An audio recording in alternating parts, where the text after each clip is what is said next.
to hear the thoughts of the respective players and what they do as they come down the tunnel. This historic Australian Open Championship, the 100th champion about to be decided. And it is becoming a habit that we see these men in Grand Slam finals. Not a bad habit to get into. The crowd ready and waiting for the introduction of the Warriors. Ladies and gentlemen, for the men's singles final of the Australian Open Championship of 2012, would you welcome to Wellhaven Arena, the second seed from Spain, Rafael Nadal. One of the most popular figures in world sport, bidding for his 11th Grand Slam championship.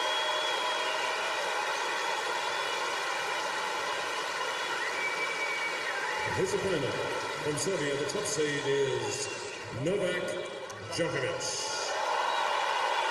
The Serbian walks out onto a court that he would like to call his own. It was where he tasted his first major victory. He did it again last year. The defending champion, ready to do battle in 2012. What a match it's going to be. Two men who know all about Grand Slam tennis are with me in the commentary box. Fred Stolle and Jeff Masters. Fred, first of all to you, as I said, this is becoming a habit to see these men in Grand Slam finals together, but it's a good habit to get into. Oh, it's a great effort and both are in fine form, and it was interesting when they both came on court. A huge round of applause, but I think Djokovic may have got the better of it. And this one, I've gone for Nadal to win this. Basically, the first few days, I covered all the guys, a couple of notes that they all played, four fellows. And I felt that Djokovic had come in, he had a knee problem, but he's gone through. Having said that, the mental side of it's got to come into play because Djokovic has beaten Nadal the last 6 times. And if Djokovic is fit, and he's got over the last couple of days. Against Murray, after the third set, he didn't look as though he could breathe properly, and it looked as though it was all over. So if he's got over that, the mental side of it will play on Rafael Nadal. But I've gone for Nadal. Jeff Masters, that is a very big if that Fred Stolle was talking about, because in his last 2 matches at various times, it looked as though they were going to carry Novak Djokovic from the court, not in triumph, but possibly through exhaustion. Well, it did look that way, Peter, didn't it? It just looked as if he wasn't going to be able to continue the match. He looked so distressed. But then once he got to the 4th and 5th sets in his previous match against Murray, he seemed to be okay. So it is a bit of an enigmatic situation for Djokovic. He's not sure whether it's allergy, but whatever it is, I'm of the opinion with Fred that I think Nadal will win this strictly because of that situation. Interestingly enough, Pete, what Murray said about Djokovic in the paper, Murray said that his respiratory issues could occasionally be distracting. He runs very well, even when he's breathing heavy, Murray said after his semi-final. That's something we spoke about before the match to Lendl. He looks tired if he's breathing heavy, but just when that happens, he gets a new lease on life and comes straight back at you. Hello. Okay, gentlemen, we play best of 5 sets. First 4 sets, final set will be advantage set. 6 balls, 7-9. We get net device on and electronic line calling system. Do you have any questions? Mason, it's your turn. You ask him. That's Novak. Having a bit of fun out there with the young fella that's tossing the coin. He wants Nadal. It's head. You serving? Okay, can we have a few pictures with Mason, please? Well, that will break the tension a bit for the players too. A bit of a smile before they go out. Okay. They have such respect for each other as players. Great moment for the youngsters. A great image before the first big sporting event. They wish each other luck and then begin the warm-up. Fred Stolle, you were talking about who's going to be the favourite here. The bookmakers have got Novak Djokovic, the hottest of hot favourites. I wonder whether they're framing that market on what's happened in 2011 rather than what's happened in this fortnight. I think they've framed it on the fact that Nadal's won the last 6 in a row. And as I said, if Djokovic has come good and he's had enough rest, then this is going to play, because Nadal's stated in the press that he just doesn't have the answer to the Djokovic game at the moment, and he's added weight to his racket, he's changed his grip on his serve, he's always fooling around to try and get a little bit better to get through and beat somebody like Nadal, or in that case in Federer, who Federer has the same problem with Nadal as Nadal has with Djokovic. It's a bit of a mental thing. Jeff, Rafa played on Thursday night, Novak played on Friday night. For some strange reason, more often than not, the man who plays second wins the final. Yeah, it is interesting, that situation. Mind you, the last time that happened, we were talking about someone not human. We're talking about Rafael Nadal. I mean, he came back from that incredible 5-hour match or thereabouts in the circumstances that you mentioned, with only 1 day's rest when he played Federer in the final, and we all thought that was going to be an issue. It wasn't, but I think it will be an issue here tonight. As we've mentioned, Djokovic looked as if he's been struggling physically. He does not look as robust this year, and I think with less time to recover, I think that's going to be a problem for him.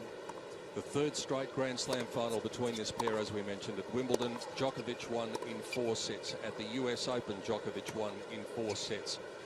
Any likelihood that we will see a straight sets final, Fred? We saw straight sets last year. We saw straight sets the year before. The last time we saw 4 sets was when Djokovic won his first crown in 2008. Well, you never can tell with these build-ups. You know, they build it up as being the best Australian men's final for so many years, and they did that with the women's match last night. Turned out to be Azarenka was just too tough, so they can build them up. It just depends on the play of the night. If it comes out where Djokovic has found something that he can do, like the return of serve into Rafa's forehand, that's where he's got to beat Rafa the last few years, is the return of serve into Rafa's forehand, because Rafa always moves across to protect the backhand, to get out of the way of the backhand to hit his forehand. So if that's working tonight, Nadal's going to have some problems. But if Nadal's big topspin forehand is working, then Djokovic. So it just depends. Both these guys know one another's game absolutely backwards. There's no surprises. It's just who's a little bit better and a bit sharper on the night, or who's a little bit fitter. Gentlemen, one thing I do want to touch on was the opening ceremony, the build-up, which I thought was simply magnificent for the 100th final. It truly was, wasn't it? To have 9 of our former champs out there on court being recognised was just wonderful.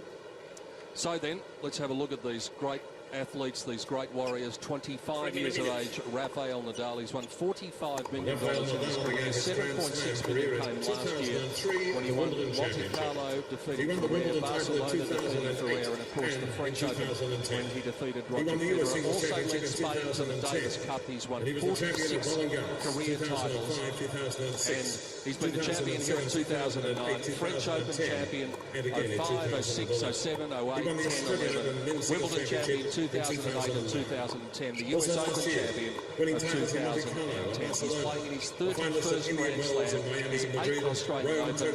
He's got a chance of taking the championship here for the second time. There is his road to the championship. He was very good in a quality match against Berdic, and then Roger Federer, well, he went up a level in the semi-finals. He was equal to the task. The crowd simply loves him, and he is very much in the frame to make that 11 Grand Slam championships, and the Spanish fans are in. Novak Djokovic at the other end of the court, as we mentioned, the dual champions here. He also won the 2008 and 2011.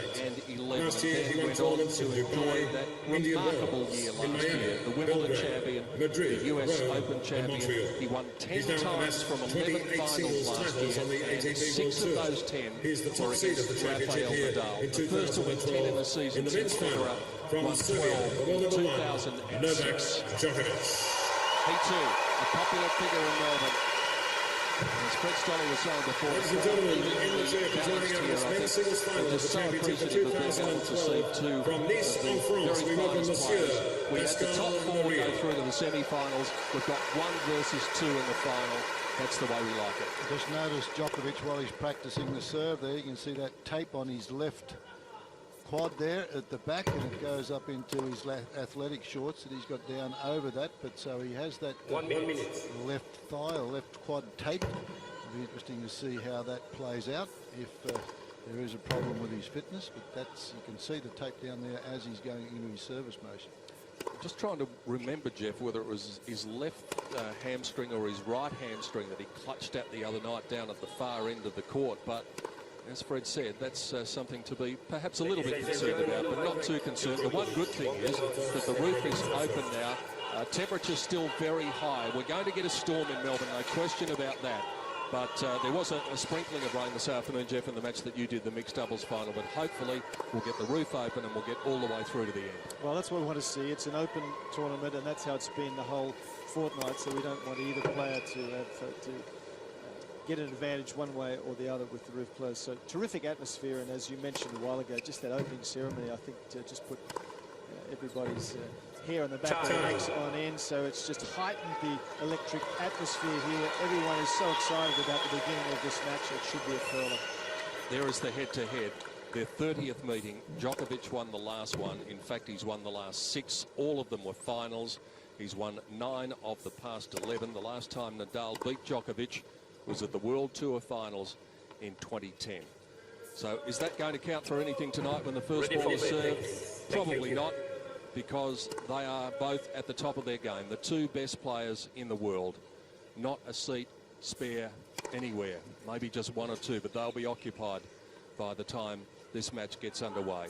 Well, they start off, the players, when they come into the first Grand Slam of the year, and they know what's required to get into good shape. And to win Grand Slams, that's the way you judge your careers, judged on Grand Slam victories and on Davis Cup performances, or the women, the Fed Cup performances.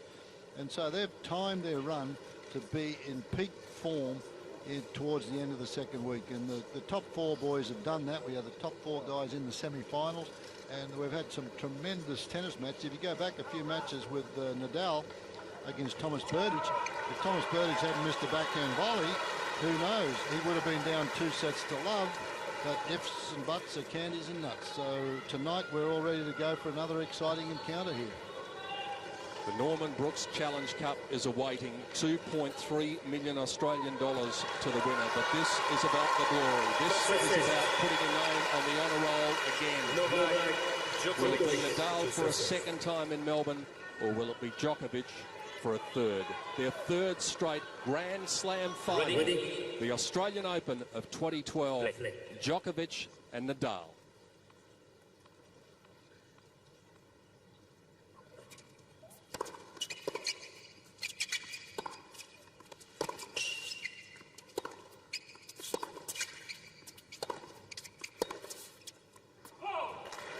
Just reading an interesting fact here, an interesting stat, that Rafael Nadal is bidding to avoid becoming the first man to lose 3 consecutive Grand Slam finals in the Open era. So you know that he wants to get this one in his pocket tonight. Lost 3 in a row, his last 3 finals in Grand Slams. That's unusual for Nadal.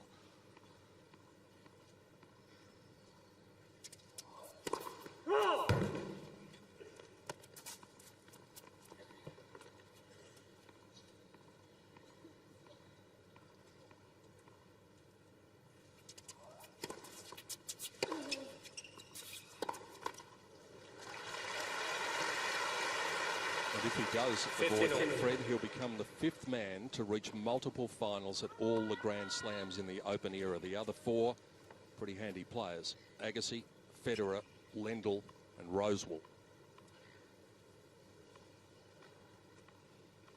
Super slow-mo camera, boy, that's added a lot to the viewing pleasure.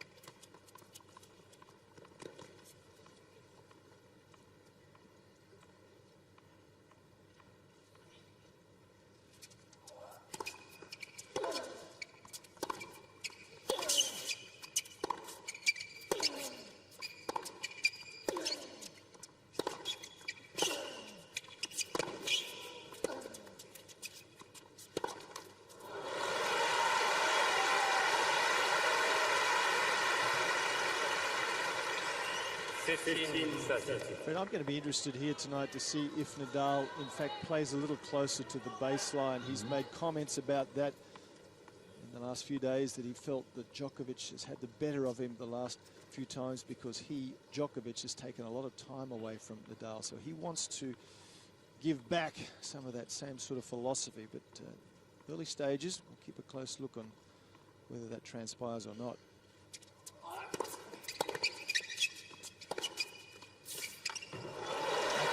Djokovic gets to him, and that's the most improved shot in the Djokovic arsenal, is the forehand.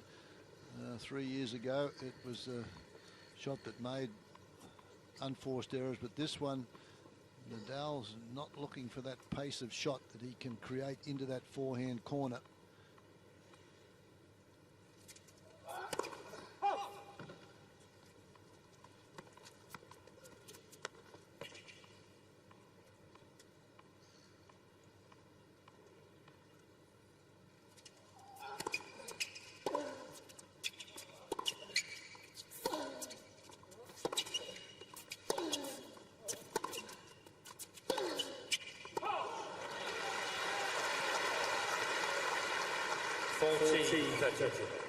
Djokovic has already got the arm working early. He's had a serve in at 201. His quickest of the championship so far has been 204. Average serve 187. So for speed, he's actually got it over Rafa.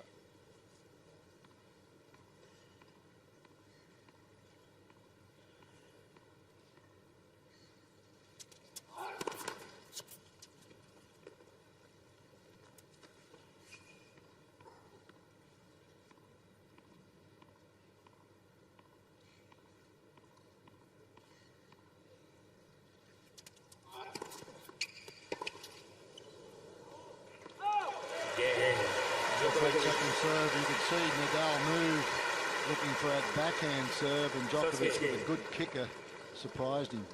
Well, you mentioned how much his forehand's improved. I think this has been even the better part of his improvement of recent times, Fred's the serve. He went through a phase there in 2010 where he lost his rhythm on serve. It was being tinkered with a little bit. He's gone back to his own original rhythm, and that second serve in particular is much better. Well, Todd Martin did that when he took him over, changed the entire swing, didn't it? It was a swing that was reminiscent of the old Stefan Edberg thing where you held the racket down there all the time. He had to have too much work done at the top of the swing. As you mentioned, he's gone back to the old swing and he's tweaked that. We discussed before that Djokovic will have the edge on speed as far as the first serve, the quickest serve is concerned.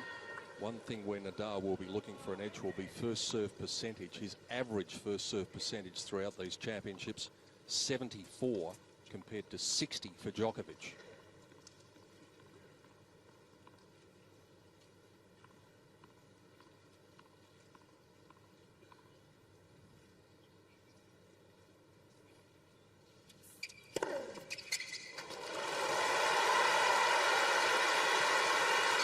That's another area, Peter, that the first serve we're talking about, that Nadal has decided he wants to work on by adding a little bit more weight to his racket. He feels like he hasn't been getting enough free points, and he may just try and pick up the pace a bit here tonight.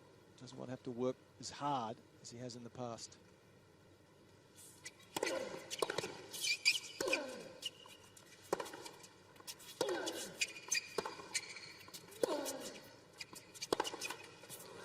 US Open, he moved the grip around just like about an eighth of an inch to give him an extra 15k on the serve. And he's always trying to do things, Nadal. That's what you like about him. You mentioned whether he's going to stay in. He figures that out all the time. He did that when he nearly lost first round at Wimbledon about 4 or 5 years ago. Down 2 sets to love in the first round, came back to win it in 5. Robert Kendrick, yes, California. It's one of 3 times in his career that he's been able to manufacture a win, coming back from 2 sets to love down.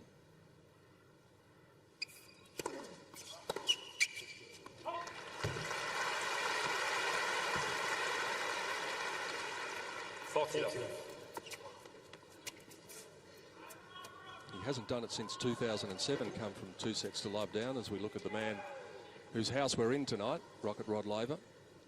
Hasn't done it since 2007, but he probably hasn't had to do it a lot since 2007. He probably hasn't been down too many times, 2 sets to love since then. Well, that is just the confidence booster that Rafa would have wanted with his opening service game, holding to love. One game. We haven't spoken about the Nadal knee that prior to the tournament seemed to come from nowhere to the point that on the the night before the championship started, he had to go off to hospital and he was in tears thinking he may not be able to play. Thank you. That's interesting. Djokovic obviously feeling the tension that he's used in the racket to start this match is not what he wanted. Sometimes the conditions when they get humid change the flight of the ball. He might have decided that it's humid, a little bit heavier. He wants a racket strung perhaps a little bit looser.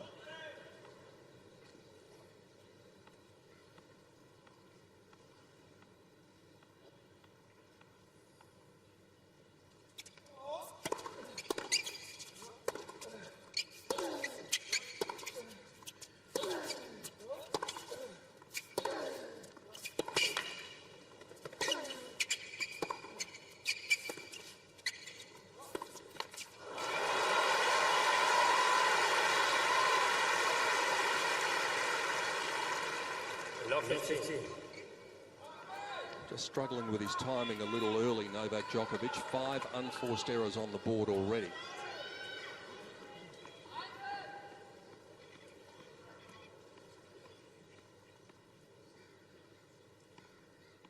Gives it a bit of effort, doesn't he? Around the top of the head. Big top spin.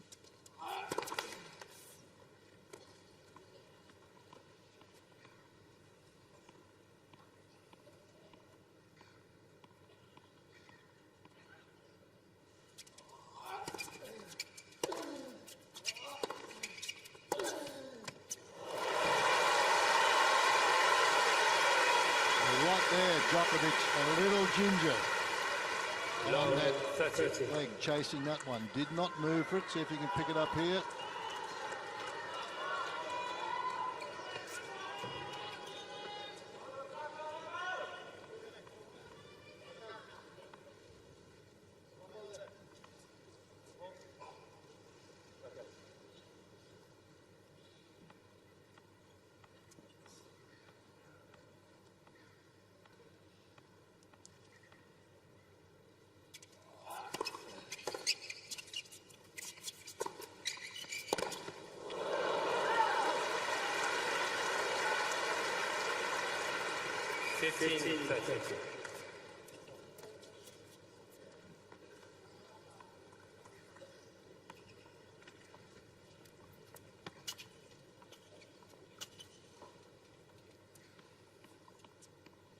Just gets a little bit more pace on that forehand than a lot of other guys do. Just hits a little flatter, gets through the court a little bit more quickly. Djokovic we're talking about.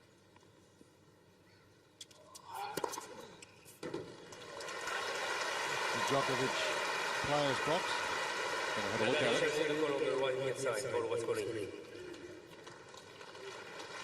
Marion Vida, Djokovic's coach, sitting down the bottom right-hand corner of the box. Well and truly in. 30. Nadal has 2 challenges remaining. I haven't seen Djokovic's parents. I thought they were here at the start of the tournament. I haven't seen them. I don't think they are, Fred. Yeah. I don't think No, any they of the haven't been there families last here. week. Yeah.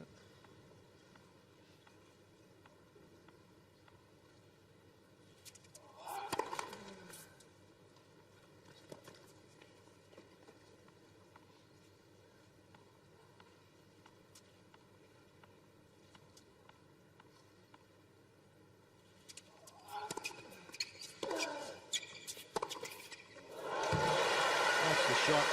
It is just, that's like bread and butter now, whereas before that was used to be under pressure. This shot, not anymore. Right up around chest high and just dumps it. He's getting more pace though as well, even more than Federer does. Federer is getting a lot of spin on the ball, but not getting through the court as quickly as Djokovic, and it just was a big difference in the outcome for Djokovic last year.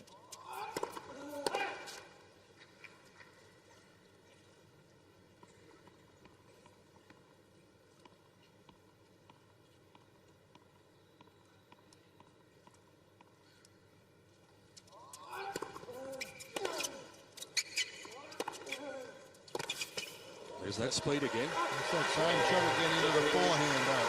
He's looking for it over the backhand ring. We're on serve early in the final. Djokovic leads by 2 games to 1.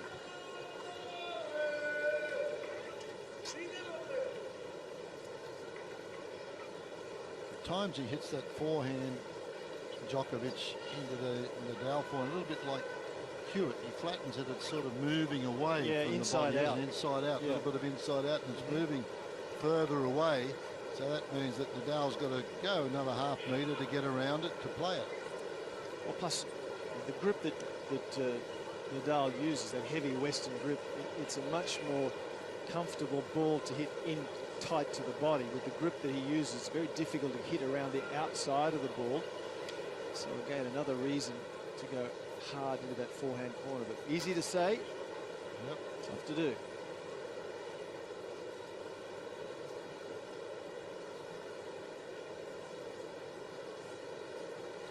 Arena-like. Time.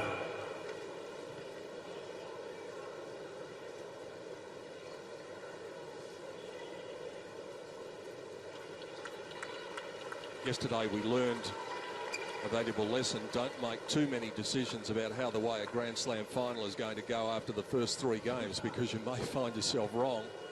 But the indicators are good for both players here, both timing the ball pretty well now. Djokovic a little sluggish early on, but now he seems to have found his rhythm. Norman Brooks Trophy.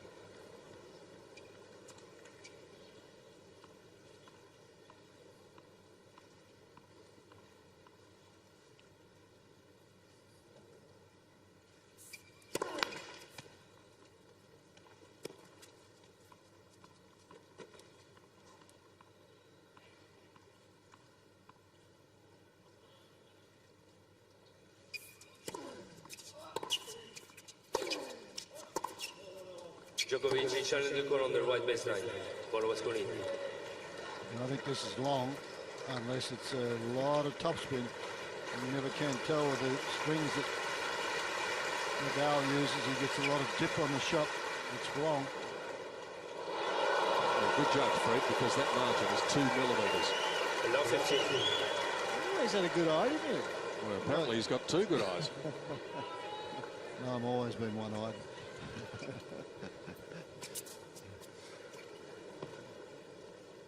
That was a good challenge from Djokovic.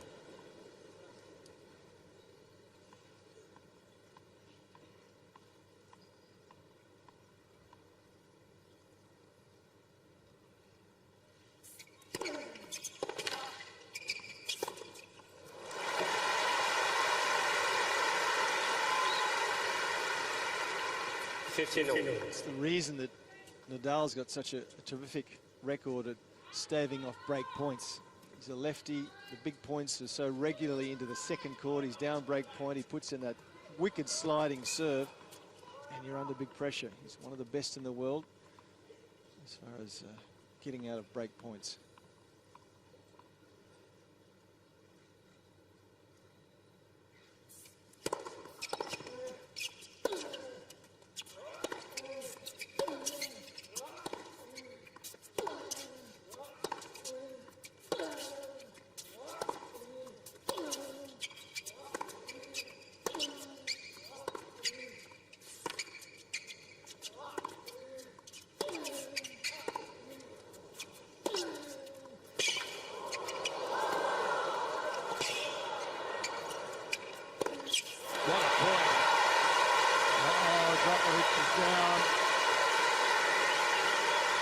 The ankle.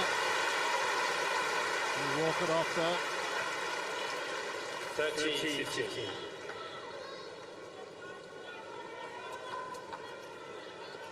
Just after this, just here, it was rather back. innocuous.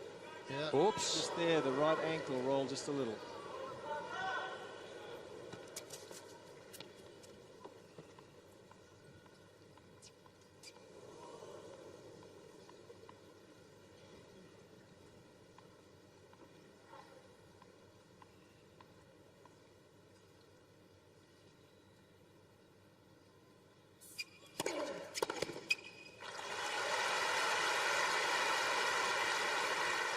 Another serve when he was coming up in the ranks. That was his go-to serve, wasn't it? At 15-30 or 30-15, he used to go for that one right down the tee, and the players started to pick it after a while. They used to know that was going to happen at that stage of a game.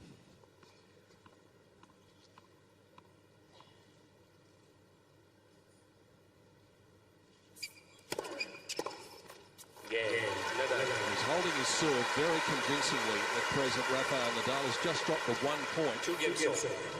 Djokovic just flexing that leg at the other end of the court. There's the women's champion, Victoria Azarenka, in the crowd looking on.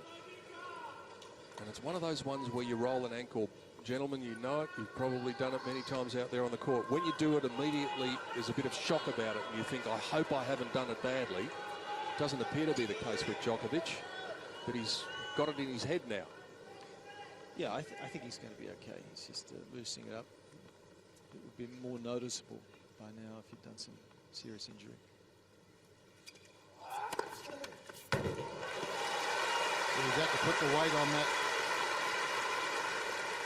15 left off. foot and drag the right one through. That showed you the last one when he drags his toe through. His tennis shoes don't last him too long.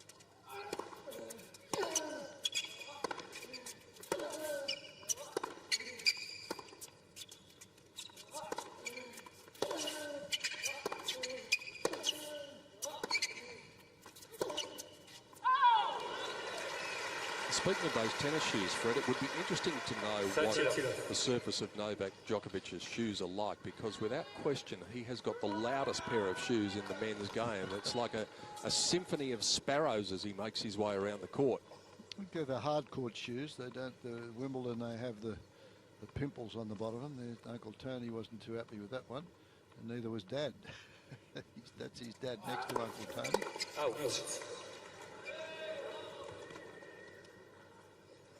He looked up to the box and it was signalled out.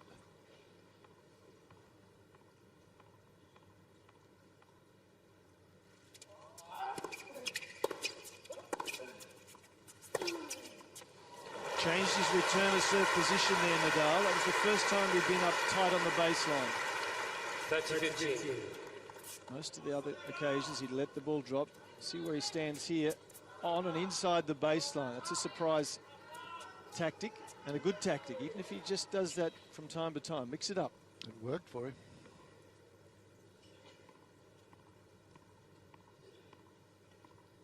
See the felt come off the ball on the surface lemma.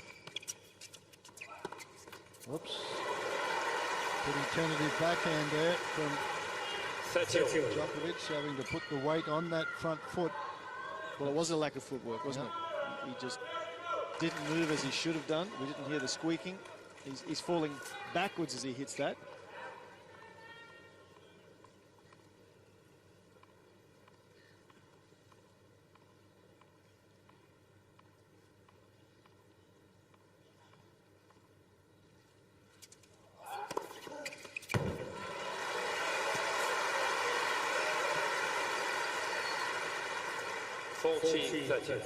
Third ace.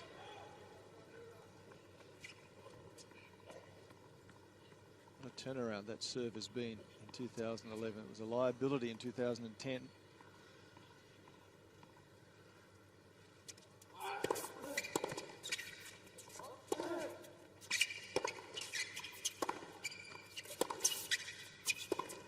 It's out. Djokovic's high ace count in these championships, 15 against Hewitt in the round of 16. He's averaged about 8 aces a match. People coming to clean the court for the bird sheet, please. Thank you. Pascal Maria probably unaware of the fact that we could hear what he was saying, but looking to erase the calling cards from the birds. That's the translation of what he said.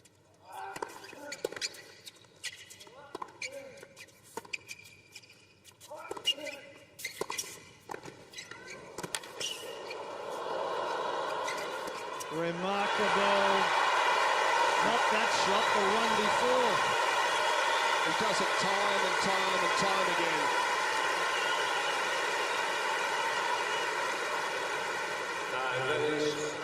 Nadal.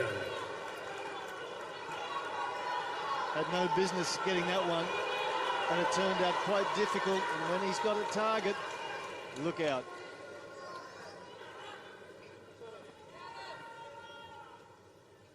Brings up the first big moment of the final. Break point.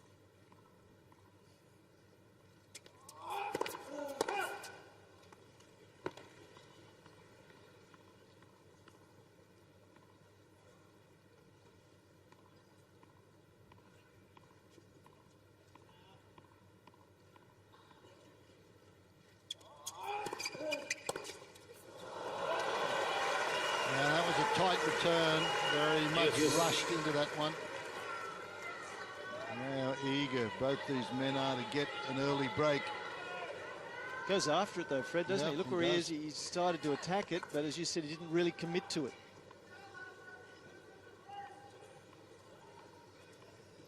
You look up to Uncle Tony and say, now, if I was another 8 feet back there, I'd have made that return. Now you're telling me to step in. He couldn't get near that, although he's going to have a look at the mark. Advantage, Djokovic. 201. He's had at least 3 serves of 201. His quick one's been 202 tonight. Tell you what, this is a good game for Djokovic to get out of, if he does.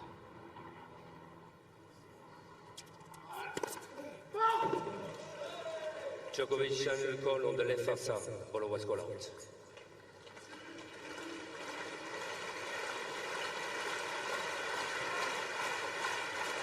And it was by quite Second a serve. margin, 34 millimetres.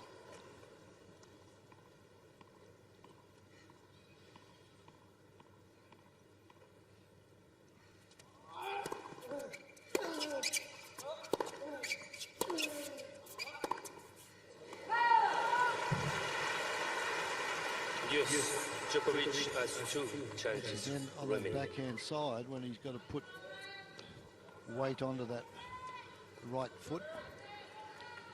Well, it's either, you know, it's maybe an ankle issue. I just think for the tournament, he just looked less robust. His footwork hasn't been as good. And last year, when he played so well, he moved exceptionally well, Djokovic. I just don't see it here this tournament.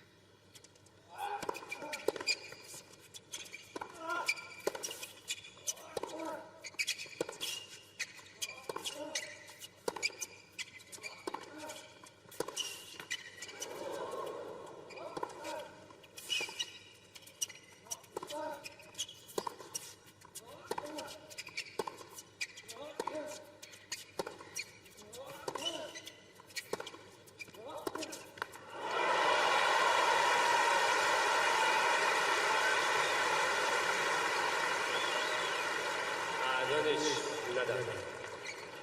Last rally was 20 strokes. And another break point opportunity.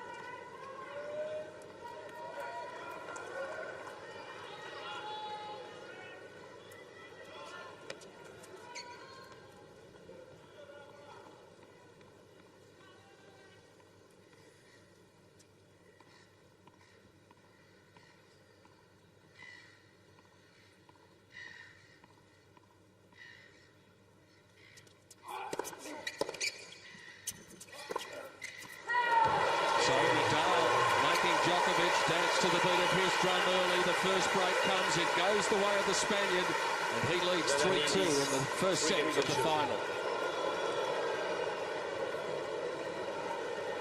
Well, I mentioned that was a good one for Djokovic to get out of if he could, but he got back from 15-40, did a super job, but then it was Nadal that made him pay, talked him into going for that last one, and you can see the reaction from Djokovic. Well, threw off his shirt, threw down the racket.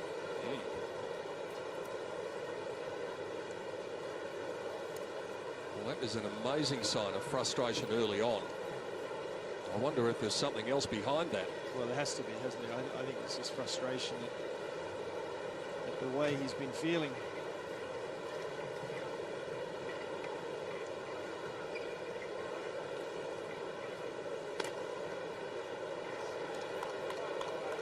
Well, he's not happy with the restrings. Well, Thank you. This is the third racket in what, 5 games.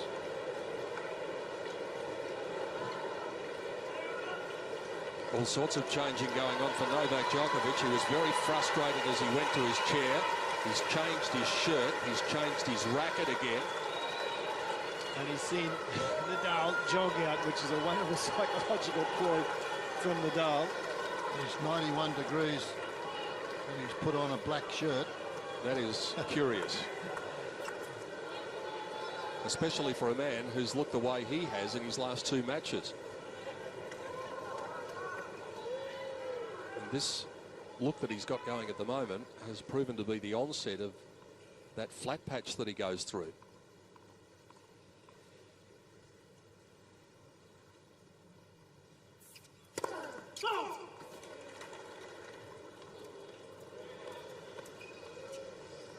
Challenge or not. Nadal is challenging Nicole on the left center side. Ball was called out. Well, the question is that challenging in a timely manner? Well, they all seem to do it. They see a mark and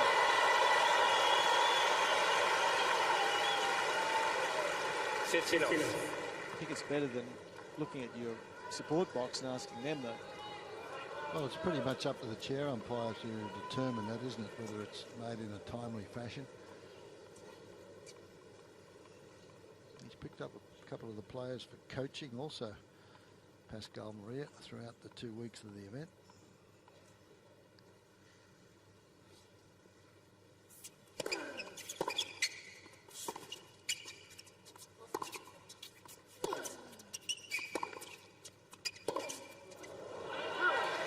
Two players that he picked up were Burditch and his coaching staff, and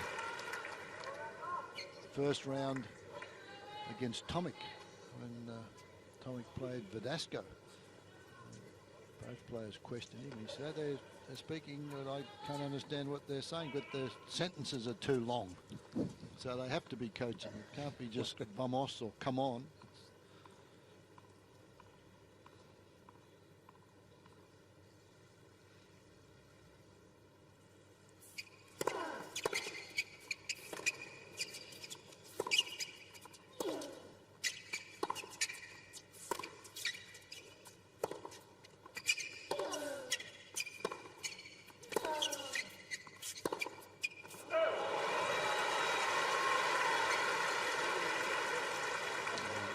On there, Jeffrey, he's just working on his footwork. He's just not in position at all. Even with that backhand, his forehand, then he questions where he was, the feet.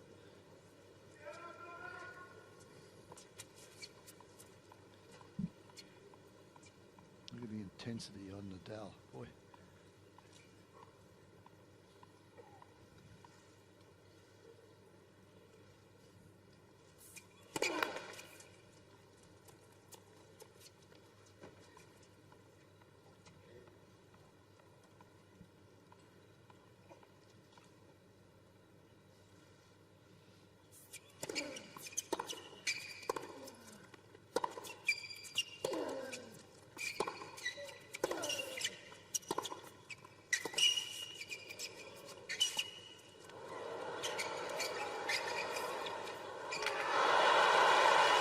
Good. It's a lot of hard work from Nadal too. A lot of court coverage. 30. He's up for it though, isn't he? Yeah. He feels so determined to break this losing streak against Djokovic.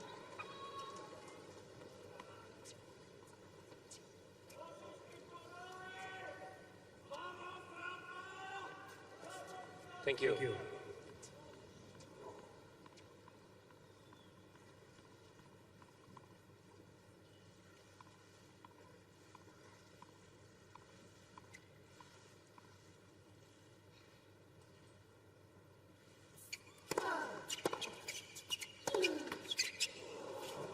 You saw Uncle Tony there grimace and then applaud.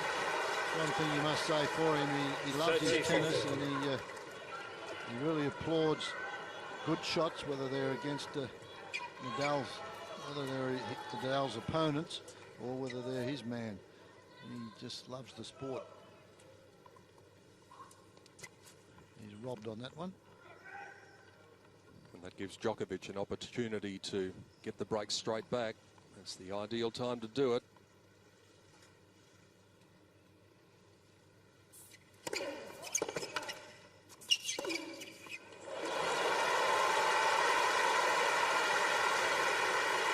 That's what we mentioned before. Break point down, he goes the wide slider, which you can do nothing with.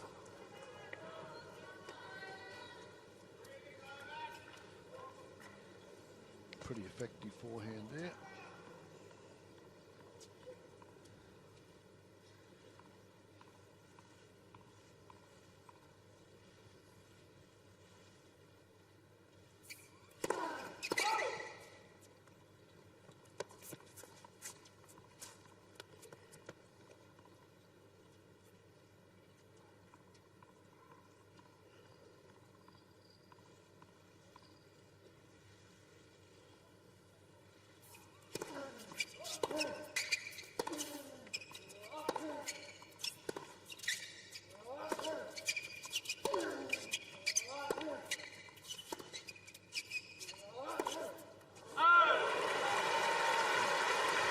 There's up to a dozen unforced errors.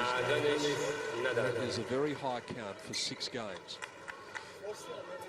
That's twice as many as his opponent. Nadal's made 6, Djokovic 12. And this last forehand misses by a good couple of meters. That's a bad miss, nowhere near it.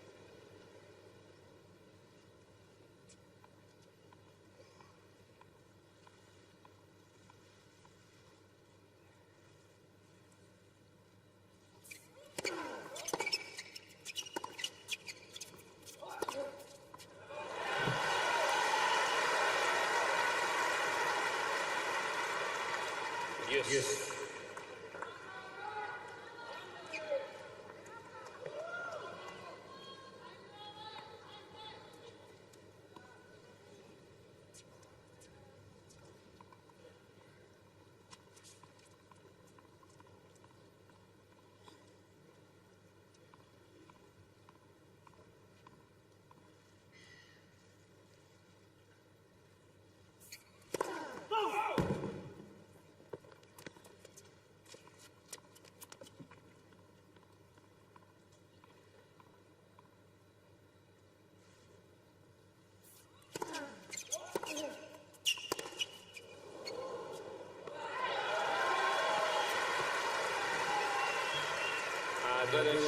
Djokovic. He complains about a missed forehand, then he comes up with 2 very good returns that are very deep and hit firmly.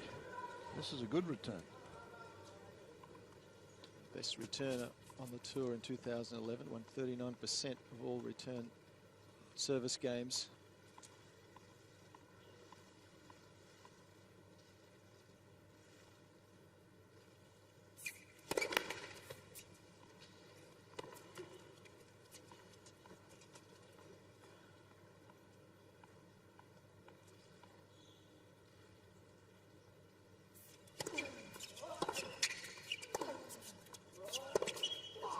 Another wild one. Well, again, that's just footwork. He wasn't to the ball then. He finished up reaching for it just marginally. He needed an extra little shuffle here. He's just reaching. Look at the difference in the body language of the players. Djokovic walking around, shaking his head, confused. Nadal, all business, as always.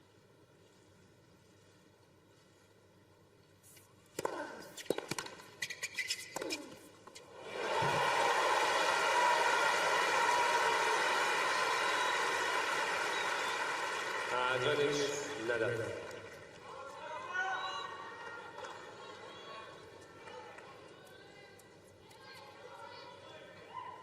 Good serve, just out of reach. Doesn't get enough on it. You can see right up on the top of the frame, barely gets it back into court, and he just doesn't have time to recover for that forehand right into the forehand corner.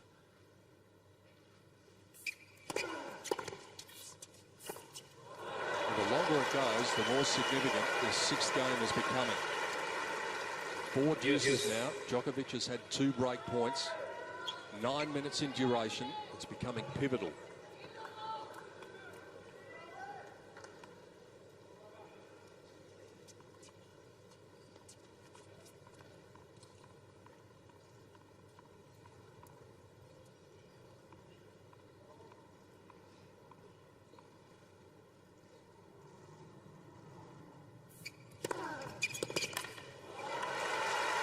point accuracy. That serve's been good Advantage. on the Nadal. juice court, right down the middle.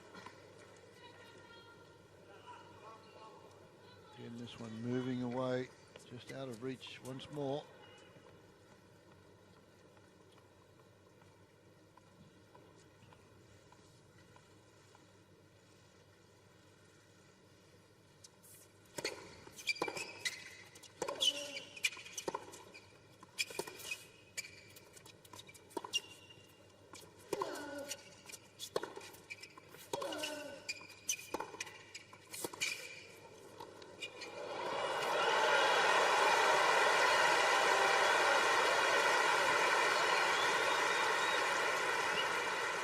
Yes. Well, it's still about depth, isn't it? And right throughout this rally, Djokovic keeping really good depth until he finally gets a short one. And again, the approach shot, look at that, half a metre from the baseline with pace. Pretty well executed volley here for somebody that is not known for his volleying expertise. It's improved a lot though, hasn't it, Fred? It Used has, to be yep. very ordinary.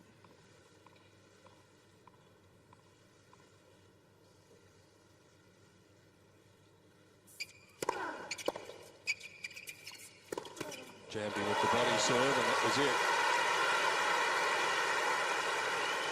Such determination written all over the face of Nadal after every point. You get the feeling he's ready to run through a brick wall tonight, Nadal. He does not want to lose 7 in a row. As you mentioned earlier, he's lost 9 of the last 11 matches against Djokovic.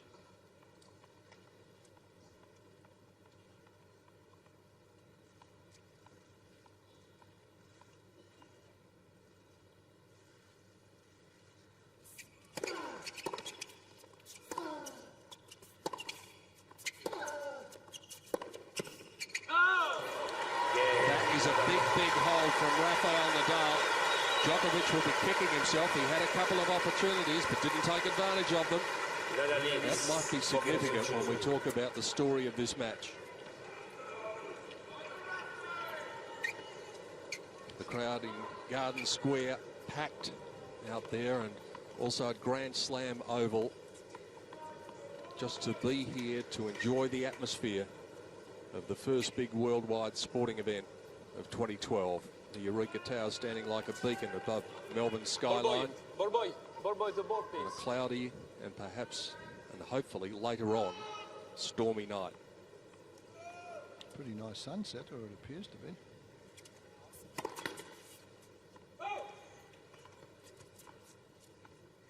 Djokovic facing a storm of his own at present.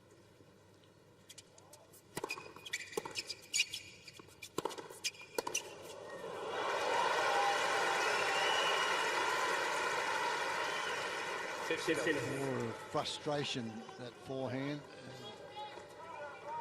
Something on the court, I think. It might be the vibration damp that came out of the racket. Yeah, that's what it is. Uncle Tony's got pretty good eyes. He just saw it fly into the corner.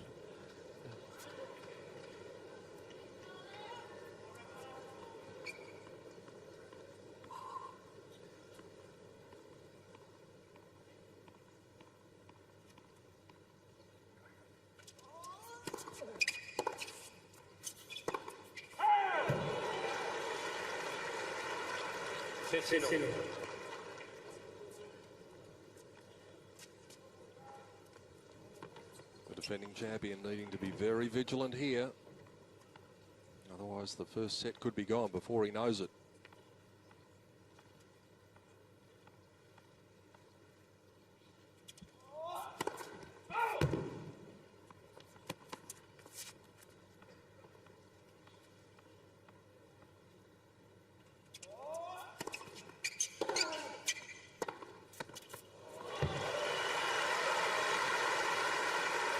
Starting to get that look about him again.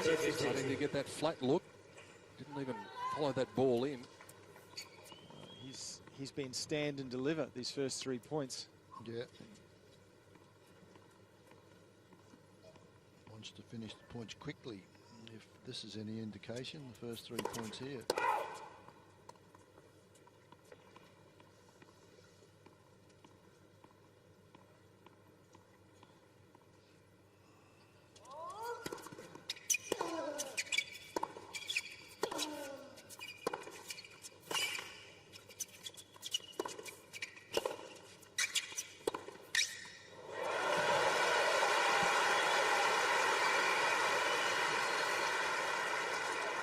40-50.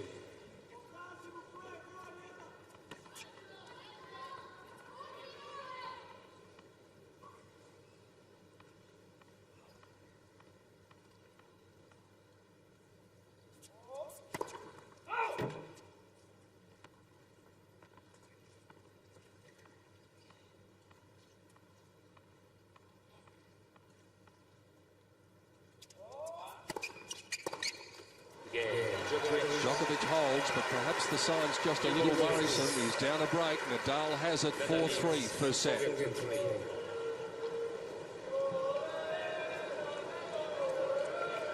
Well, it looked as if he'd made his mind up that game that if the ball was within reach, he was just going for broke. And fortunately, on 3 of those points, the ball was sitting nicely for him, and he's certainly such a good stroke maker. He can hit it for a winner. One of them, he was way outside the doubles alley, tried to go for the winner and made the error. But as you mentioned, Peter, it was an interesting mindset, that game. It tends to show us different mindsets from time to time. Fred?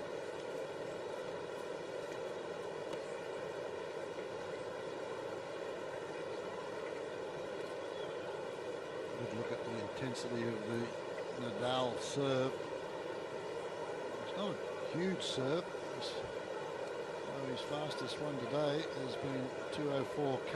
It's been a little bit more than Djokovic.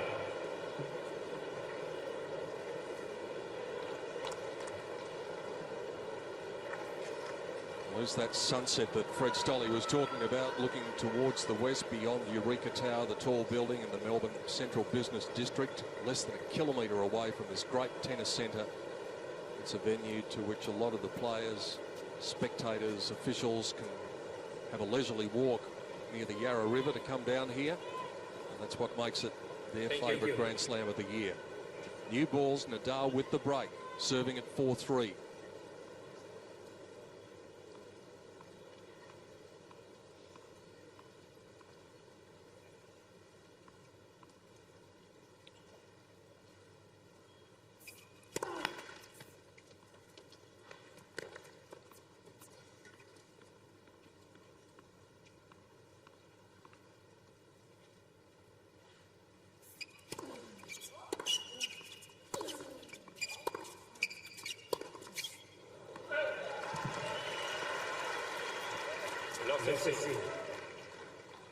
The 204km/h fast serve that Fred Stolle was talking about for Rafael Nadal is in fact his fastest of the championship so far.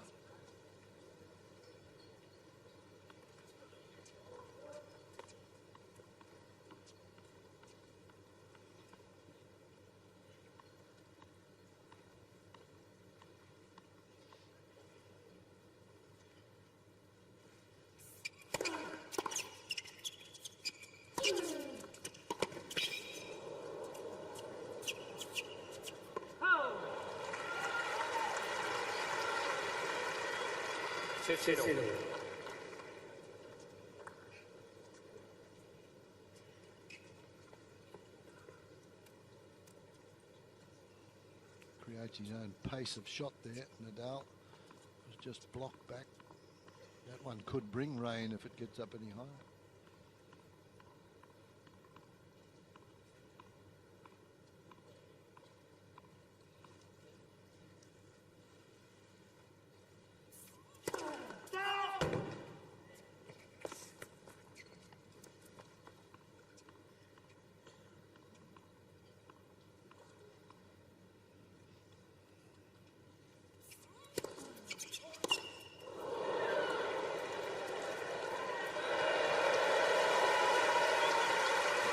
When the ball is skied and caught. Got to get that guy signed up for the Indian cricket team. I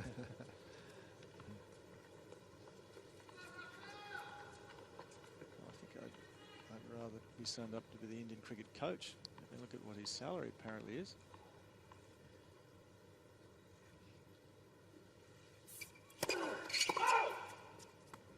Imagine what the salary is going to be when they start winning. Yeah.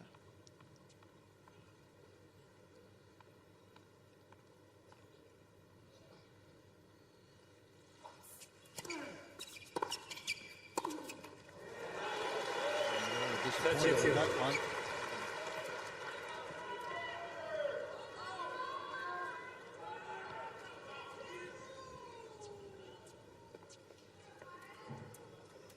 It's all about winning the close games, isn't it? And that's something that Djokovic did so well last year. So far tonight, it's been Nadal that's won the close games.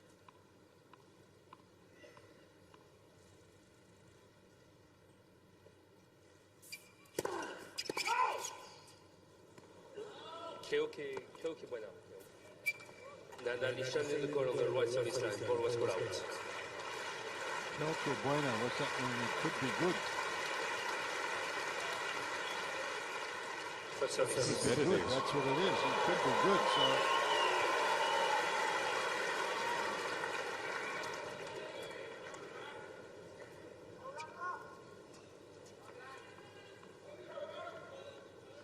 annoying for Nadal after coming up with such a good serve. Pascal Maria just giving some reinforcement to the line judge who made the error.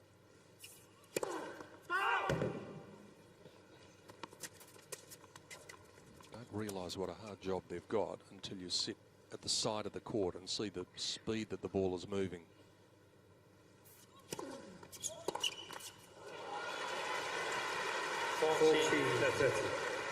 talked about lack of footwork, Jeffrey. It wasn't there at all in that one. That was a second serve. Normally he's very quick to get around this one and hit it down to the forehand line here.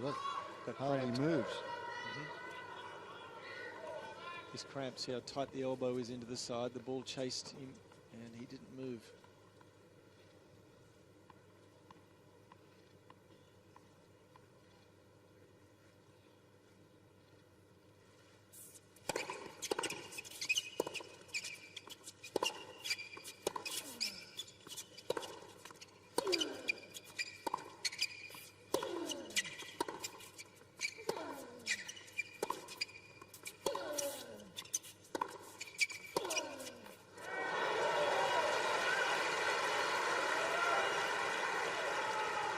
Yes. Remember the last game, Nadal's serve was an absolute marathon. Djokovic had 2 fully blown chances and couldn't take any advantage of it. He's got half a chance here.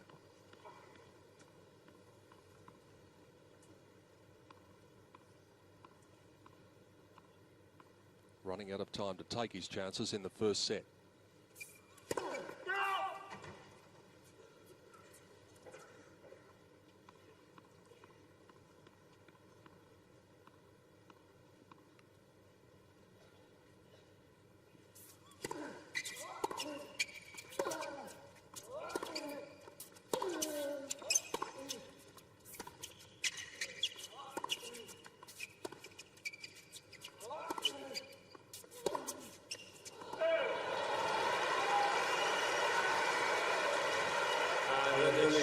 This is where the mind games come into play.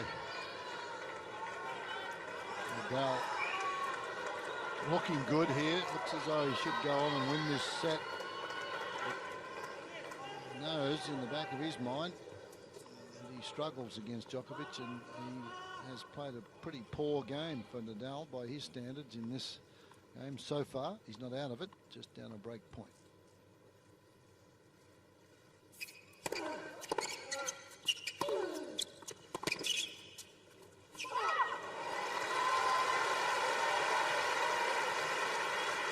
Yes.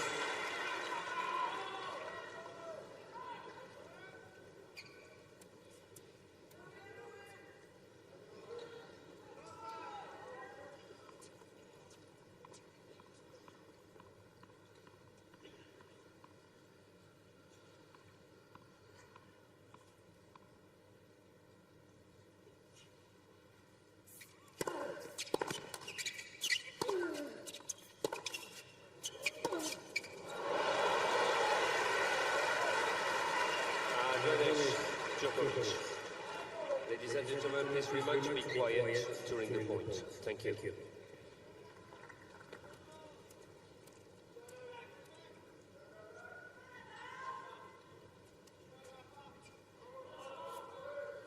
Marian inviter, reinforcing that point.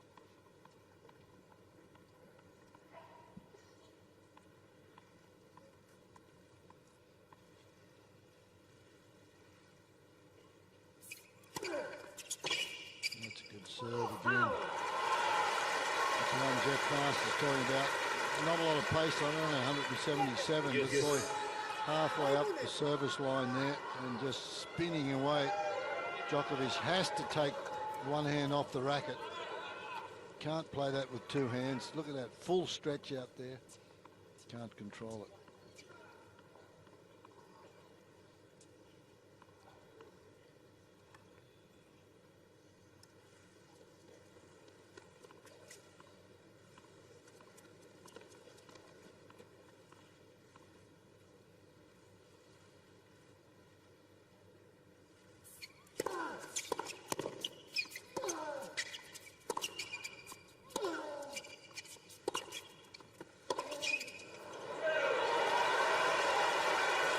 That is the shot when he plays against Djokovic, against Nadal. Djokovic, that forehand, that is the shot that does the damage. But we haven't seen too many of them tonight. Keeps moving further and further away from Nadal. Watch where he gets this on the frame.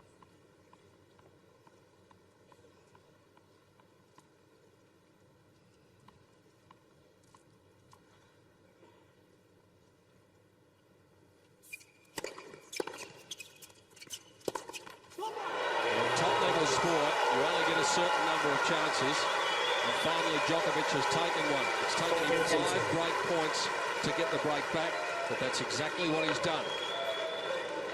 Well, that was a big psychological blow, wasn't it? Because Nadal has looked the better of the two players, as you mentioned, and it was only probably the mental processes that brought Nadal undone there.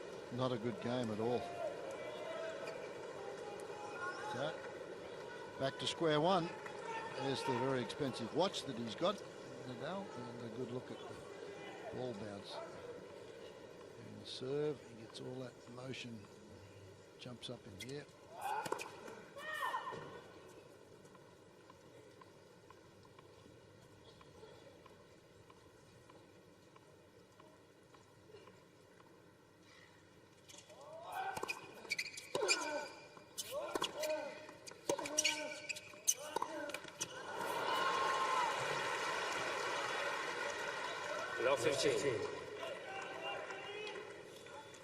Before the match, we talked in the gulf between their average first serves into play, and so it's proving. Nadal operating at 70, very satisfactory. Djokovic needs to raise the bar. He's at 47% of first serves into play.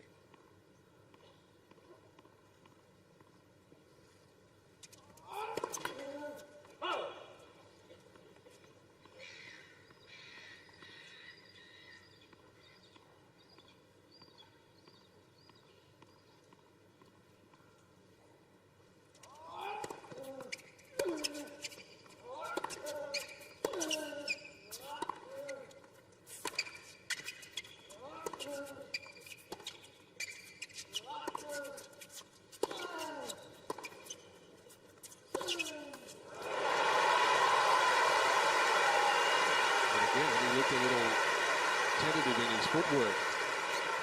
Low 30. This is Nadal's favourite shot, though. Hitting this off forehand. And in the background, you can see Djokovic not taking off particularly quickly.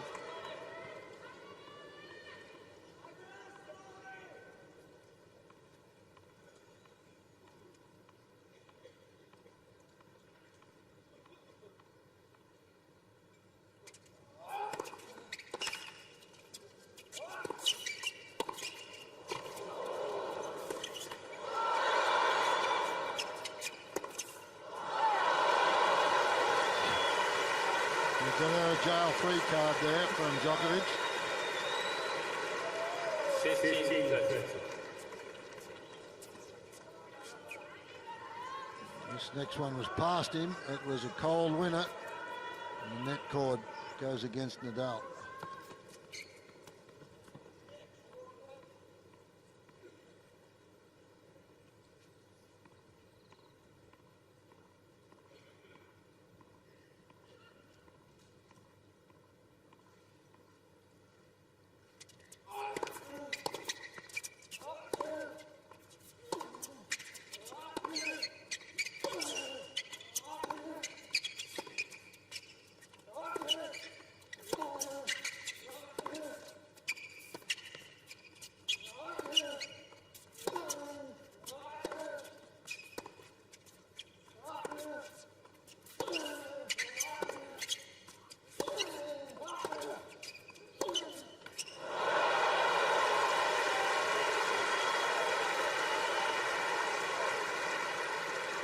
30.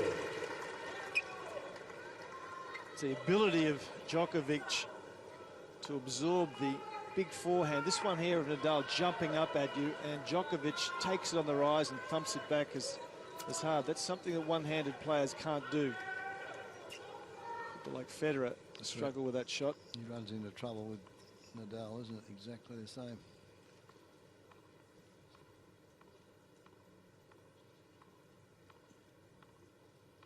She's always supportive. Yep.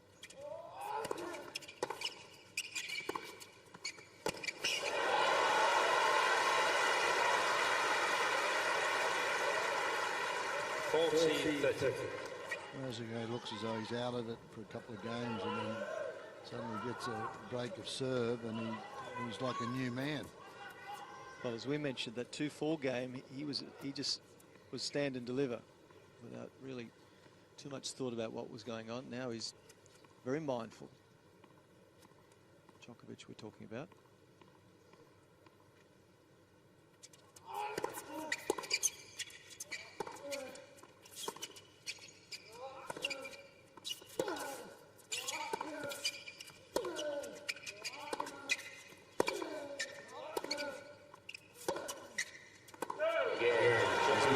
Surge in the momentum from the defending champion, Novak Djokovic, has his nose in front, 5-4 in the opening set. We've been going more than an hour.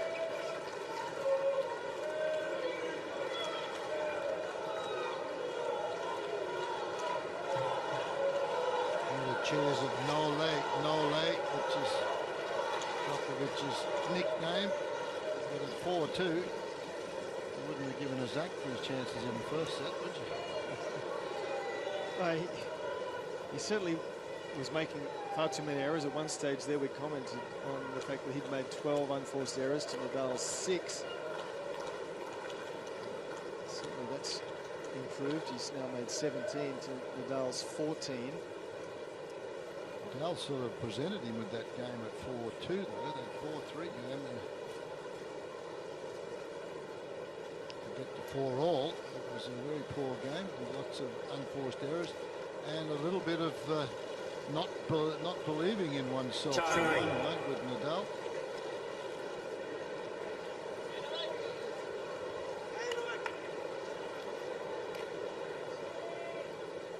Just when it seemed that Rafael Nadal had the front running, had the momentum, Novak Djokovic might have grabbed it back from him.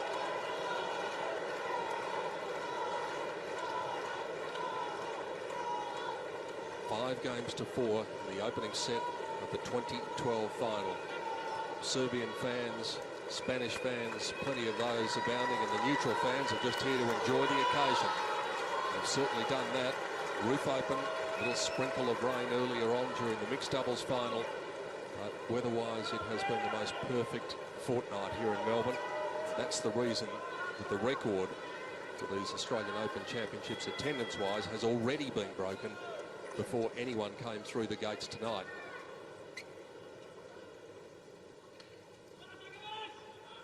Rafa just needing to find a spark again at 4-5.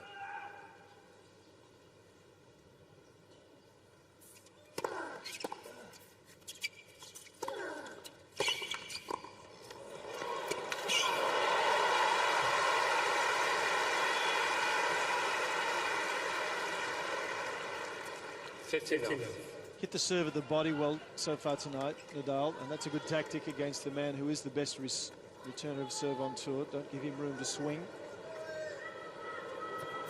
We've got a lone seagull who's just dived down low into the stadium.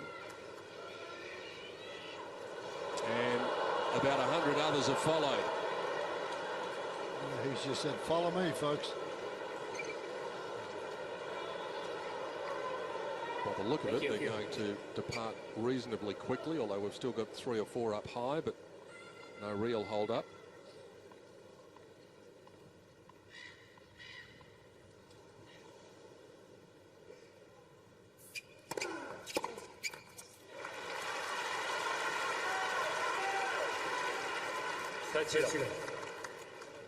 Jeffrey, after the other night, I'm not saying anything about seagulls. Wise decision.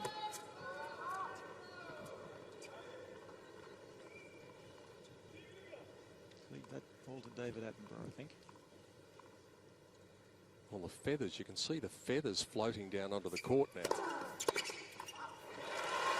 They're all over the place. That's a pretty good service game from Nadal after he sort of threw away his last service game to allow Djokovic back into this opening set. He'd like to have had this game when he was serving at 4-3. 40 love at the moment.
It's a credit to Djokovic's ground stroke control and his decision making that so far tonight, I think Nadal has probably hit about four forehands from the backhand corner, which is what he likes to hit. He's just been prevented from running around the backhand and hitting those off forehands by the accuracy of the Djokovic ground strokes.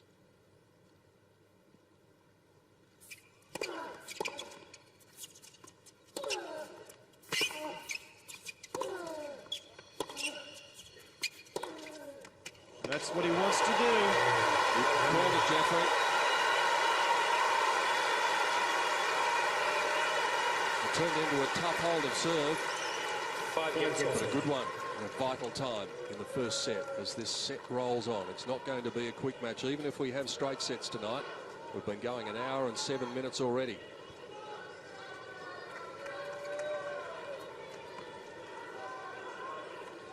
He's a metre or so behind the baseline when he clips this one. You've got to generate a lot of pace to put that away from a man who's got the wingspan and the stretching ability of Djokovic. He gets to most of those.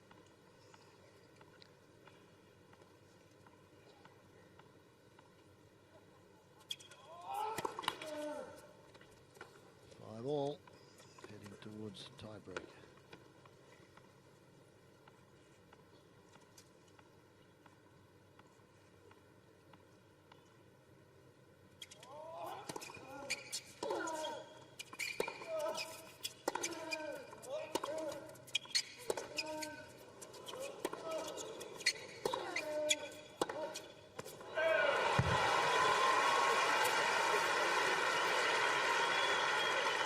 Love 15.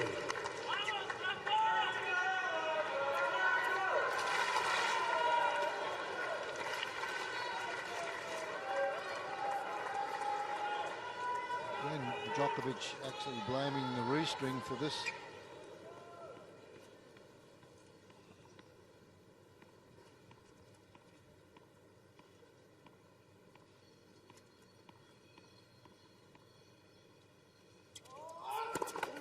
Let. So.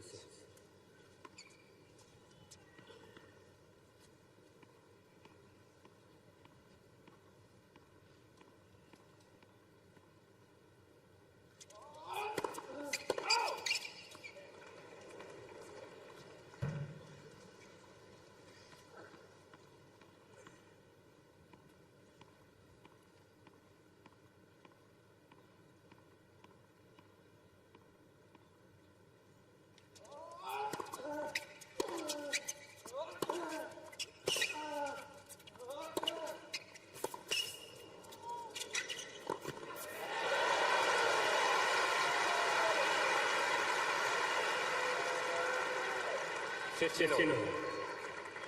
Still serving at a very poorly 49% of first serves in Djokovic, so he's making life difficult for himself.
Ripped it. It's his backhand that does the job. He decides to really go after it. And that's the first time, really, off the backhand side, off a neutral ball, that he's really gone after that shot, Nadal. He's only hit one backhand winner so far in the match. Biggest point of the match so far, right here.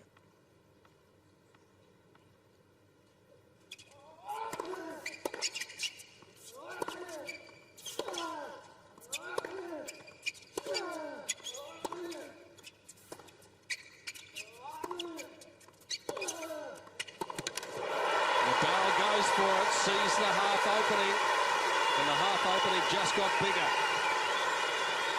Well, that was Djokovic's problem. He needed to go in after he hit a good first serve, got a short reply, and didn't commit in the early stages of this rally.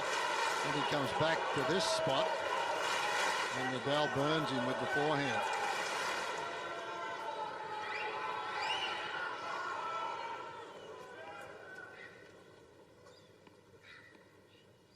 Break point for the Spaniard to go 6-5 up deep in the first set.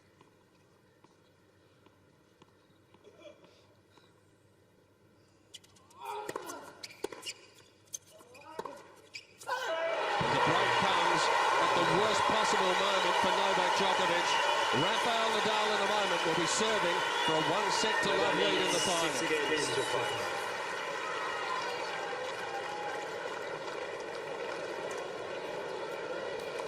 Well, credit to Nadal there. I think at 30 all, he came up with a big backhand, and to get himself to 30-40, he then came up with another big forehand down the line. He'd been playing to a pattern, he'd been hitting that forehand back across court, had the courage to go for the opening.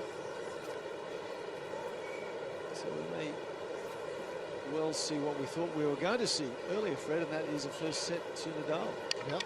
Yeah, well, he's had enough opportunities to win the first set, and it'll just be up to his mental application now, serving for the set. He lost it at 4-3, which would have put him in front 5-3. Both players know the importance of this opening set. I think Nadal wins this first set, he can go on pretty strongly.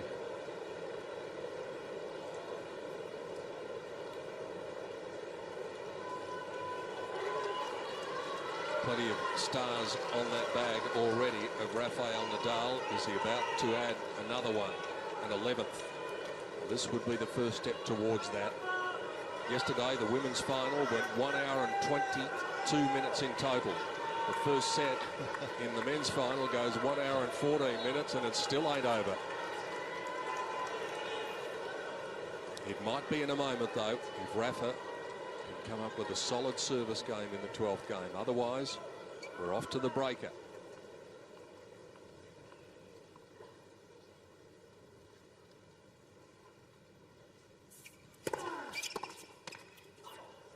On that serve, he's hit that serve well, as Jeff Masters was saying.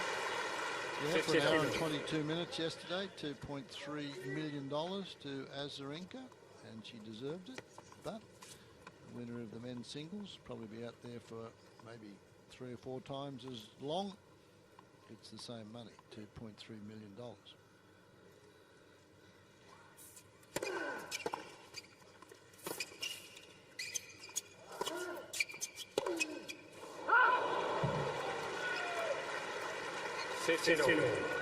Well, it was worth the percentage play. Djokovic had him stuck in that corner, and he's 15 love. If he pulls the trigger on this forehand, which he does, he makes it. He's 30 love, but it went wide. But worth it as far as the percentages are concerned. It's 15 all, and he's still serving.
Admiring that. Rocket's a left-hander. He knows what it's like. He lets this one bounce.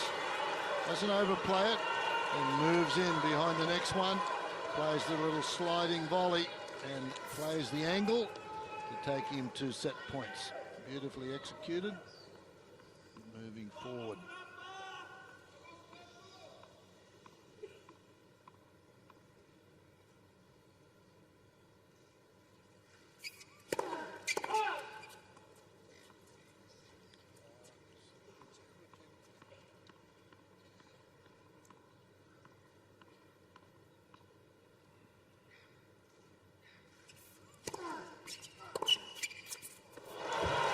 Time to come up with that on set point. Second serve coming in at just 128 kilometres an hour.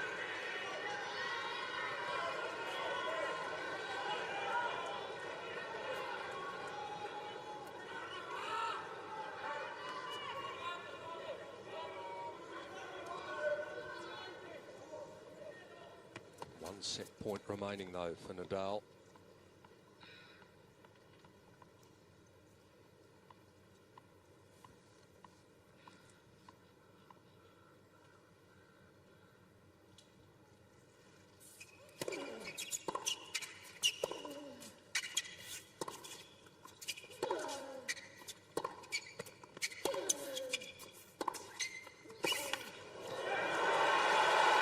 Defensive stuff from Djokovic. At the psychological moment, his partner is on her feet. Yes.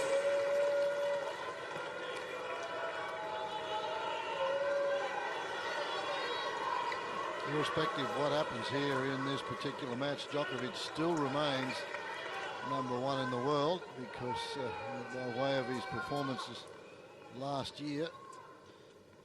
But this certainly would help Nadal's mental approach to what he can achieve against Djokovic.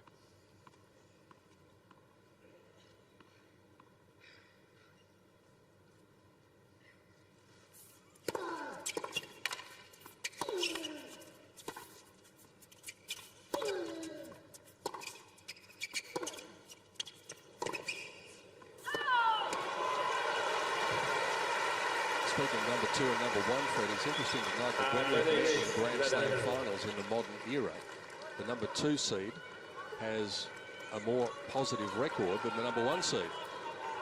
20-17. That's the way it may work out tonight. Especially if this next point goes the way of the Spaniard.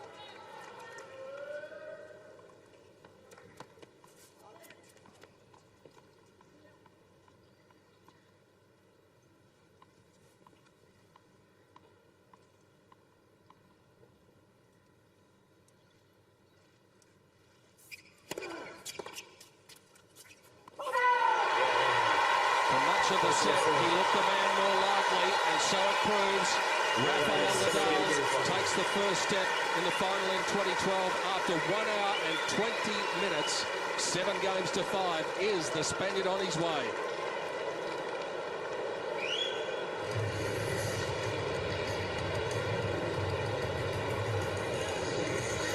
Nadal's going to be pretty happy with his performance to wrap that one up when he's 1 step closer now to winning this title.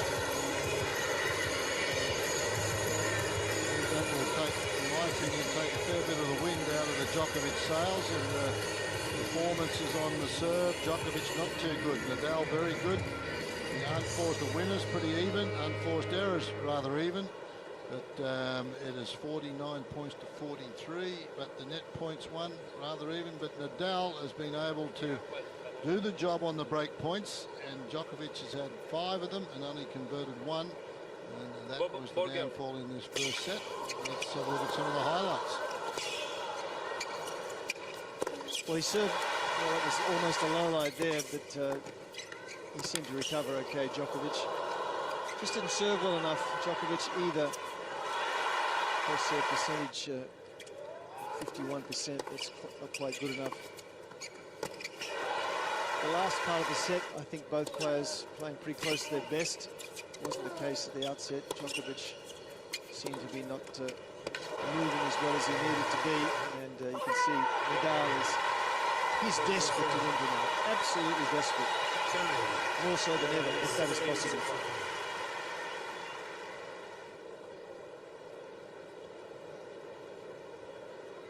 Rafael Nadal has taken the first step in the final in 2012 at the Australian Open Championships. It's going to be up to Novak Djokovic to come up with the answers.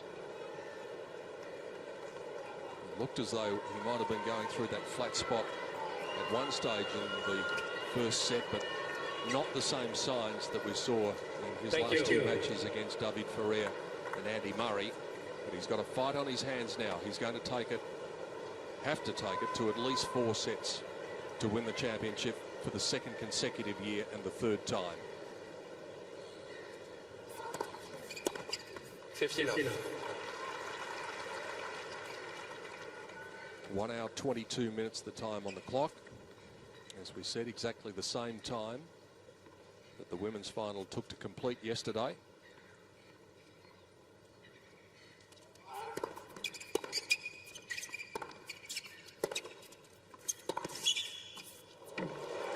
Right on the paint. Not even another look from Nadal. Brilliant shot, this one from Djokovic. Nadal moving to the backhand side. This one comes right back down the line. Spot on the line.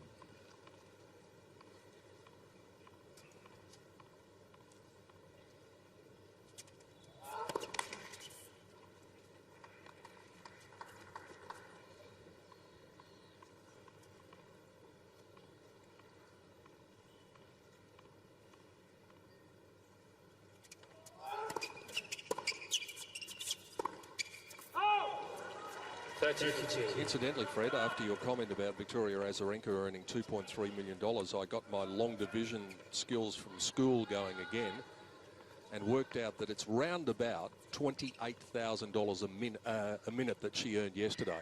A rate of pay rivalled only by your good self. I thought you were going to say, well, I won't say who I thought you were going to. I'll get myself into trouble.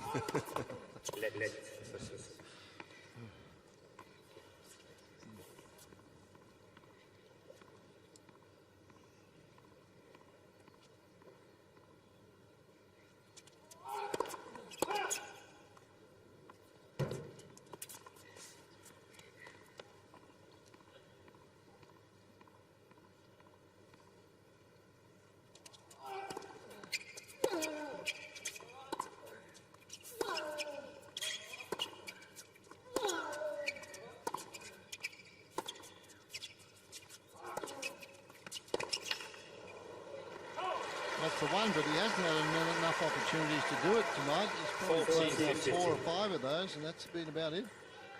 Hasn't been able to get in position. The good news, though, Fred, after that first set, good news for Djokovic supporters, he just put his head down, walked straight to the chair with a positive frame of mind, no histrionics, as if he's ready to go whatever he needs to go.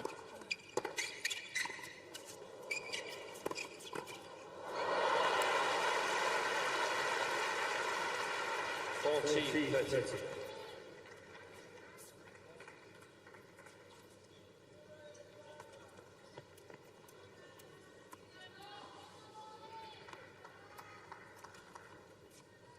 thought Djokovic, Nadal might win this one tonight, and I think he might win it in straight sets right now.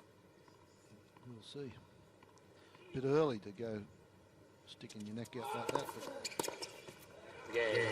service game, first one from Djokovic.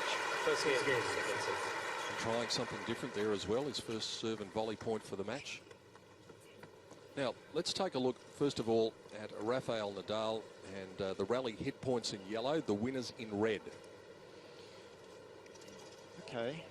Well, most of his winners have gone into the Djokovic forehand corner, because that's the shot that we've mentioned so often that he loves to hit. He loves to get into his own backhand corner and hit his off forehand into the opponent's forehand corner. So there's must be a dozen there, and the majority of them came towards the end of the first set. So that's his go-to shot, that off forehand in the opponent's forehand corner.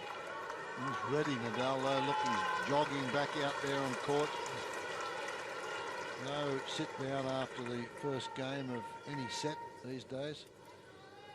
But he's really switched on with it. Yeah, you know, that psychological ploy, showing his opponent, hey, I'm just warming up. I'm ready here. I'll go as long as it takes.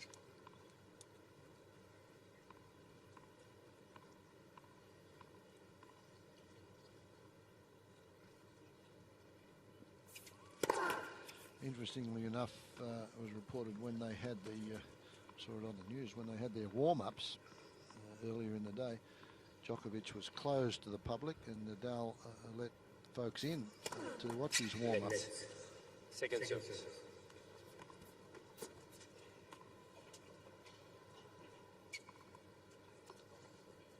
So you wouldn't think that would bother Djokovic. There's no secrets between these two. He's not going to send anybody in that find out something new. Love 15. Unless, of course, he was carrying a little injury. Exactly. No. I just saw the first double fault of the match for either player.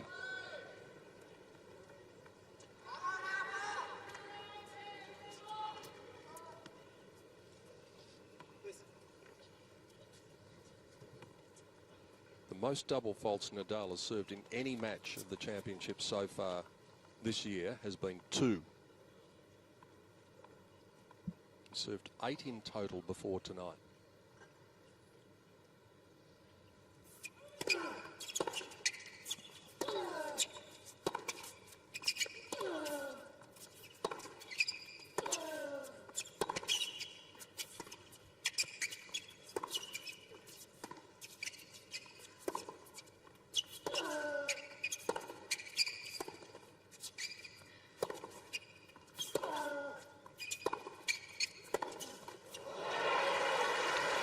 A little more squeak from the shoes of Djokovic throughout that rally. Peter will be happy to hear that. Well, it's a good indicator, isn't it? It is a good indicator. That he's moving. Absolutely.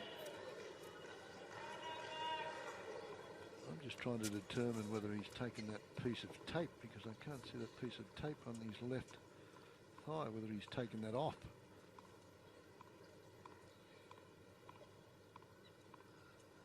Left quad. I think he has.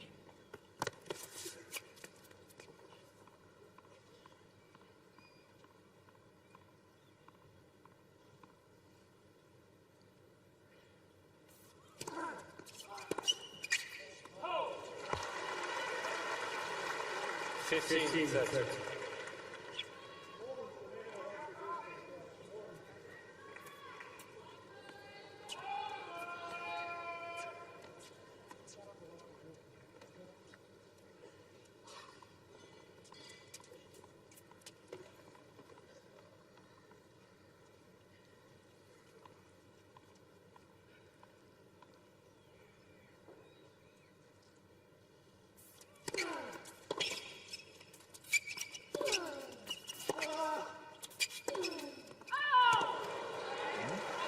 go. 15-14.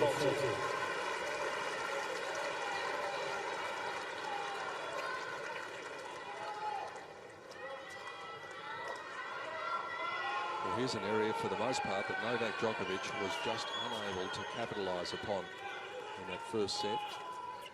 He wanted to go forward and volley that Nadal, and should have. He had such a great serve. Now, by the time he hits the ball after it's bounced, Djokovic is back into play. Lost opportunity.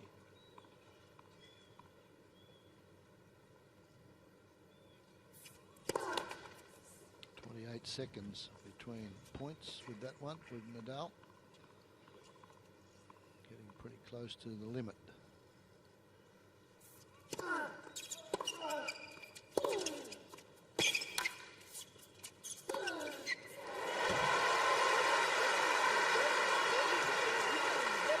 No wonder he's getting frustrated. So many break points now. He's had 6 of them, only converted the 1. It's not going to do it there. It's bread and butter. Nadal can go either way with that one. It's far too short. Djokovic not even in the picture to get that one. Still 1 break point to come.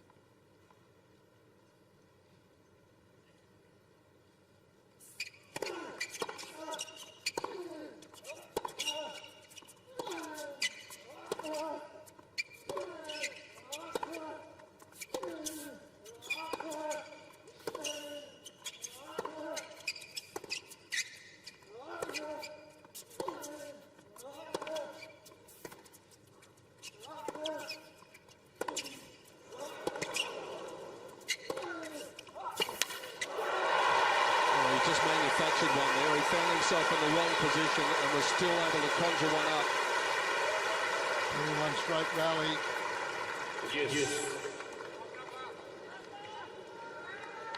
One of the better rallies, probing to try and find a weakness. That one looked as though it might go long. The top spin kept it in, and then that thumping backhand and taking a risk. Traveling some territory.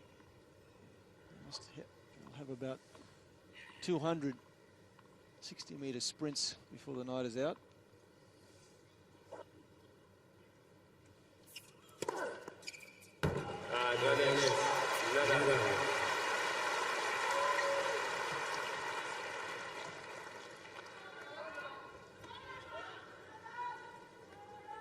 Up to 3 aces for the match. He is not a prolific server of aces.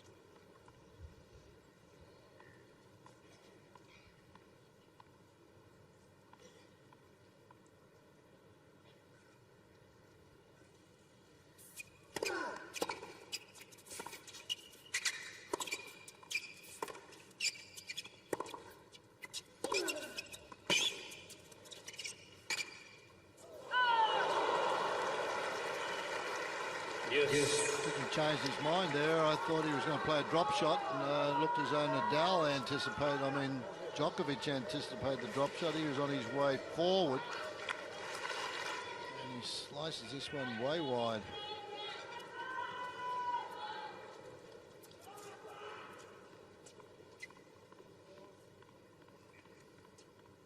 Looked like there could have been just a fairly large gust of wind during that point as well. Can get a bit swirly down there at court level.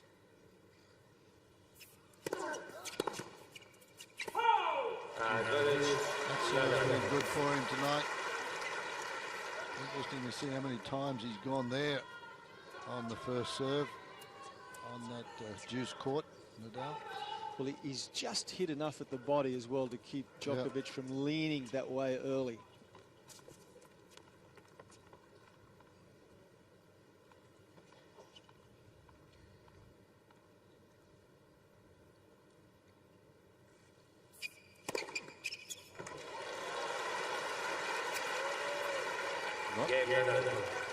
It's a very good hold, but it's one that's got away again for Novak Djokovic. Once more, he finds himself in a position where he's got a couple of break points that he doesn't take advantage of. And if you keep doing that against one of the best players we've ever seen, it will come back to bite you. Well, good sporting spirit there too, because he signalled that one long, and then he went up to have a look at it Yeah, he says no, and then he goes to have a look.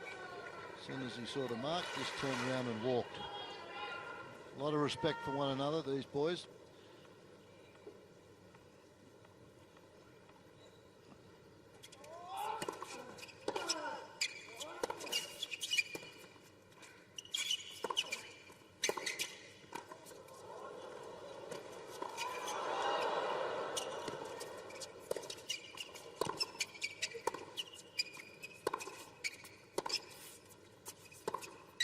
That's super stuff from both players.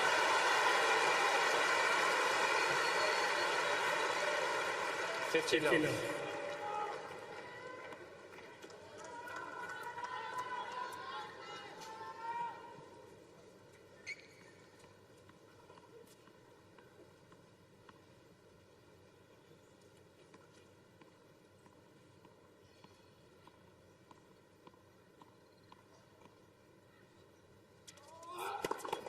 Let.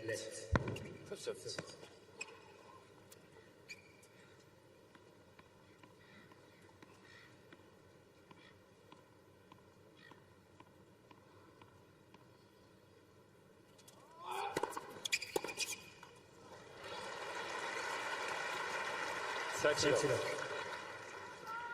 You talked before, Fred, about pushing the envelope with the 28 seconds between points. It just seems as though it's not policed anymore because the time between shots is 20 seconds.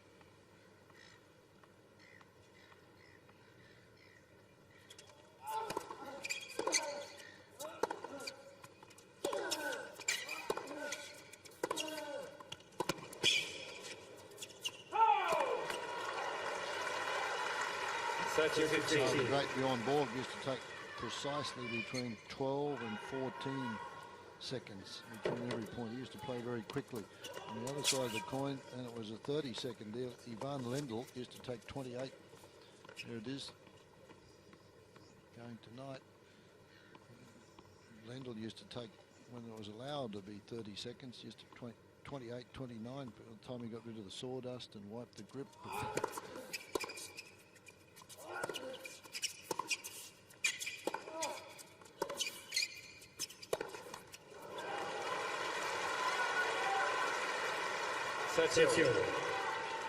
Andy Murray was actually at pains to point out the other night in the semi-final against Djokovic that he was taking a long, long time to get the ball back into play, but nothing's been done about it. We saw that they're both more than 50% over the acquired or the allotted time. Let. First service.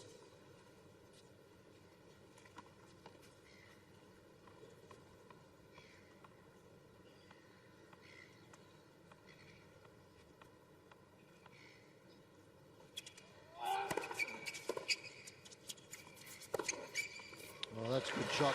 Tough shot to hit. He's got to generate his own pace off a short ball. Looks easy, but he's got to hit that off forehand with topspin away from the body.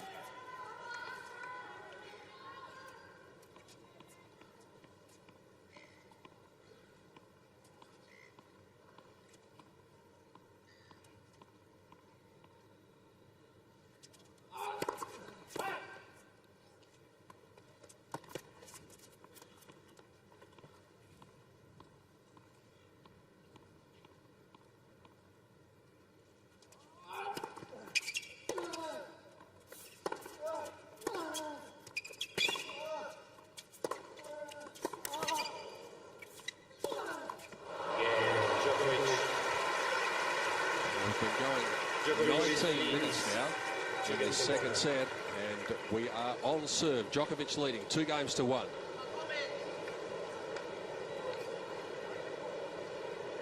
Doesn't matter which way you look at this, these sets are going to be at least an hour. We're at 20 minutes just on, and we've played 3 games.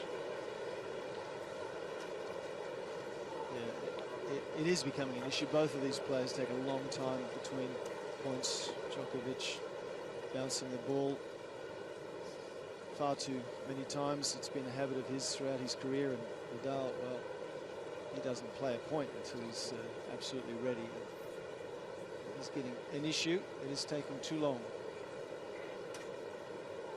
Saw Victoria Azarenka doing much the same thing when she came out onto the court last night. Same routine as Rafa, and we speculated that if they ever play mixed doubles together, the match may never begin.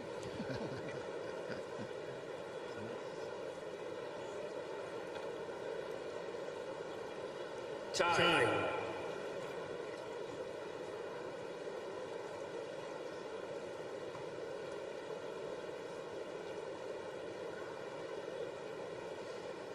Here's the Nadal first serve direction.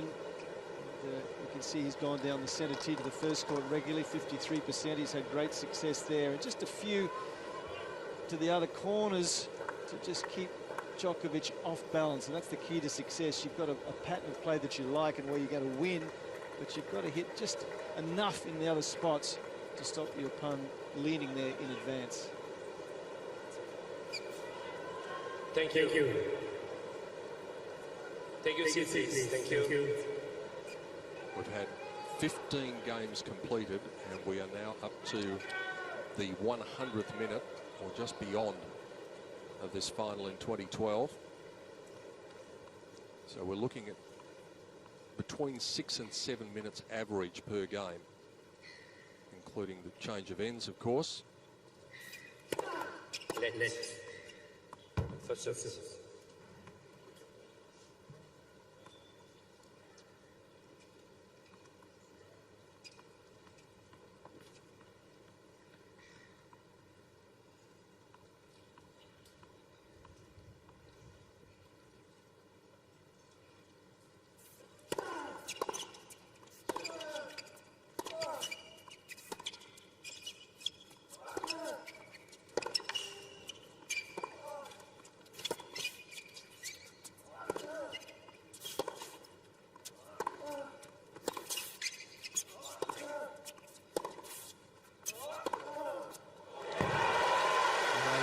Stride here. That's a beautifully constructed point from Djokovic. Again, where Nadal is trying to compete here. He's back around the Melbourne sign, and that's a good 4 or 5 meters behind the baseline.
Oh.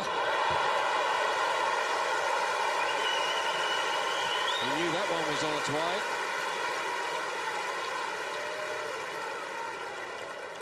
30-15. Should never have got to that third shot of this rally. Djokovic had a very easy backhand to hit down the line and come forward, and he elected not to do so. And that was a cracker shot, 157 kilometers an hour. It just shows you that Djokovic is just loath to come forward. They all have such respect for Nadal's passing shots, but you've still got to come in from time to time when the opportunity is sitting right there for you.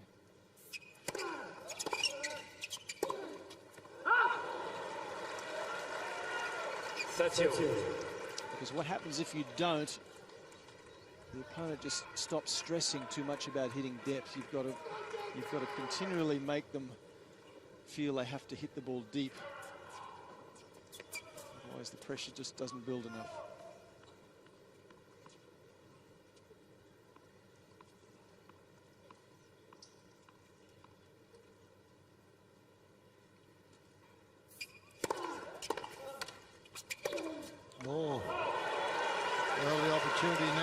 Djokovic. 30-40. Again. He's got to start taking them, doesn't he? He's had 7 so far. The only one came in the 8th game of the first set, where he was able to get the break. It took him 3 goes to do it then. Right up on top of the frame. That super slow-mo camera catches that, not in the middle of the racket at all.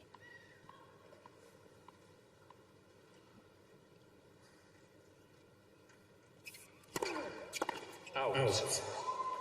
That's Nadal's Nadal ball. change the call on the right. Pascal Maria is Service talking line, about. was called out.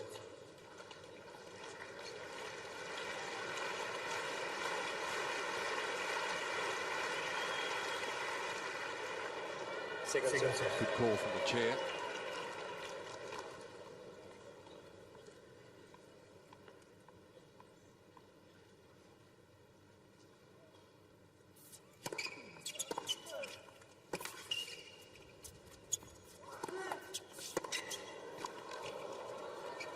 On the line. This time, he doesn't let an opportunity slip by. Djokovic makes the first significant move of the second set.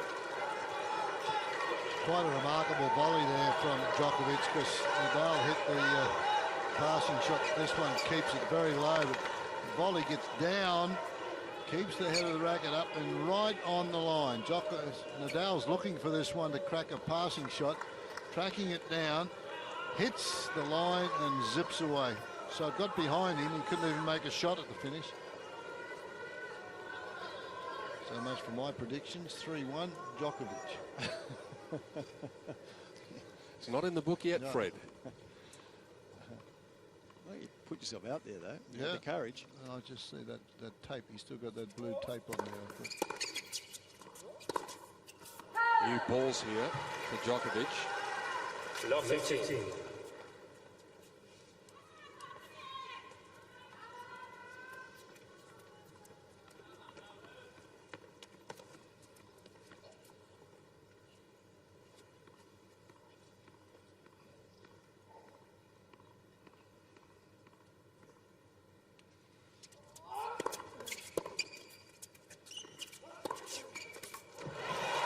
Djokovic stopped complaining about his rackets the last few games. 15. Mentally, he's probably got to help him. Yeah. Since the end of the first set, he's been all focus, Djokovic.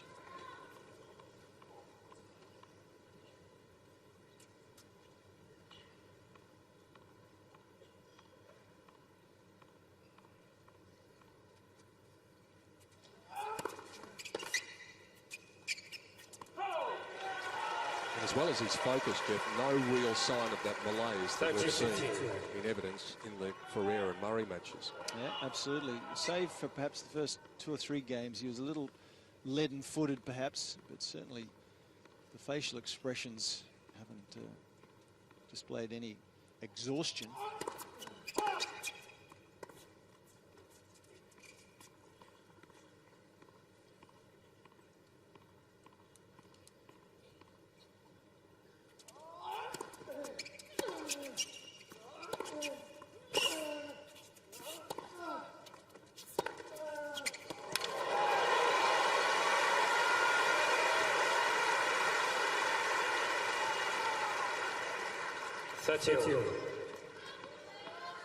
Starting to be more aggressive with his backhand, Nadal.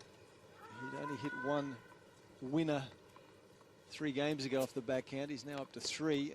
He's had about another 3 that were forced errors. Be a lot more proactive with that shot.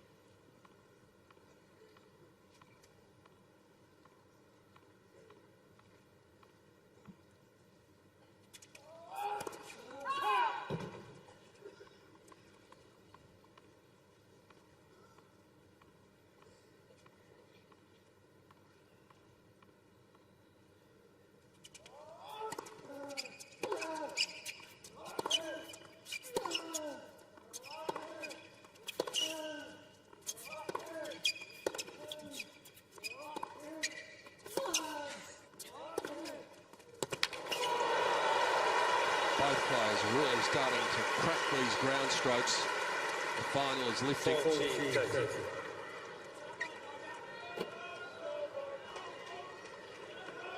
Thank you.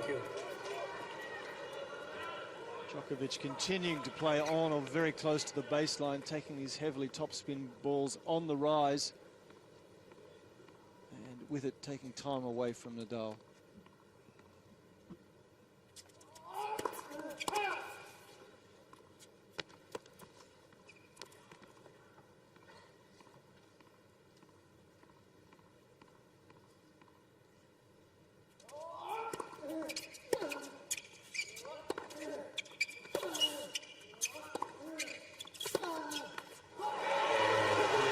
It's been about the most self-assured that Novak Djokovic has looked since the second set against Leighton Hewitt the other night, and he has the second set in his keeping at the moment, 4-1.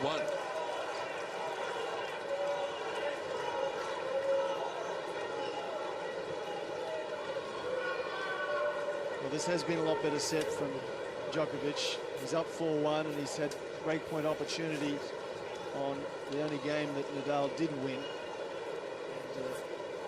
Fred, when he's moving well, I think he's got the game to give Nadal an awful lot of trouble.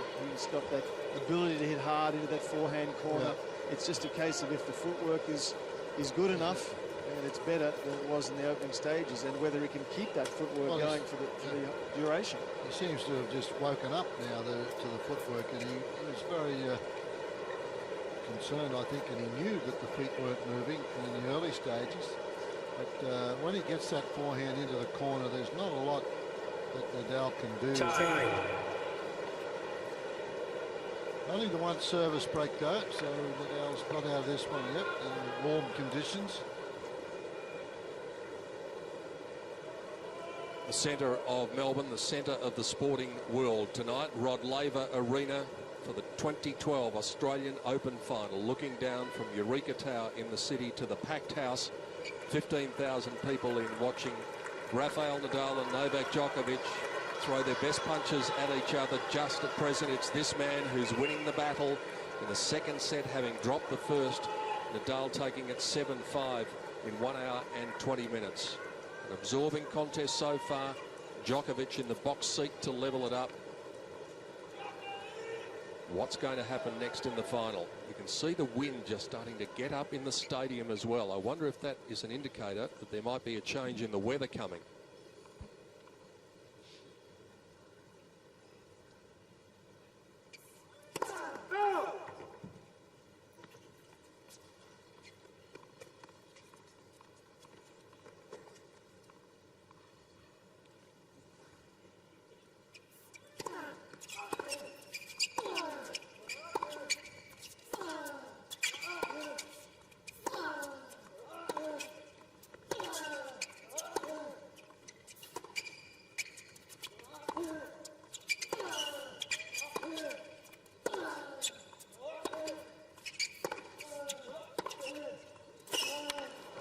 This match has come alive, folks. These boys are playing a lot better quality stuff in this set than they were in the opening set. Certainly Nadal Djokovic making Nadal cover a lot more territory.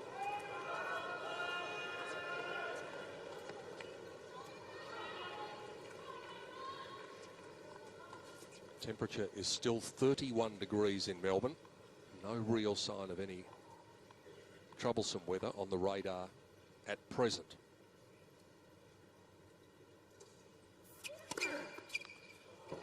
Good look at the roof there, which is partially closed, so there has been reports maybe some storms. So if that is the case, it's not going to take them long to get the job done to close the roof. Good eye from Djokovic there. 2 millimetres.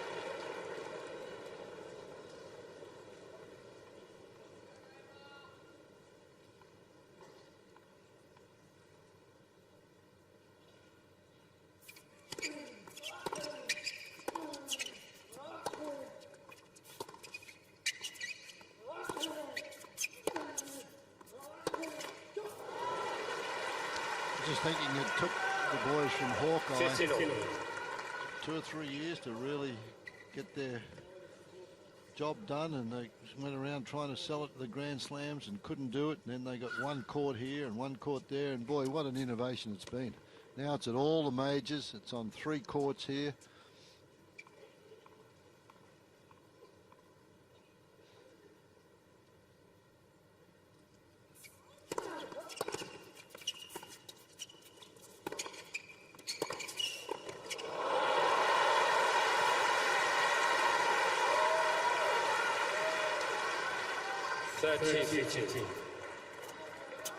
That's why Djokovic hesitates to come forward even when he knows he should, because the Nadal passing shots are outstanding. Nevertheless, that's a volley that should have been made. I was thinking exactly the same thing. Doesn't matter how good this one is. This volley, if you can volley at all, this volley, you've got an open court. That volley should have been made. That's the old serve, the old go-to serve from 40-50. Nadal from a few years back. Ace number 5 for the match. He's now got his nose in front of Djokovic in that regard. It was played at exactly the same time. It's 30-15, 30-15 or 15-30. Used to use that serve 8 times out of 10.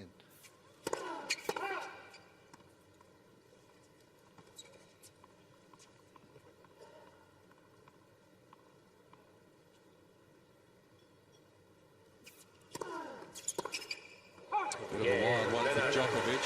Nadal conserves a bit of energy in the 6th game of the 2nd set. Prepares for the battle ahead to try and get that break back. He's running out of opportunities.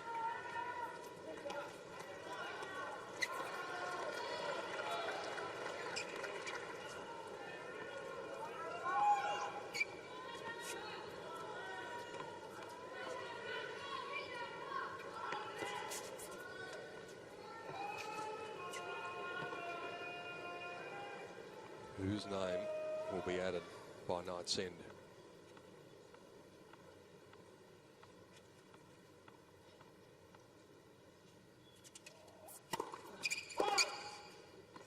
It's very close.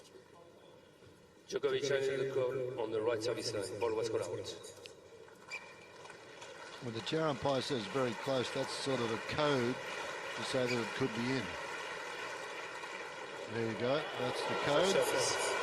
It's very close. That said, well, that means they should challenge. It's the unofficial law.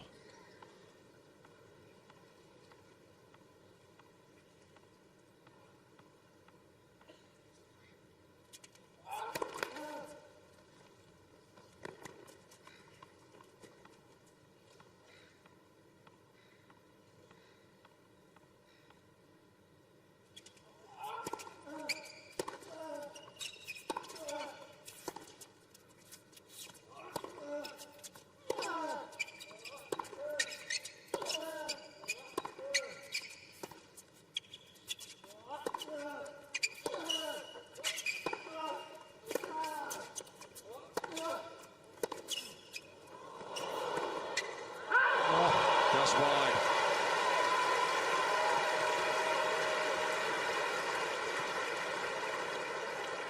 Love 15. Boy, that was a great shot. It missed though, but what a wonderful effort from Djokovic here. Round the outside of the net post.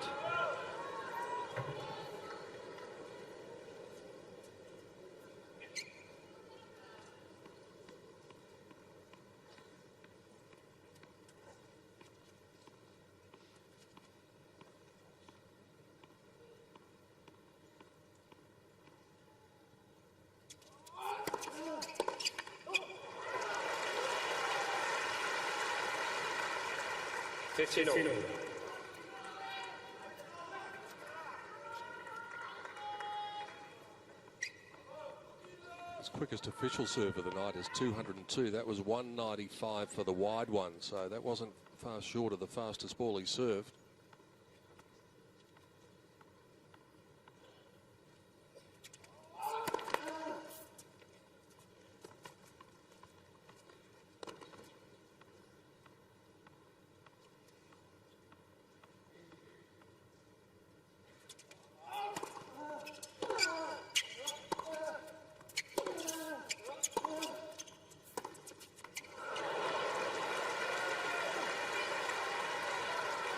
30-15.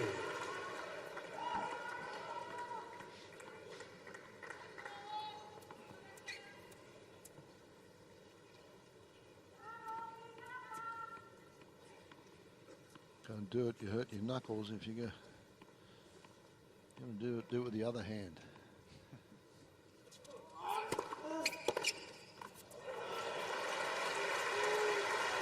A couple of points there. 14-15. A lapse from Nadal and puts Djokovic 40-15, seventh game.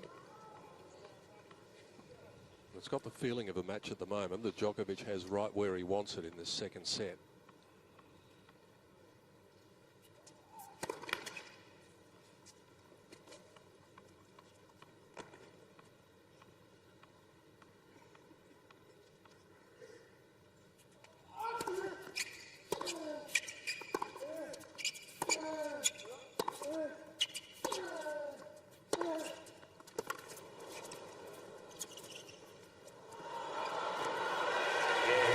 Cheeky. And when he plays that way, you know that his confidence is sky high.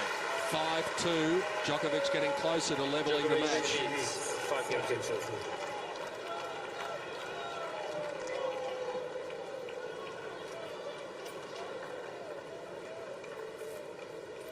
Well, evenly poised. Fred Djokovic has certainly lifted his rating from the first set, finding his range with the ground strokes. This is a well played point on that game point here. He moves up to this one, and you watch the change of grip here.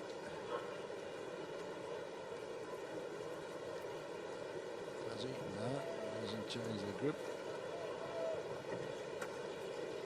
Plays it with the same forehand grip, just lays it back a little bit. It's well done. Opens the face of the racket. Over 2 hours now, this one, and we haven't played 2 sets. Chai.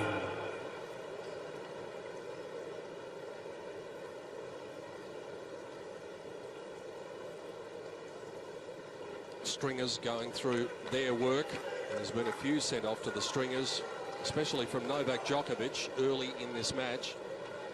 The stringers seem to have come up with the right tension for the rackets that they've sent back, because he is the man in charge in the second set, with the break coming in the 4th game. Nadal forced to serve now just to keep the set going.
Different player up there now, Djokovic, incredible. He's standing on the baseline and just controlling pretty much everything at the moment.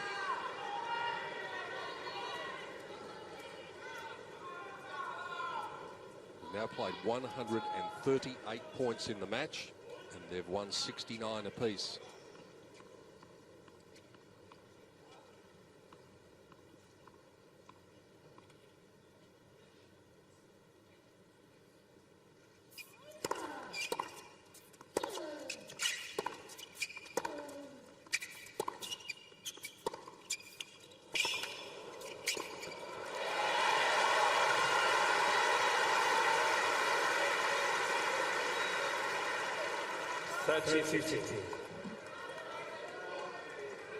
Winners at 22 each, unforced errors at 25 each.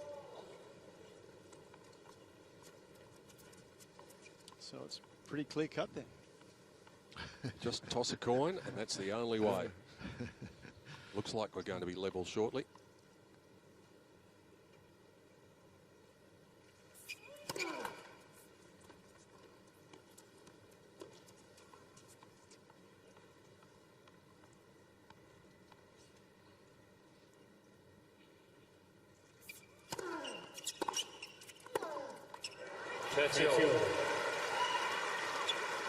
I just noticed with that last shot of the roof that we saw, gentlemen, that maybe it is closing a little bit. Yep. And the indicator seems to be from the radar that the rain is closing in.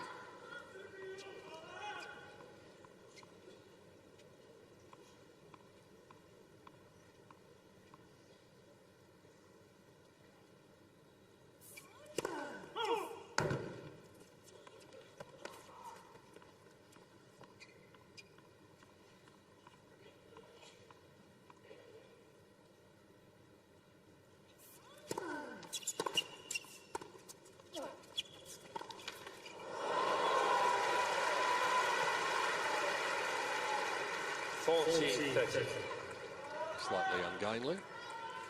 She ended up a very good shot from Nadal, who was in trouble here. And Djokovic, full stretch. It's a big point.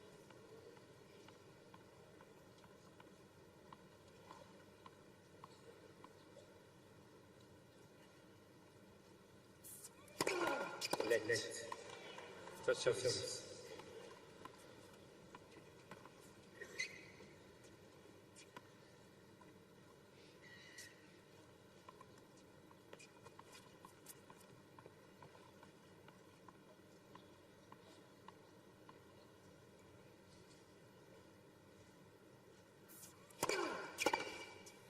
Wow. I think it's good. Now's got to challenge that anyway. Whether just for his own satisfaction. He can do that. Yeah. He can do that. Yeah, but he feel the ball is out.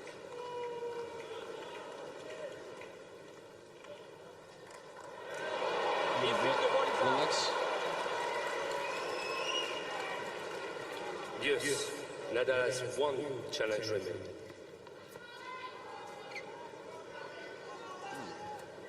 all a bit curious, all a bit confusing. Feels the ball is out.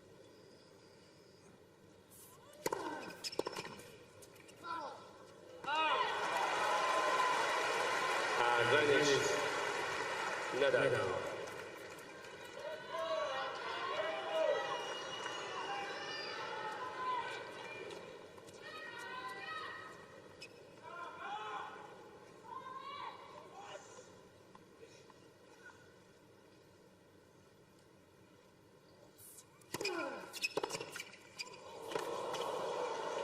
Can't do much about that. Extraordinary return off a very wide sliding delivery. Yes. Well, the forehand wasn't bad. A couple of points earlier. I'm glad that Djokovic sees it this way, because it means he's in there and just determined to get back into this.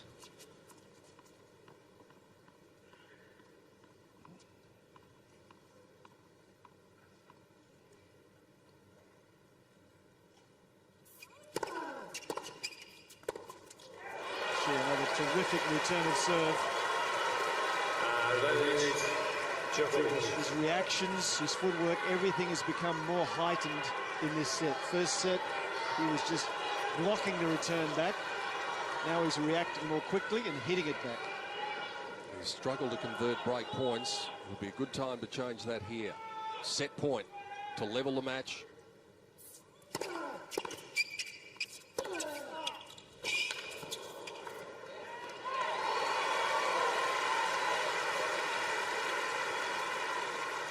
Yes.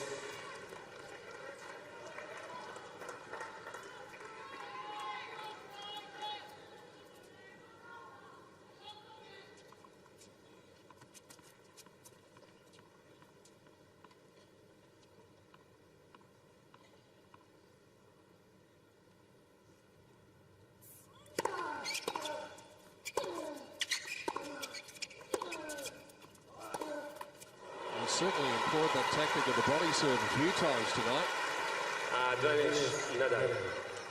But again, an indication of Djokovic's better movement is he's getting out of the way now more quickly and thumping it back. This has been a terrific game from both players.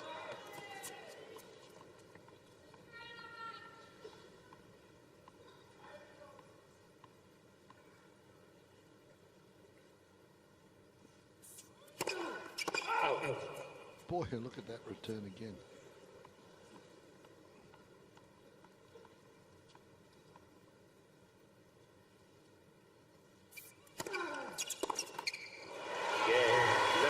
Another big one, not this time. So another break point is squandered, but the difference is that this time Djokovic has the chance to do it off his own racket.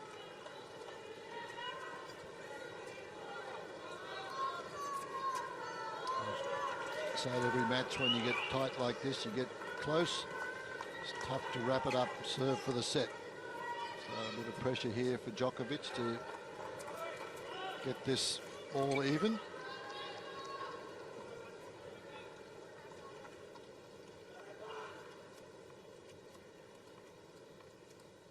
Nadal will be looking for the first point here.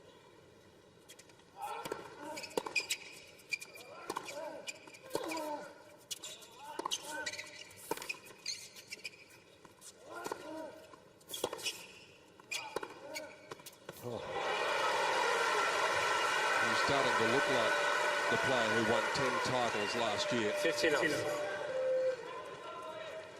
Takes control of the rally. Look where he is inside the baseline, this time on the baseline.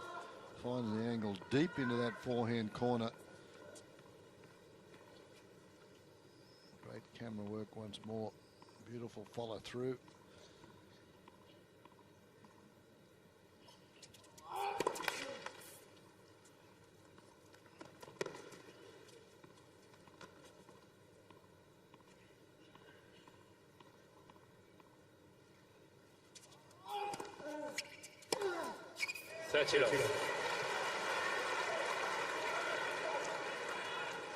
Remember earlier, Nadal from time to time was looking to stand up on that baseline on second serves and be aggressive. Look how deep he is. The ball's dropping. He must have been 4 meters behind the baseline there to take that second serve. And when it's 138 kilometers an hour, it takes a long time to get to you.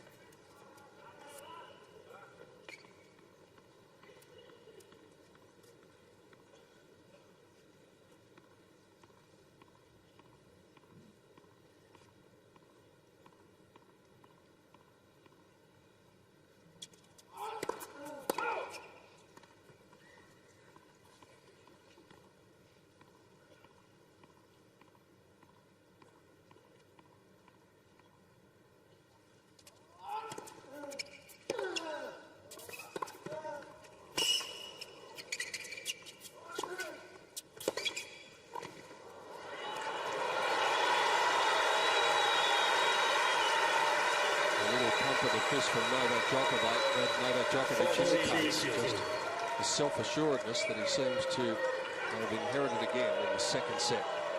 Well, they know one another so well. When he hits this one down here, sets up the short ball and then knows that this one's going cross court. He goes down line occasionally with it. But Djokovic just sitting right on that volley. Second and third set points for the defending champion.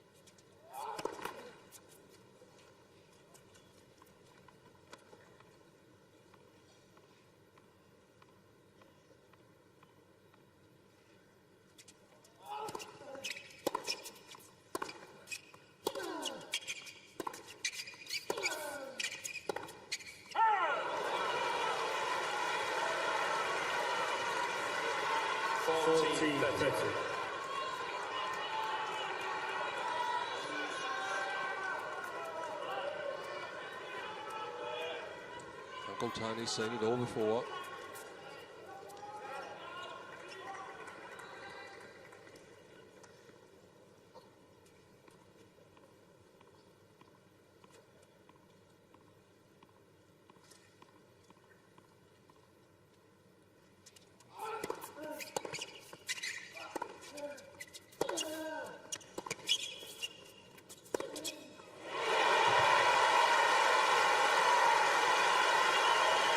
Nadal is absolutely relentless. Yes. Doesn't give anything away. This is a well-played point again here, and he goes for a break on the forehand on 2 occasions. Favourite shot, that off forehand. You saw how many of those winners he'd hit in that graphic we had earlier into that spot.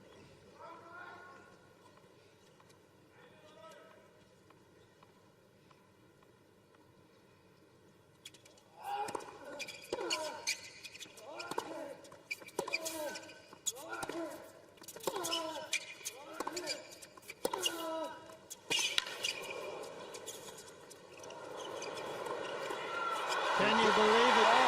He got away with it.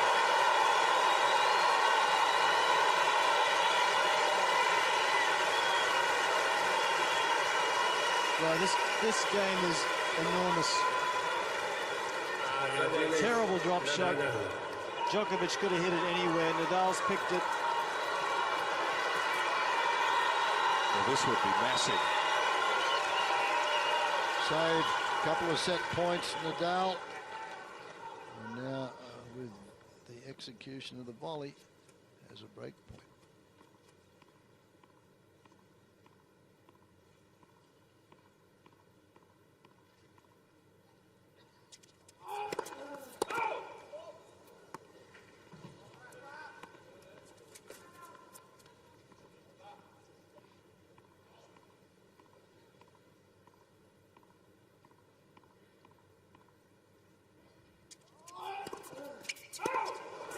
Double fault. Djokovic has got a challenge from the look of it. So his hopes rest on Hawkeye. A wry smile. I think he knows. Is he going to get some luck? No, he's not. Rafael Nadal simply does not know when he is supposed to be beaten, and he breaks back and we're back on serve. 5-4, second set.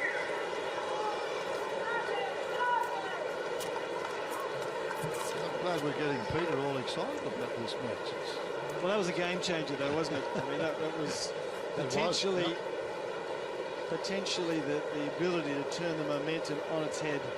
It was all Djokovic, but as you said, Fred Nadal will not go away. He doesn't know when he's beaten. You know, 40-15, you think, well, okay, they're close to a set all, and he doesn't just play passive points, Nadal. He went after those shots. He didn't sort of say, well, hey, I'm going to wait for you to miss them. He played as though he was in control, and he hasn't been in control in this set. It's been Djokovic that's been dictating most of it from the baseline. Now, these next 2 or 3 games here will tell us a lot, next 15 minutes.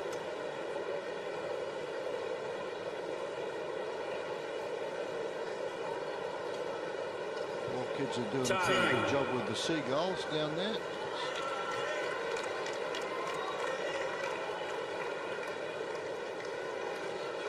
The crowd in Rod Laver Arena went up.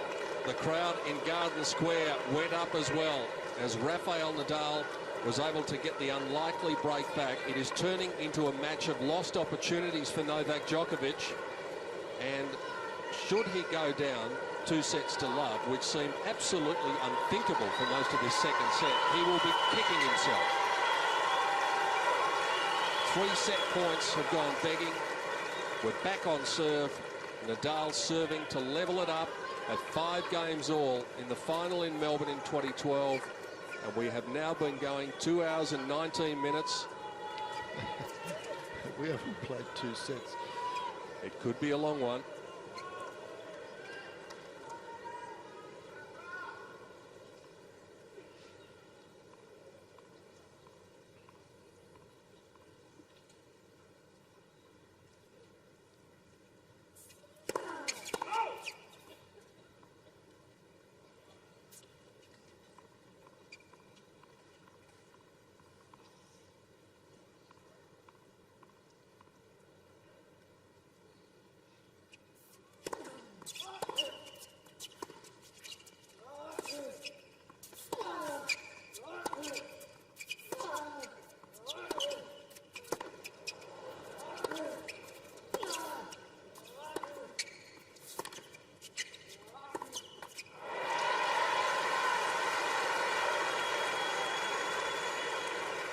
59.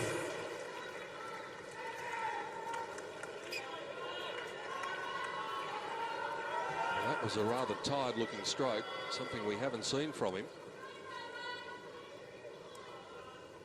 for a long time.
Out. Is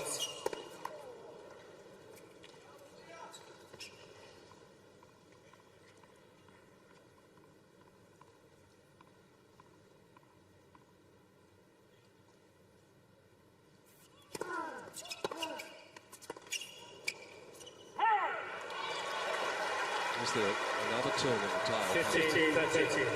Well, he's ripping into those second serves now, and that's a good play. I think that's about his only shot this stage to get out of this set.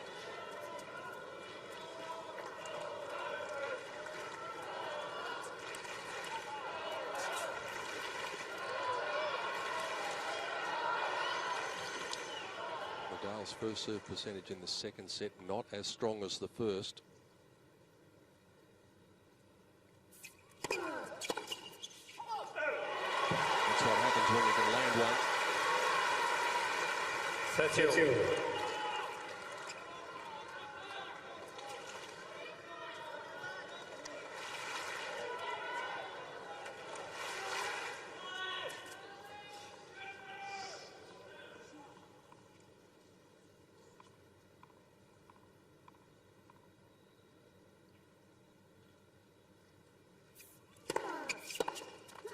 again, just firing it straight at the body of Djokovic.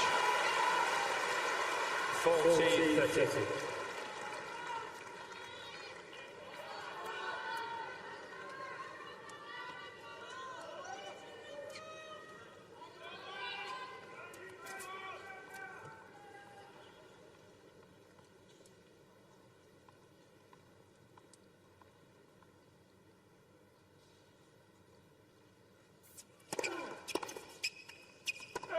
Pressure. Overruled from the chair by Pascal Maria, who's been spot on most of the night. You have one challenge. Yeah, he's got one challenge left. He's going to Nadal is challenging the call on the right baseline. Ball was calling. Of course, if we do get to a tie break, they'll get one more challenge each.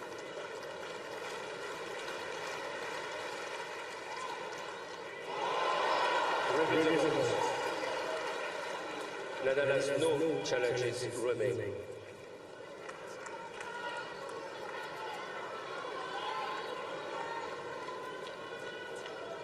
That's bad luck for Djokovic.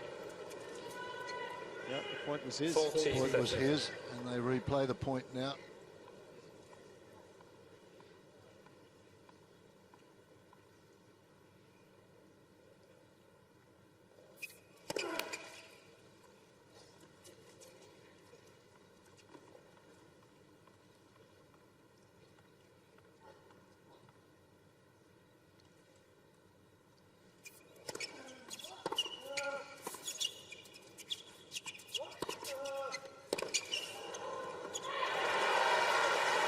Second serve, just 132 from Nadal.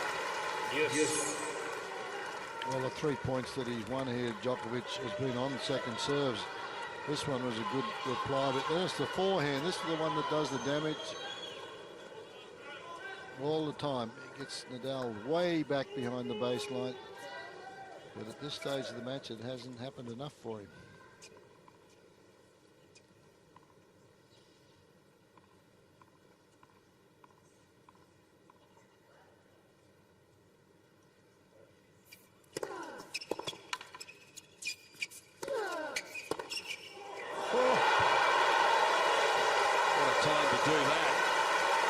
Unbelievable anticipation here.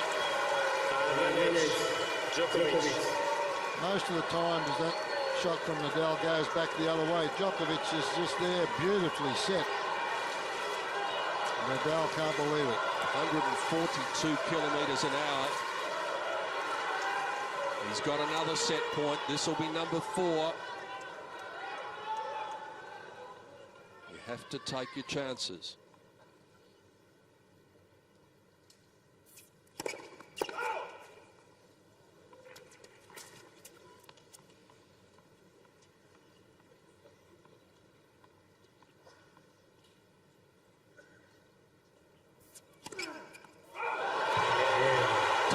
Have decided a couple of big points. Djokovic levels up the match. He was the favourite before it started. He's probably a slight favourite again. We're a set apiece in the final after 2 hours and 27 minutes. Well, it's quite incredible the way this match goes. It has ebbs and flows. Well, a double fault came surely as a result of the aggressive nature of Djokovic on the previous second serves that he had in that game. So that summary there, winners and unforced errors, Djokovic level pegging, but he's certainly been going for plenty. Very little in it, again, as you would expect. But Djokovic, he was all focus. Having lost that first set, he really put his head down and was all business. And Nadal wouldn't go away, but gee, Fred, Djokovic did well then to come back and most break definitely. again. So, yeah, highlights of the second set after being down or having those match points and then set points, and Nadal really taking it to him, and then Djokovic comes back and anticipates that backhand down the line could be the turning point of the entire evening. This one was a bad miss. Good anticipation again from Nadal. This one, though, here is the one that's done the damage. That set up the set point and got everybody jumping up out of their seats. And that could be the turning point if this one is won by Djokovic.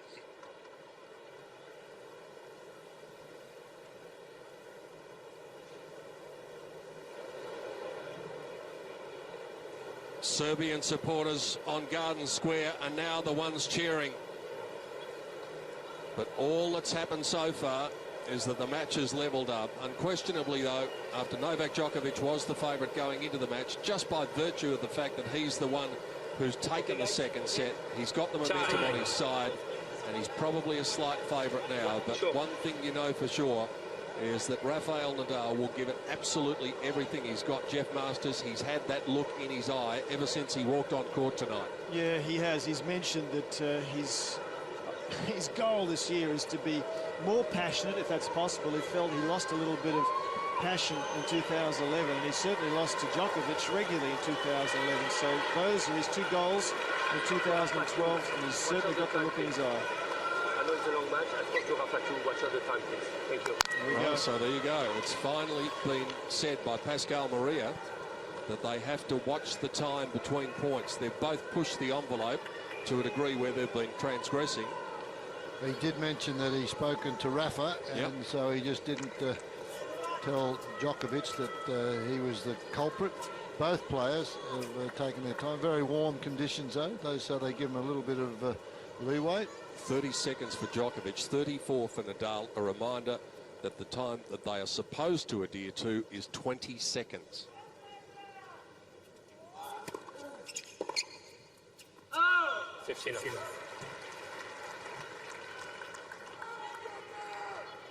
Well, we'll see what happens, because I think Maria has done the right thing, and he's warned them both privately. Will someone get a proper warning, a legitimate legal warning at some stage?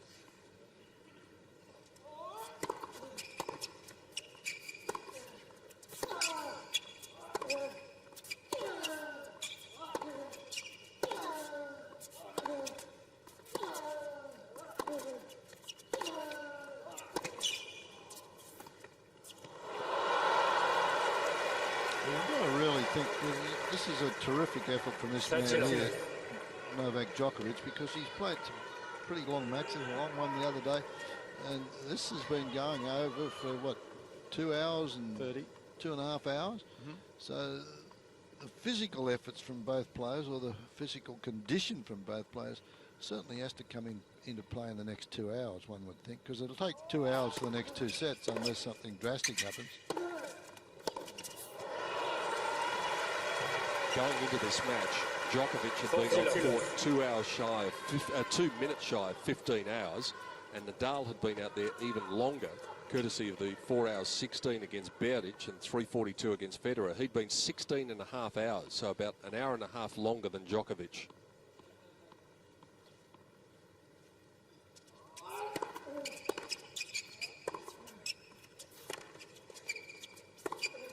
We talked about it earlier. It was Djokovic who played the last of the semi-finals. And 3 out of the last 4, Fred, have been won by the man who played in that second semi. Well, it's interesting, isn't it? We spoke tonight about how Nadal wanted to play more aggressively, and tonight he's been less aggressive with his court positioning than he was in the US final of 2011. So in other words, he's playing deeper behind the baseline. And this is a look at Djokovic tonight. 64% behind the baseline, 36 inside. So he's very much taking the aggressive part of the court, which is what we'd expect. And it's paying dividends. Just 3 balls inside the service line for Rafael Nadal. A love hold for Djokovic, making a big statement at the start of the 3rd set.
I just saw a shot of the fans and their fans. 29.2 degrees Celsius still at 20 minutes after 10 on a Sunday night.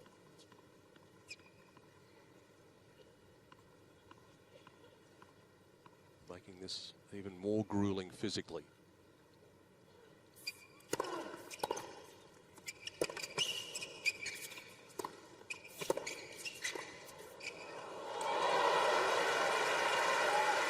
Set up by another outstanding return of serve. 30-15. Should have been at the net behind it, surely, but after the return, he had his man by the throat.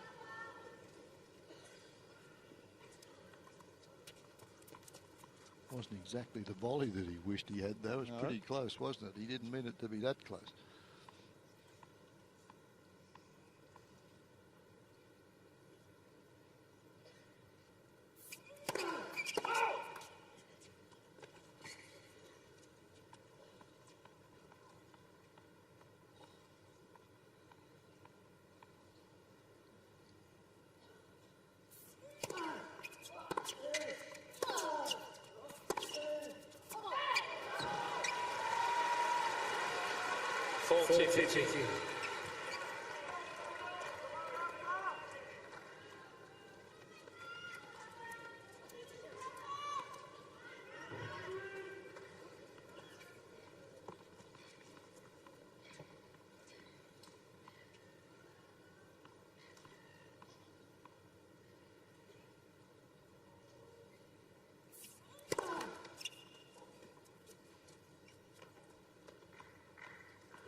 that one. Smart play from Djokovic. He rolled that one with a lot of heavy topspin.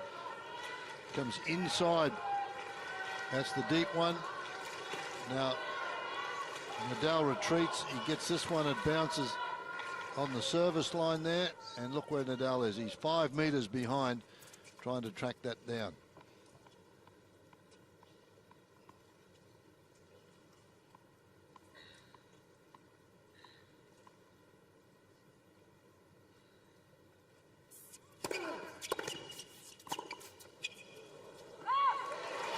Comfortable game all of a sudden becomes a little bit uncomfortable.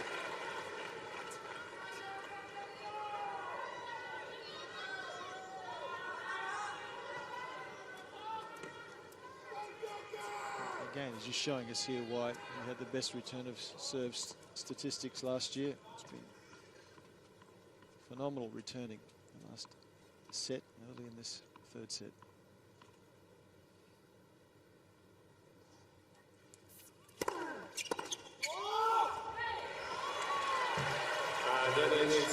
Again, the serve at the body on the juice court has been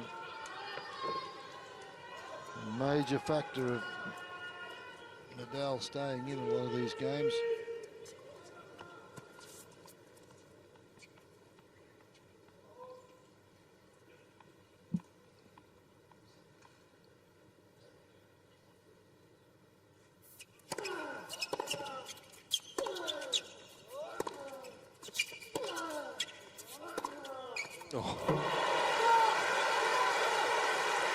Starting to rifle those forehands up the line. Yes.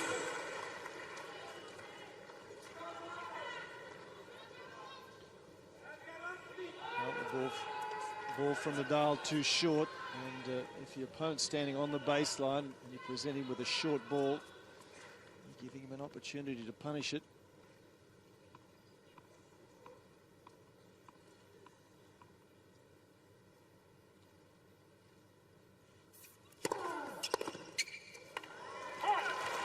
Djokovic dropping the racket in disgust knows that he's getting close to what would be a crucial breakthrough. Just can't take that next step.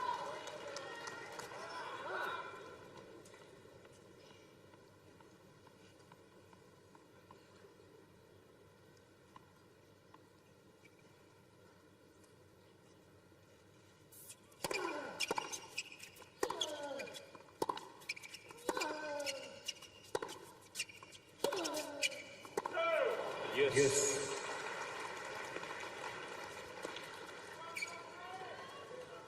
Djokovic standing firm on the baseline, though, to return serve, isn't he? He's not really that far back behind the baseline, and he's getting the ball pretty early, getting it back to Nadal before Nadal can get himself set at the back of the court.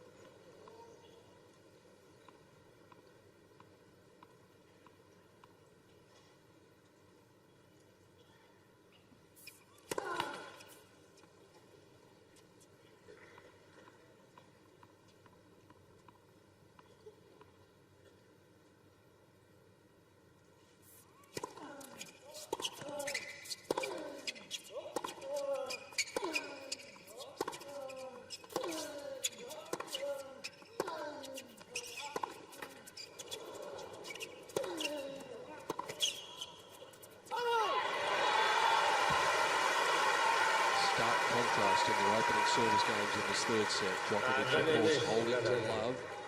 This will be the 12th point of this opening service game for Nadal.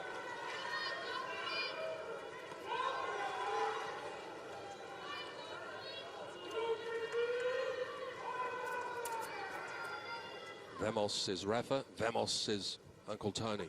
Uncle Tony's changed his seat. He's gone from the front row to the second row. Must have been where he was sitting last match. Another big hold for Nadal, under pressure. One game. If the pressure keeps coming, though, even a player as brilliant as he might eventually crack.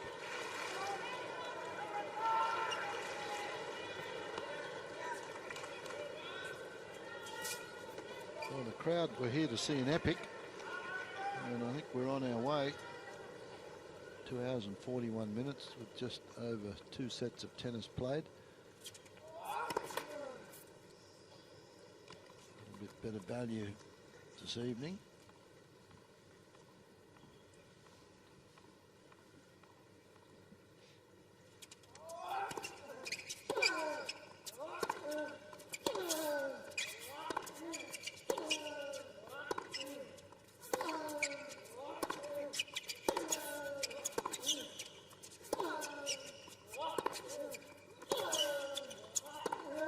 Wow, that's fantastic. Absolutely awesome. 50 love. Toe to toe.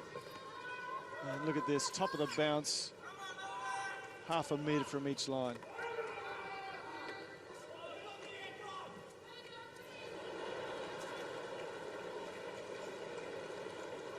Thank you.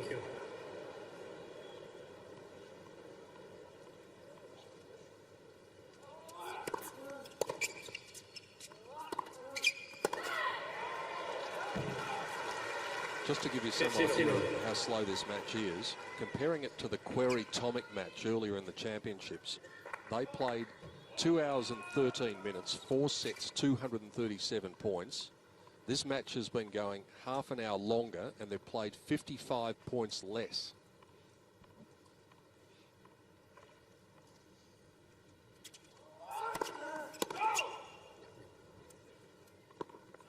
Mind you, Querrey and Tomic do play as though someone's hit the fast forward button. Yeah, not too many rallies.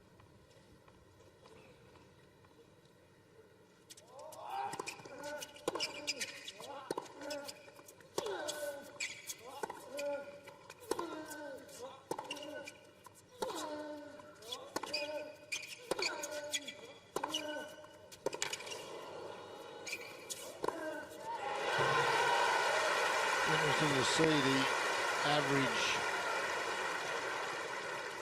strokes in the rally tonight. There's got to be quite a few, because there's 12, 14 strokes in this rally. Some of them have been in the 20s. Right in the middle of the frame, that one.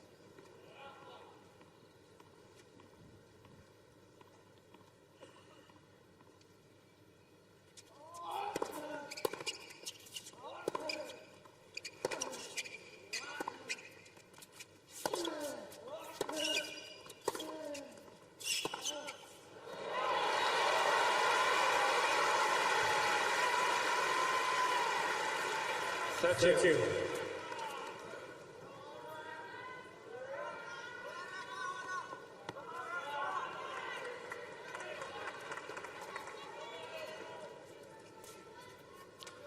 Toe to toe again.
First service.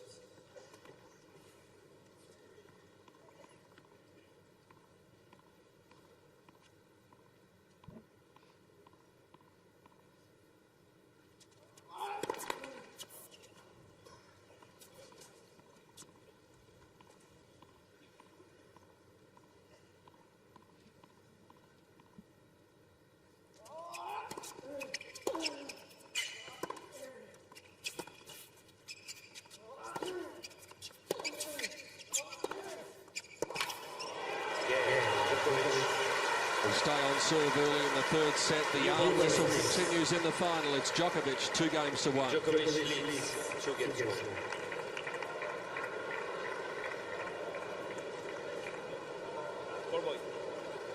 Standard of tennis has been pretty darn good.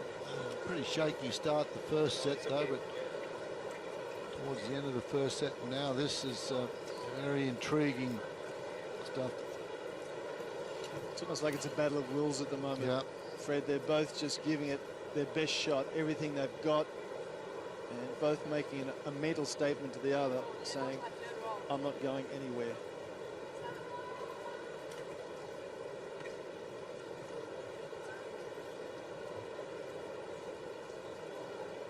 He's quite a remarkable athlete, Nadal, some of the stuff he gets to. So is this Djokovic. I think when he gets there, is probably on even more better balanced than Nadal when Nadal gets there. So intriguing contest, and it's a long way to go yet. Time.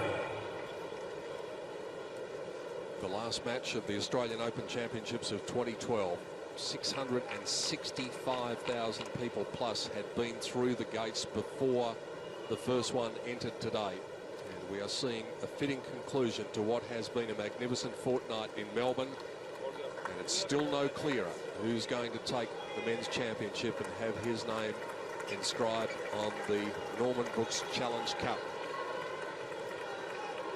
Rafael Nadal having to play catch-up in this third set. Djokovic on serve leads 2-1. Match has been in progress 2 hours and 48 minutes. Rafael Nadal played in the longest ever singles match here, and that was the semi-final against Fernando Verdasco in 2009, which went in excess of 5¼ hours. We may be on track to break that.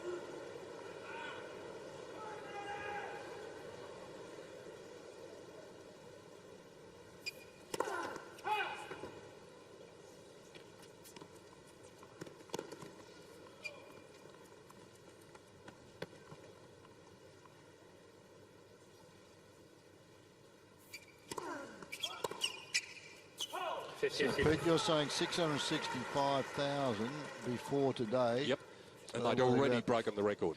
15 here. There's got to be 7 or 8, maybe even more out in the square. So they're closing in on 700,000 folks then. That's terrific. Very close. The Sunday record is just over 22,000, and it'll be close to that today.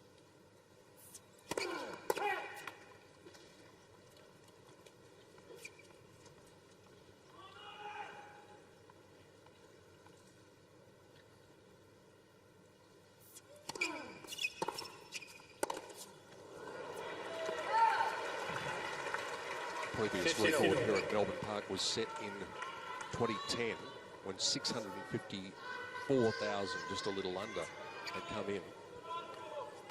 So even allowing for 1 day less, the record had been broken by more than 11,000 yesterday. Quite remarkable. Part of that due to the fabulous weather that Melbourne has been having for the past 2 weeks.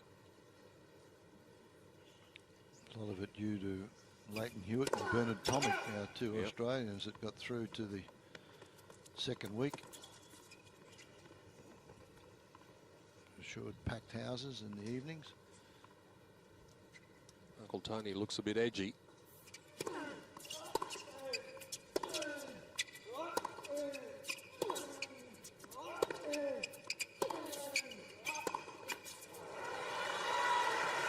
It's got the feeling, Jeff, at the moment, as we spoke about in the terms of events, that the man who slips up first here is really going to have the task on his hands. The one who makes the first decisive move is going to be an overwhelming favourite at that point. Yeah,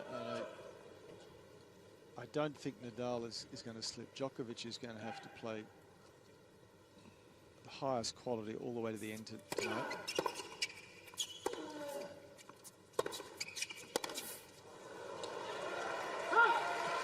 I think this match tonight just means so much to Nadal.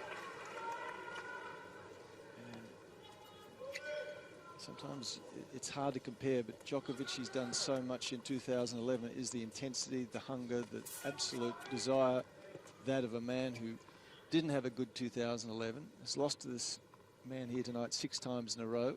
Has he got the most hunger and passion here tonight? Well, we'll see. Djokovic unhappy, had a perfect return. You can look at that the other way, Jeff, too. If Nadal is, wants this one so badly, and he's played his heart out, and he loses this one, this could, you know, be tough on the rest of, or the start of his year. It's certainly going to be the start, but it could knock him around mentally. Absolutely, but again, big time. But this is why I think he wants this so badly. It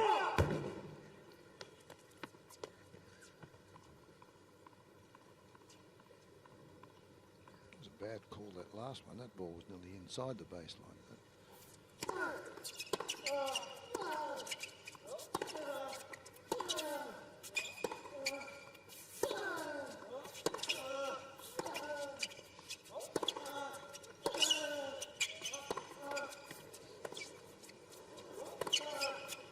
Here's trouble.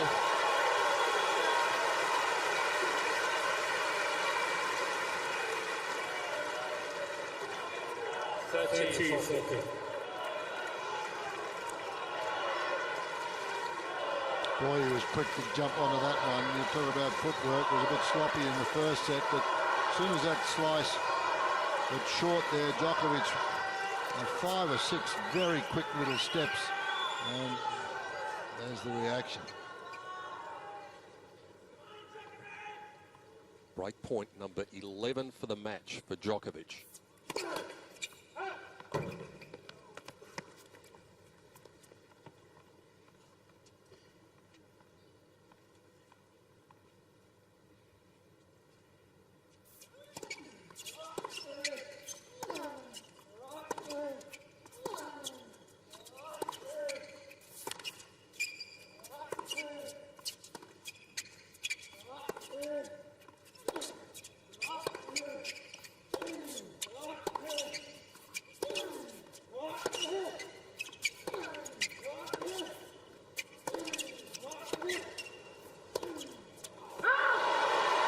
Is this the moment where the balance of power swings?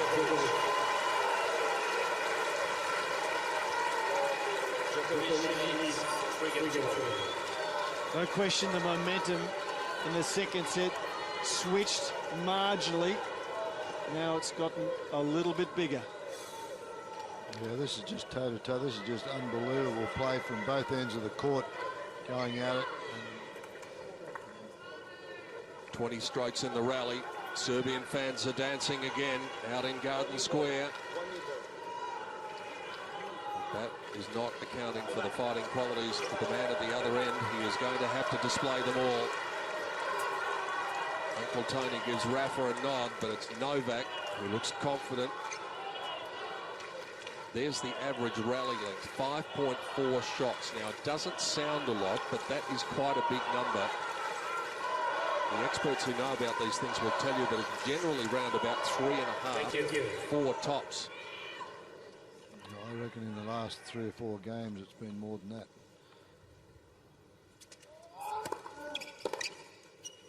Well, that brings it down. Points like that bring it down. This is a danger time for Nadal. This brings doubts into his mind. And the demons that he's lost 6 in a row could do some damage here.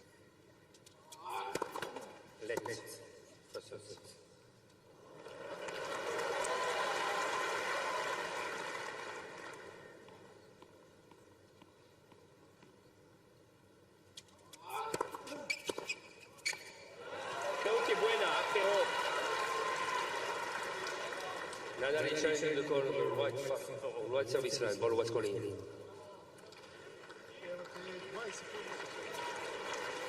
Bueno, I think it was good.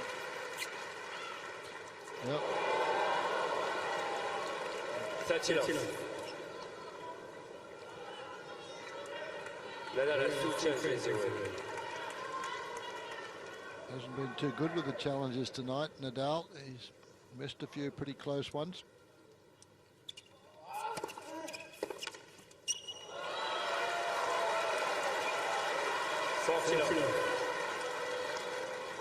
There has been a perceptible change in the momentum of this match all of a sudden. Now it's Nadal on the back foot. Sometimes when his back is to the wall, that's when he comes up with his best stuff.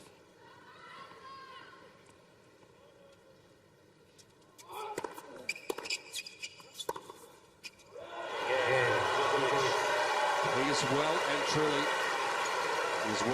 truly in control. Djokovic 4-1 with the break in the third set.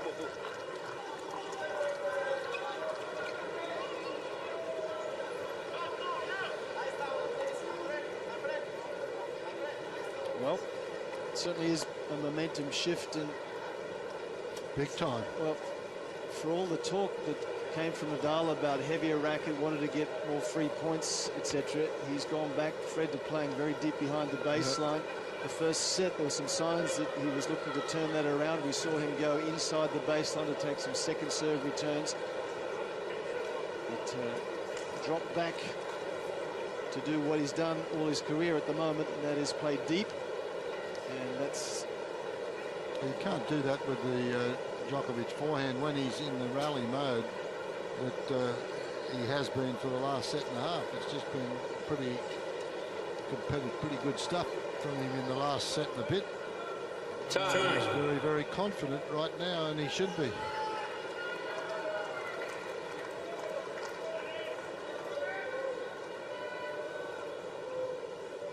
On the line is in, it certainly is. And Rafael Nadal has been finding it more difficult than Novak Djokovic to exemplify that tonight. Djokovic certainly feeling as though he's got the whip hand at present. As we said, though, beware Rafa when his back is to the wall. He's going to have to produce something special, it would appear, to stop Djokovic from taking it 2 sets to 1 lead.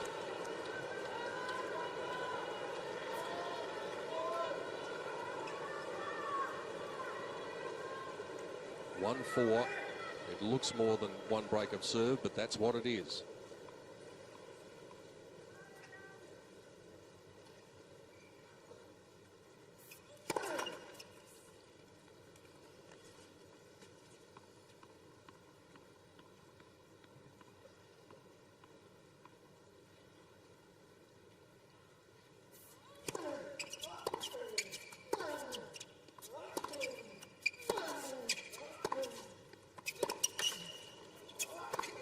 That's the shot that gets him again. Opens up the court, and boy, he's improved that now tonight. He was missing them early. This one here.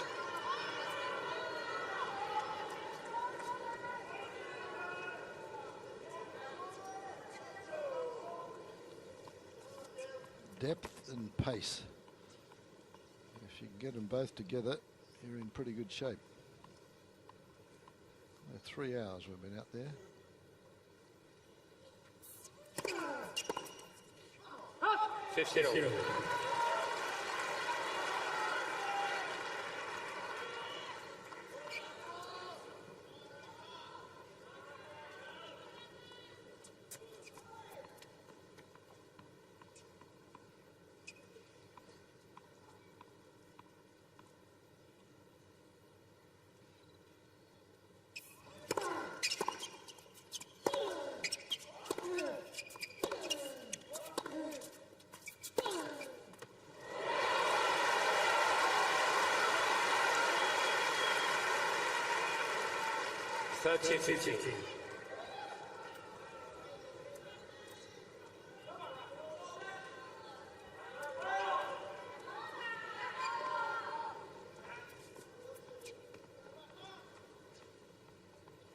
Match played in a great spirit between these two men who have so much respect for each other, both on and off the court.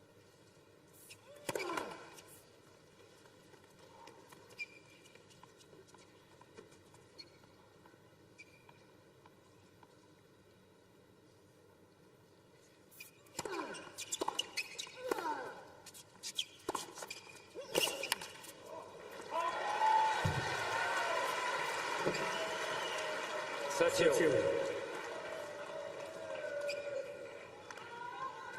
Fred Djokovic is the only player who really seems to be able to jump all over the Nadal's second serve.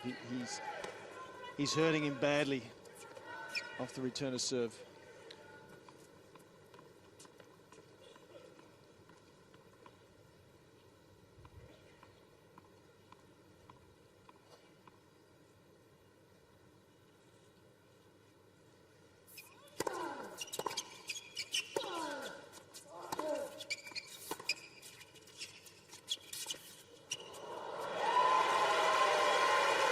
Well, that's a sign of confidence.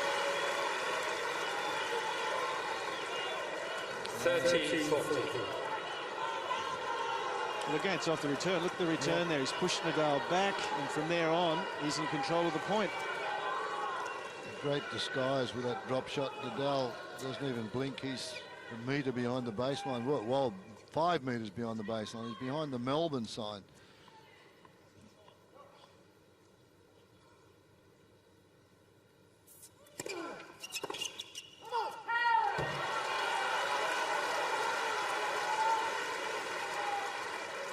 Yes.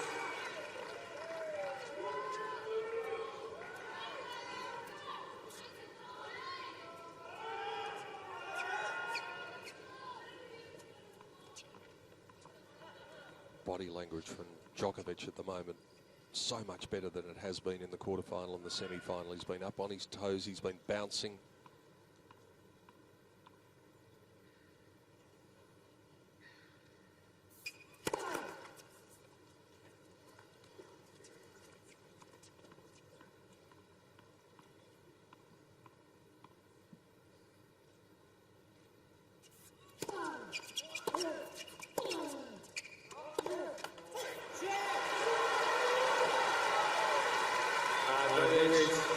Nadal.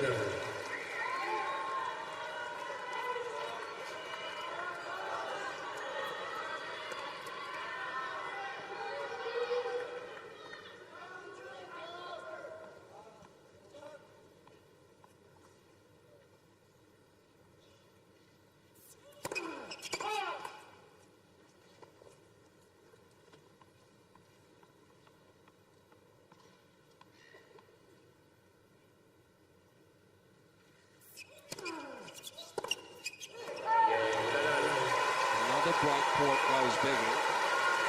Sooner or later, the damn wall will have to burst, you would think, if he keeps on going back to the well.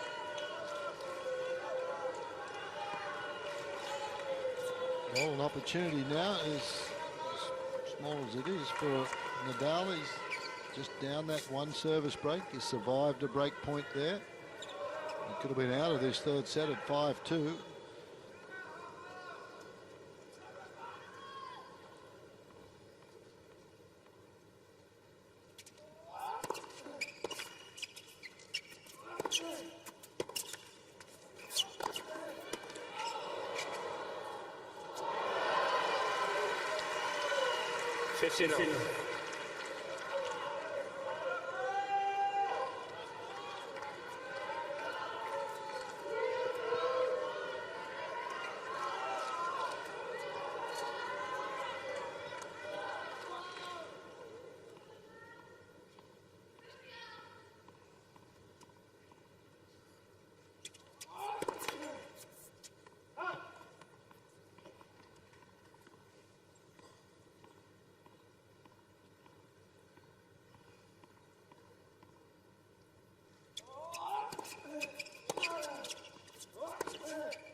The winners have completely dried up for Nadal, set by set. He's had 15 in the first set, 9 in the second set. So far in this third set, he's had 2.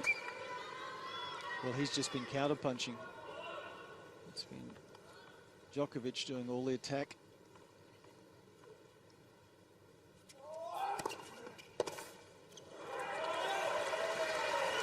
Use that serve well now.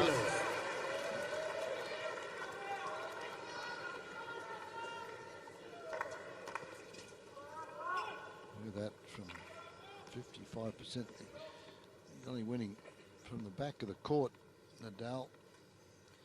today is only winning 20% of the rallies. That's just not like him. Well, it's hard to see where the turnaround is going to come from. Novak Djokovic looking supremely confident. Up the break, 5-2 in the third.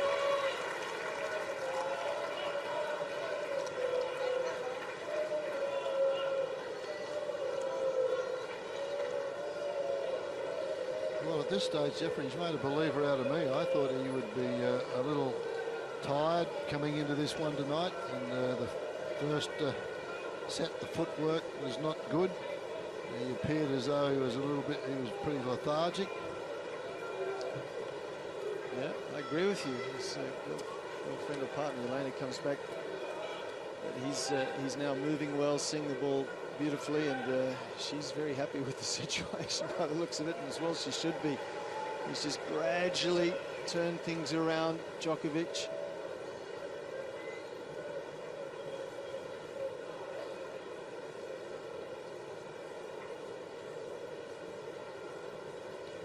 Time.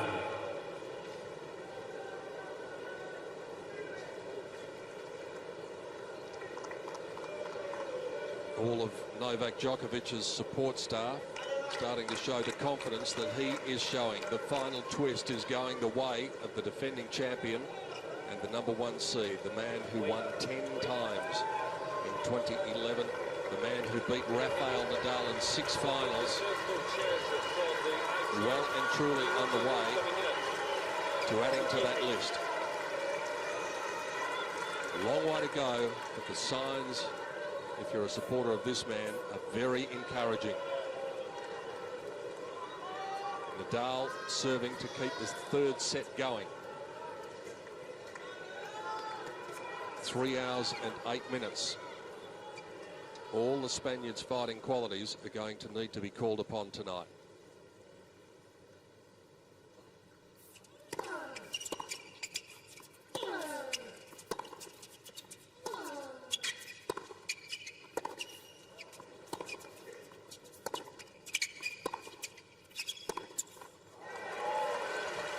Que buena. Love 15.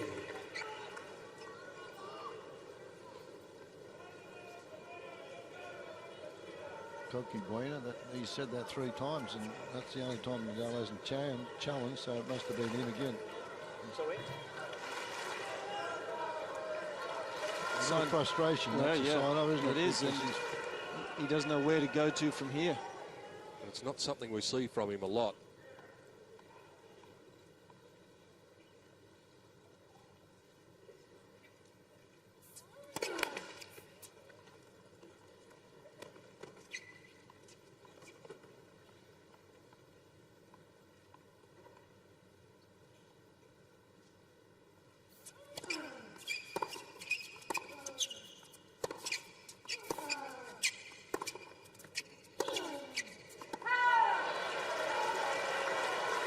Temperature has only cooled marginally. It is now 27.4 degrees, so it's just cooling a little bit as Novak gets hotter and hotter. But right now, you can sense that Nadal's thinking, this is deja vu. This is all that happened to me in 2011, and he's emotionally and mentally lost at the moment.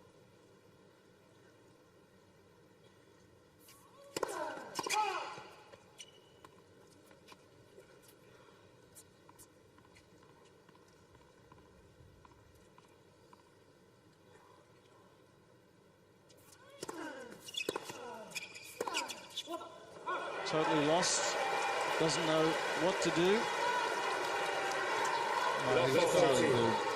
He's starting to press now, isn't he? And starting to panic. Well, the panic button must be right beside him here, because it is 3 set points. It's hard to believe that he could fight off more. He's fought off 8 break points in this match so far.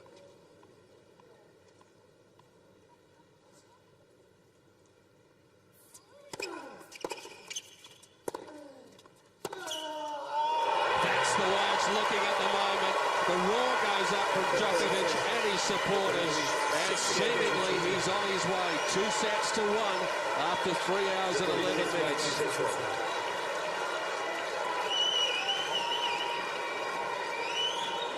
Marion Vida has the look of a coach who is very satisfied with what is taking place, and why wouldn't he be?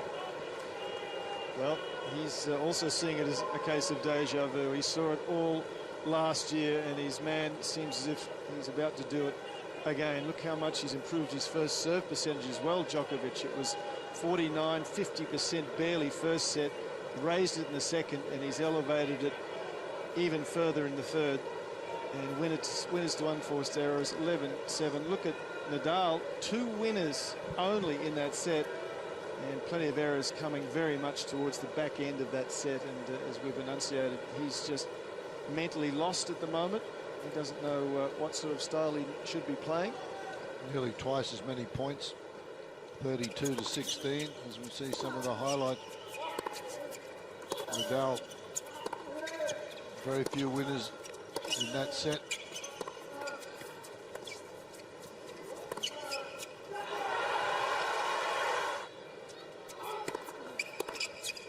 And towards the end of the set, it was panic stations.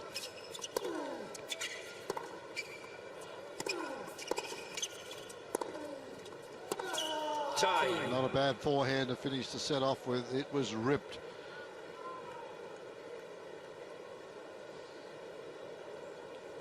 Novak Djokovic lets the roar out at the end of the third set, and well he might, because he has this match exactly where he wants it. There's an old expression that it's all over bar the shouting. If anyone else was at the other end of the court, you'd be confident probably in saying that about this match.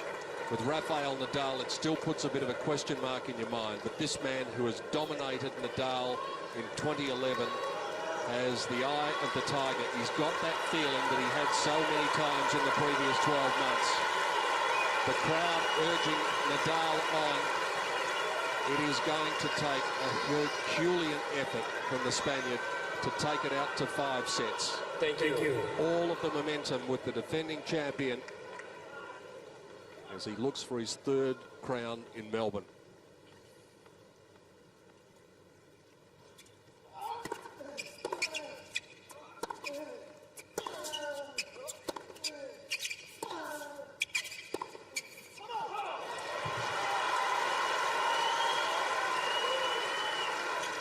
Now 15.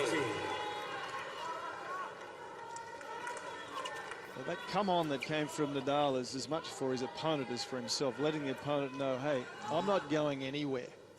Don't think you've got me beaten.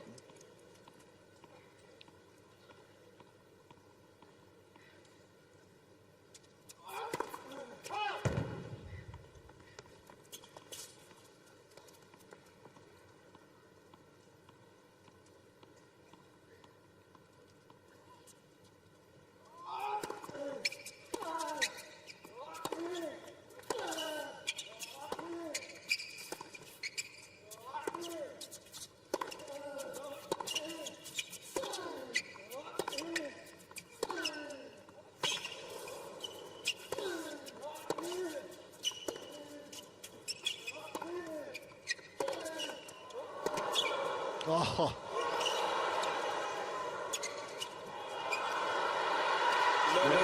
unbelievable stuff. How good is that?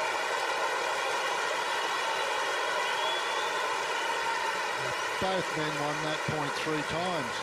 At least. Huh? Well, Djokovic was a little fortunate that one of those shots hit the tape and gave him an extra chance. That one there. It's just fabulous. Look at that.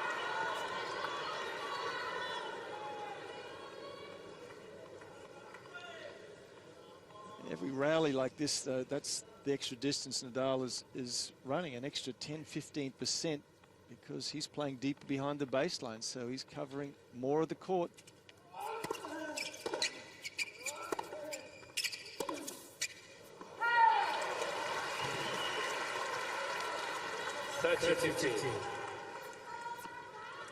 Djokovic just looks so confident at the moment, though. In contrast, the look on Rafa's face Yeah. there told a lot.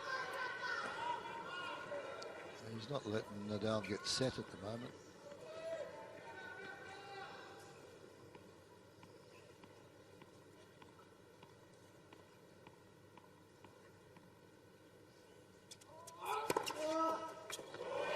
He was next to the ball and couldn't do anything about it. 199 with the wide one. Well, the first serve percentage has just continued upward since the first set. 50% first set, 58, 72.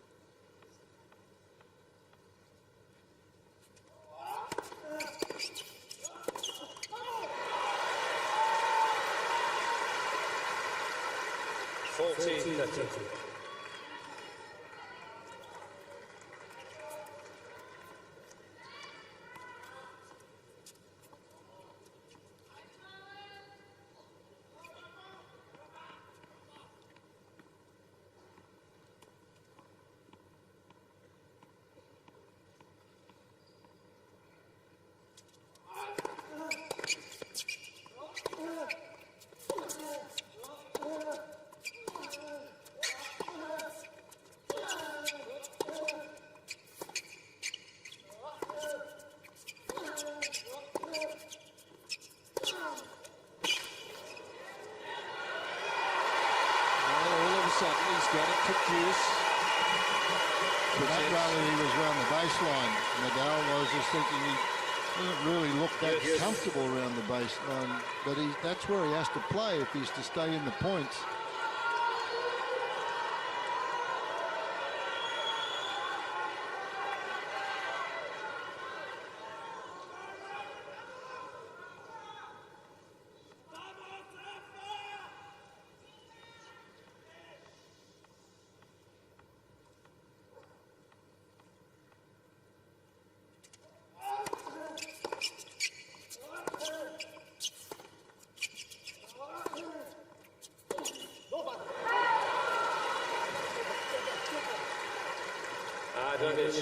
Djokovic.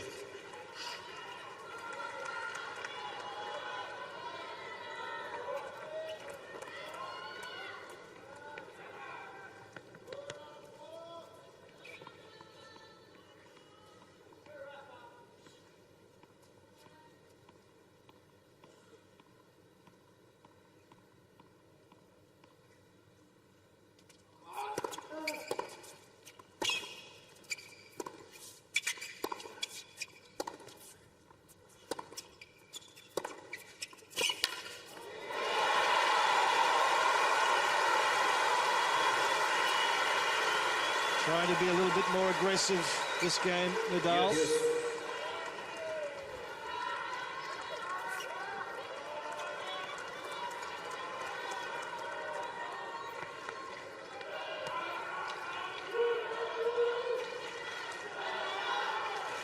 Anytime anything gets a little short, gets thumped from either end of the court.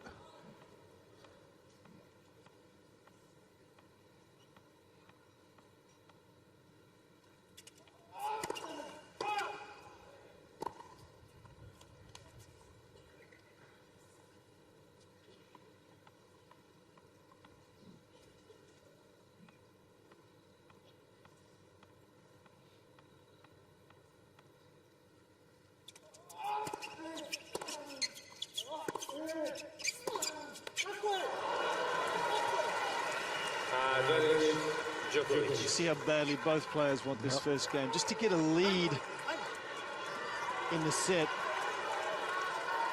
is really worth plenty.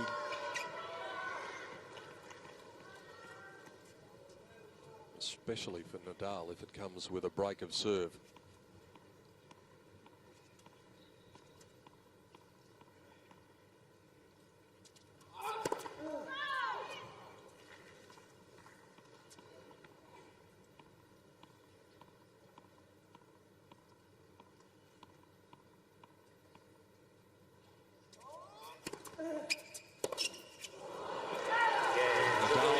The lock, and look at Djokovic, look at his support box. He knows the significance of that hold. It set the tone for the fourth set.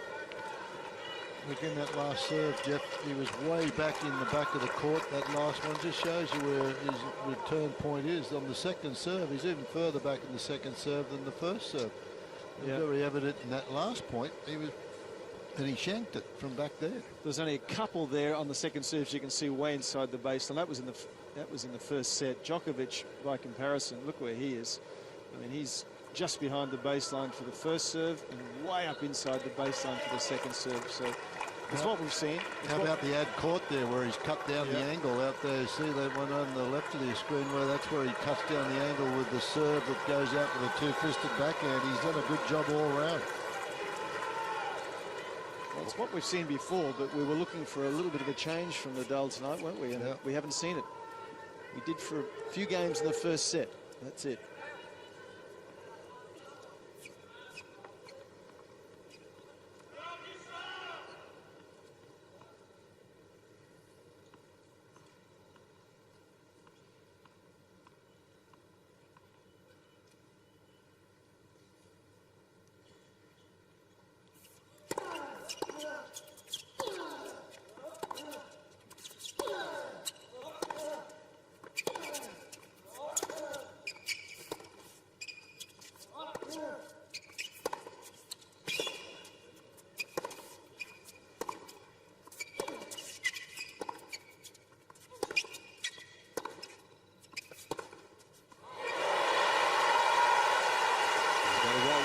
He has to. 15 off.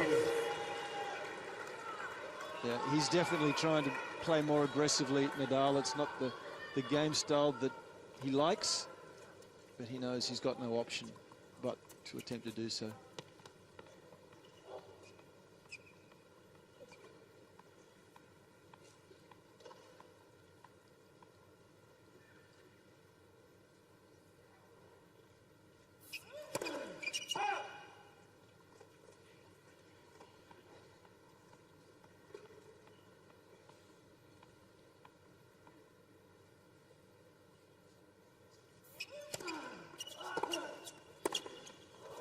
Pace of shot. And that's exactly what you were mentioning, Fred, how on this ad court he moves in to cut the angle of that serve off Djokovic. And you saw it in that last graphic. It's the way to deal with it.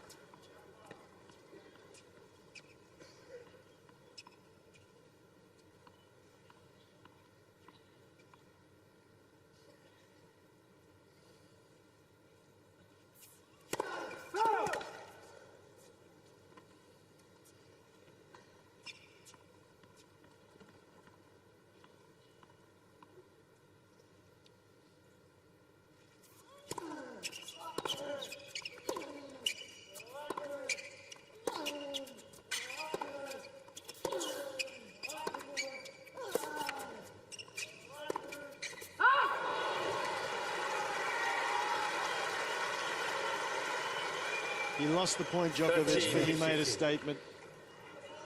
It wasn't far away, was it? No, and he'd really just, he's just standing here dictating traffic. Look, he's got Nadal running left, right, and center, and Nadal knows he was lucky. There's a quick look at the other end of the court. Look at that.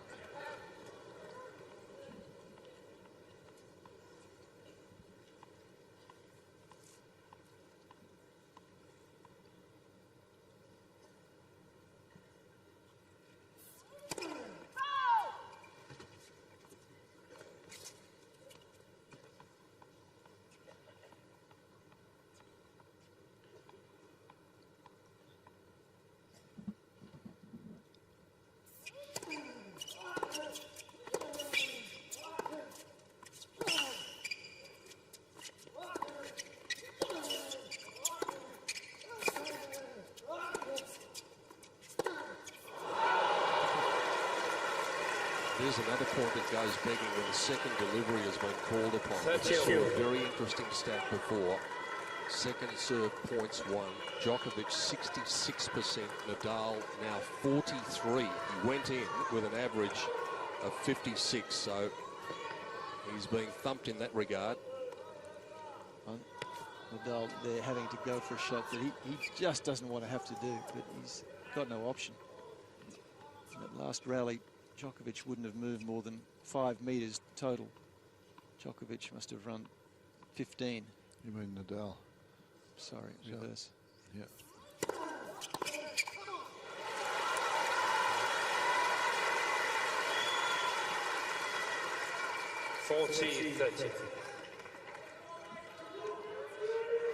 That's a better serve, but boy, not getting too many cheap points, is he?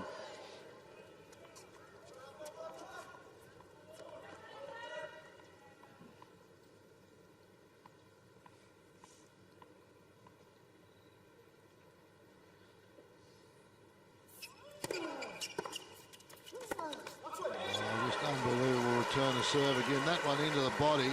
Yes. Would have trapped him in the first set, but he moved out, but he thumped it. It was, look at the depth and pace on this return. Good serve into the body. He has to jump out of the way. And it's there before Nadal could get set.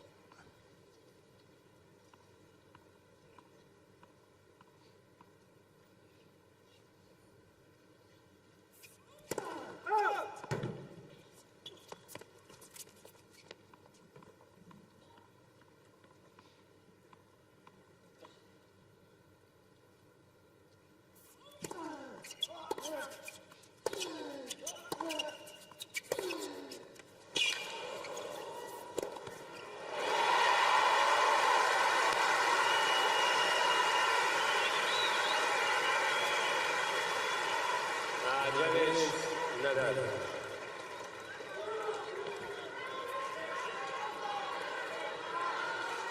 His hopes of the championship might have been hanging on this game. He went down a break in the second game of the fourth set. It could have been pretty close to curtains.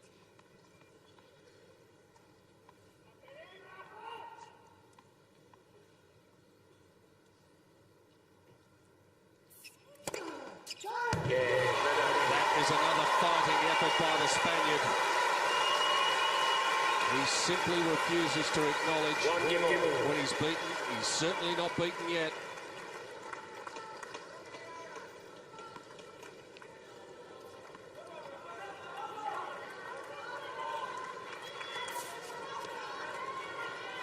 This is the big serve to go to down the tee.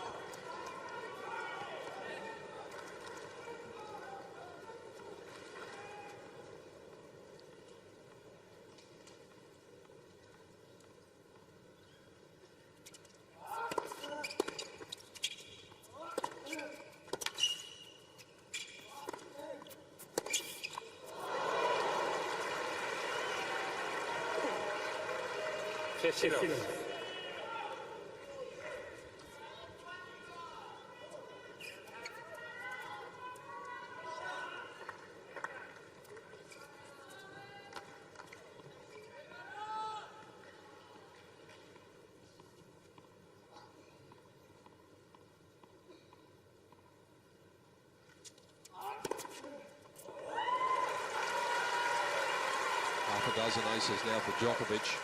30. Serve is certainly coming good at the right time. 3.5 hours and going now. For this set, 75% for the match now, 60%.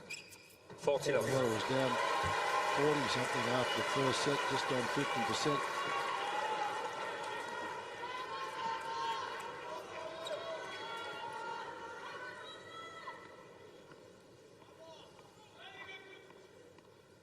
Uncle Tony's come back into the front row. So. As convincing a service game as you'd want to see from Novak Djokovic. A couple of aces thrown in there. Djokovic He has the lead on serve, 2-1.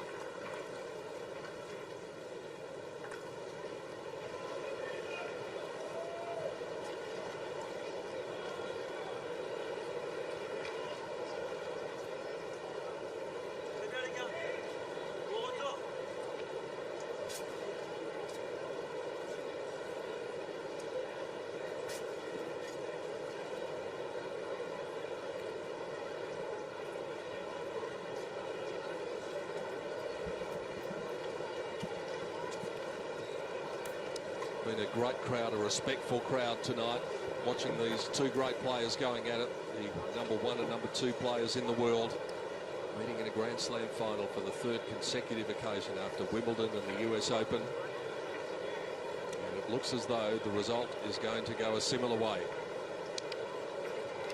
But it's certainly not in the book yet.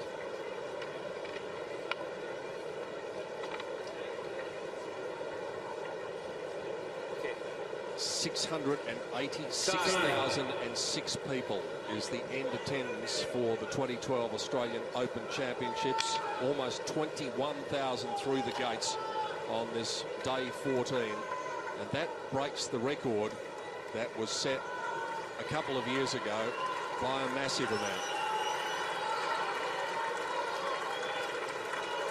Around about 21,000 people more. And the crowd who have paid their money to come to the men's final, out there in Garden Square watching on the big screen to experience some of the atmosphere, have seen a wonderful match so far. It's a match that is in control probably of this man. Thank you. But this man might have something to say about that. He's rising and throwing his best punches in the 4th set.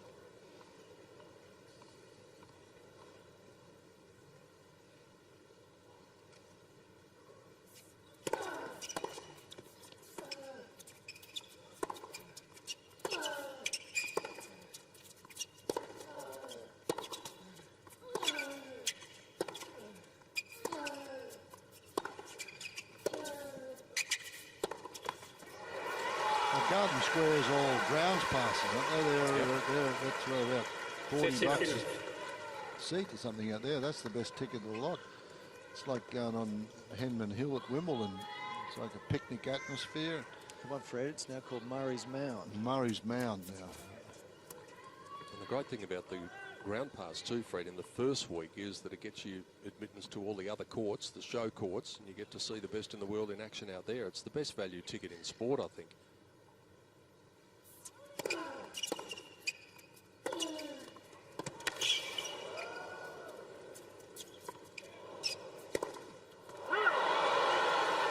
Great defensive skills.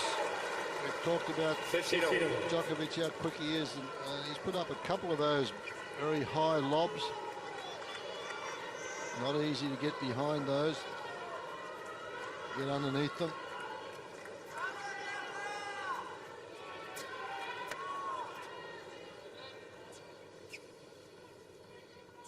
Novak's partner seemingly on pretty good terms with the way things are going.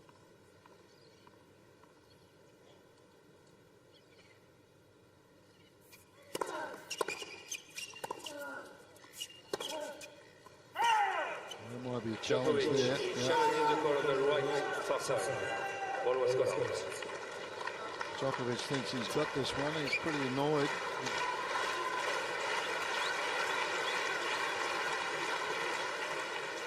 Well, he missed. 30-15. Djokovic has 2 challenges remaining.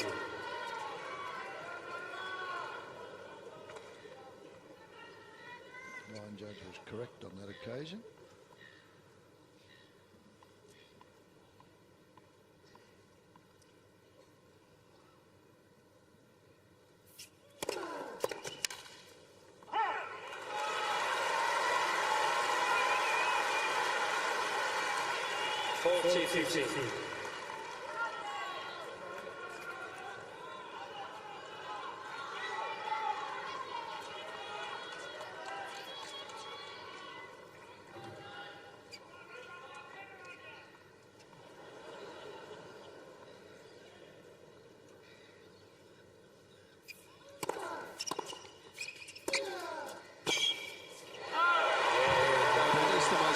Hold of serve that Rafael Nadal has had since the 6th game of the 2nd set.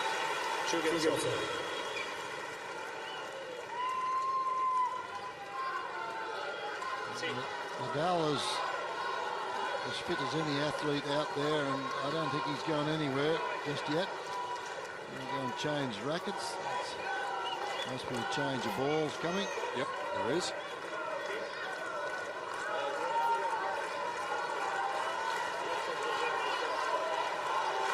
Crowd are getting involved here. sense just a little resurgence coming from the Spaniard. A lot of folks late for work tomorrow, I would think. Saturday night. It's a good reason to be late for work, though, isn't it? It's not so bad. To watch a Grand Slam final with two of the greats going at it. Thank you.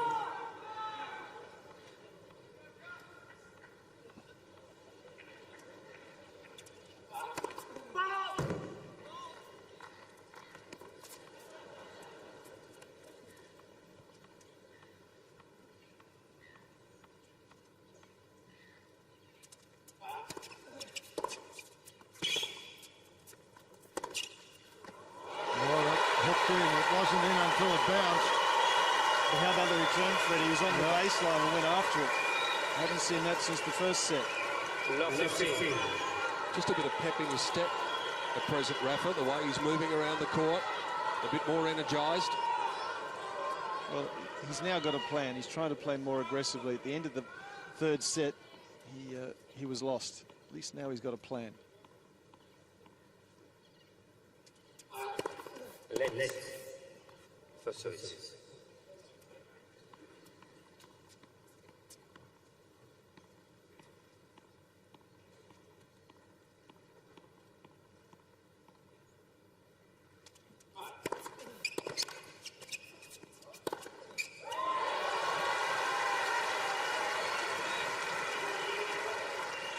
Very invited, not looking nearly as happy as he was at the end of the third set.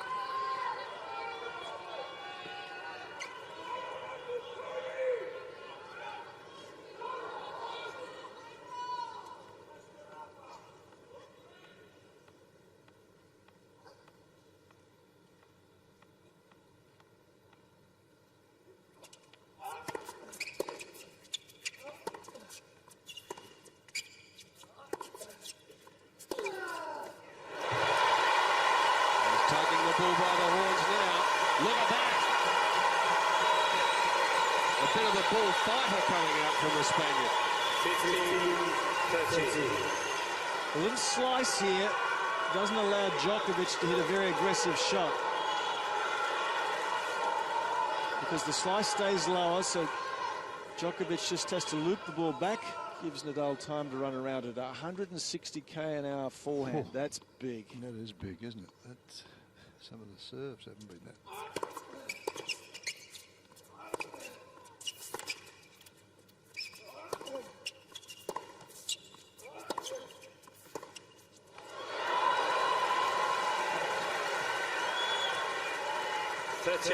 Djokovic prepares so early, though, for his strokes, ground stroke. He never seems to be hurried. Never seems to be rushed at all.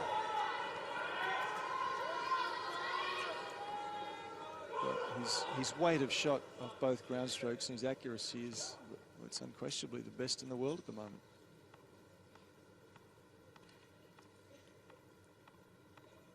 Huge point coming up here. And what a time to come up with the good serve as well. The self-assuredness of Novak Djokovic that he's going to come up with exactly what's needed at the big moment.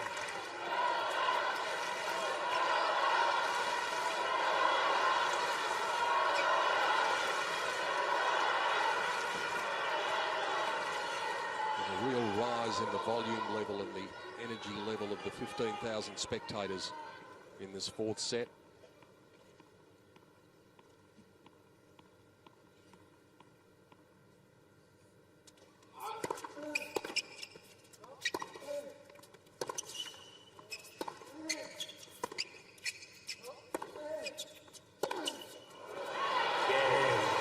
Djokovic comes up with the hold when he was pressed. A little pump of the fist indicates that he feels as though he's still got the momentum on his side. 3-2, fourth set.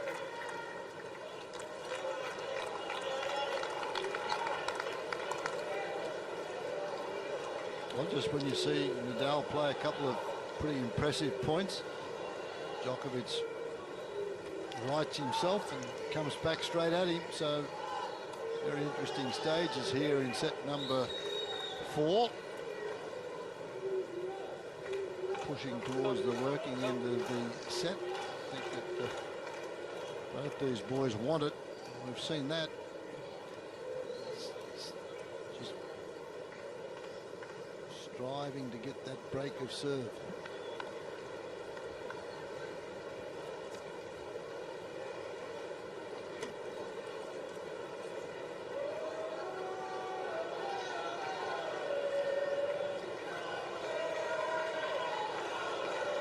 Time.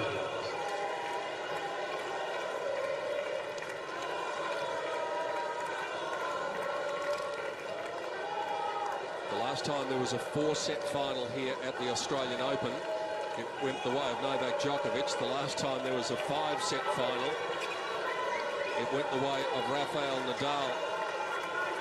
Well, he may be ice cool for all sorts of reasons under pressure, Rafael Nadal.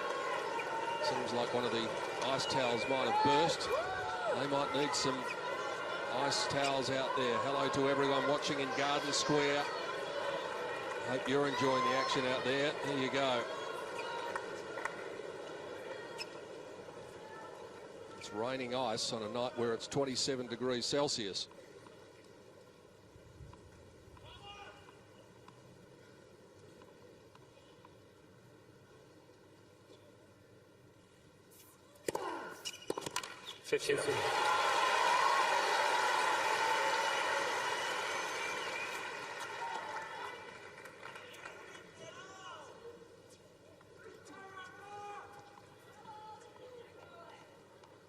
Bookies earlier today had Djokovic at $4 to win in 4 sets.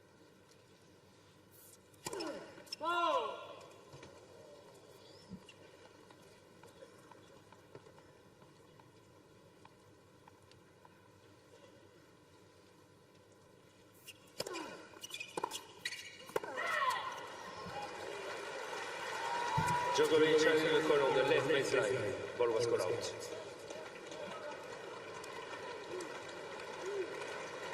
I'm not sure this is a good use of a challenge. Yes, it is a good use of a challenge. He knows better. Replay the balls. Pitching up. He needed to be right, otherwise he was going to be down to one last challenge.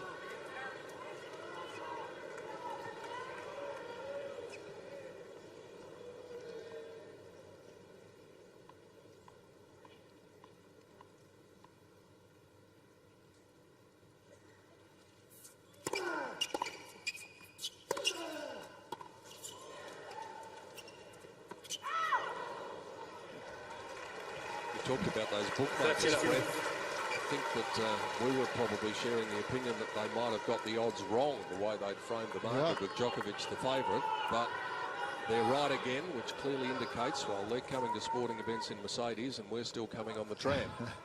Exactly right. How'd you get home last night on your push bike? Was that a good trip? Took a while. It was warm though, so it was probably just as well.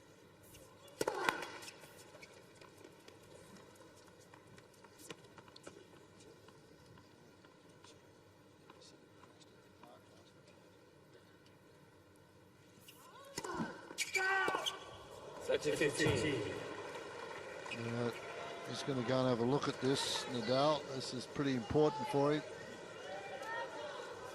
But he can't waste too many here.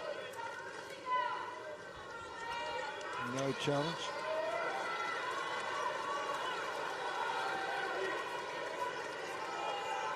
That's why I didn't bother.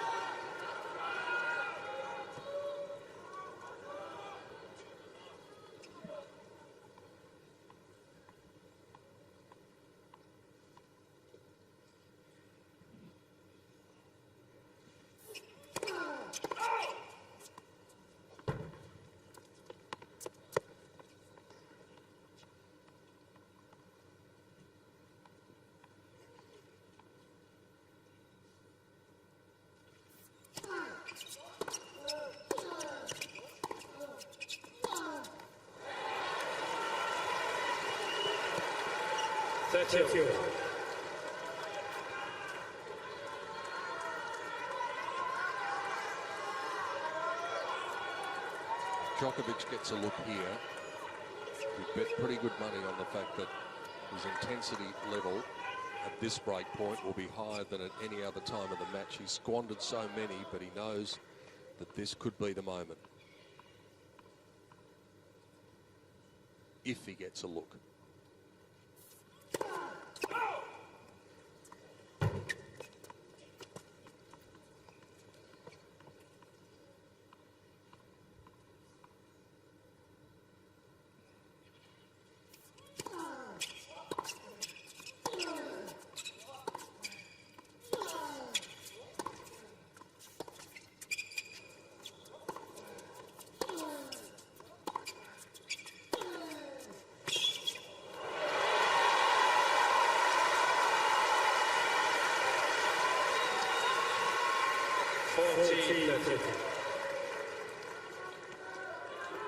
That's his favourite shot, but it still wasn't that easy. He's behind the baseline, backing away, and he's hit a very good off forehand, Nadal, at a critical stage.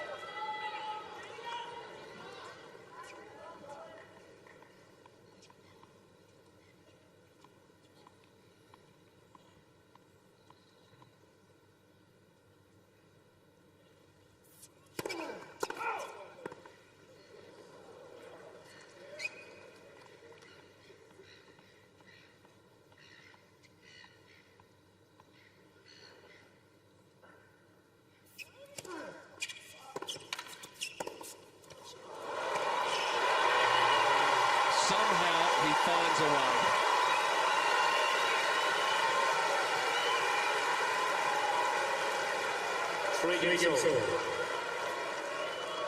And surely the further this match goes, the edge physically will come off Djokovic. You'd have to think so. He's had that long, tough semi-final, one less day to recover. At the moment, he's still moving exceptionally well, but surely the edge will come off if Nadal can keep hanging in and prolonging this match. Nadal's been out there a couple of hours longer, though, in his matches, but as you mentioned, Djokovic come off a real tough one just with 1 day of rest.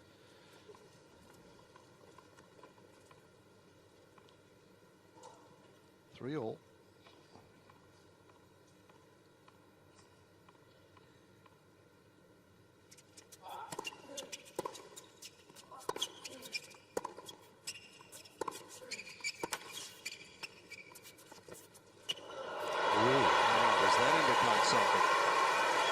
Well, he hasn't played too many of those at all.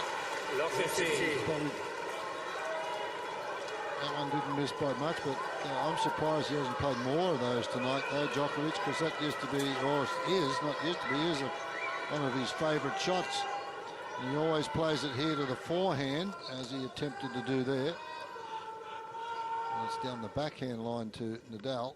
Most players forehand, same spot, same side of the court, plays it to.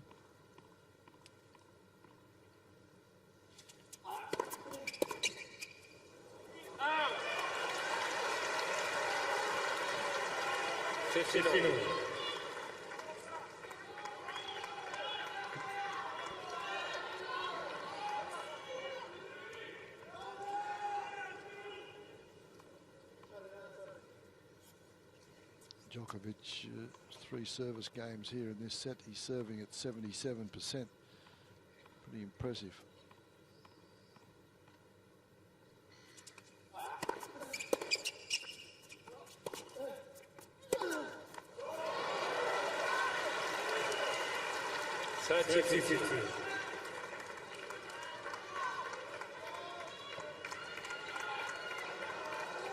Knuckles are going to be red raw by the end of the night. Rafa, he's punched that racket a few times tonight. As Jeff and Fred have been saying, the first serve percentage continues to grow the longer the match goes on for the defending champion.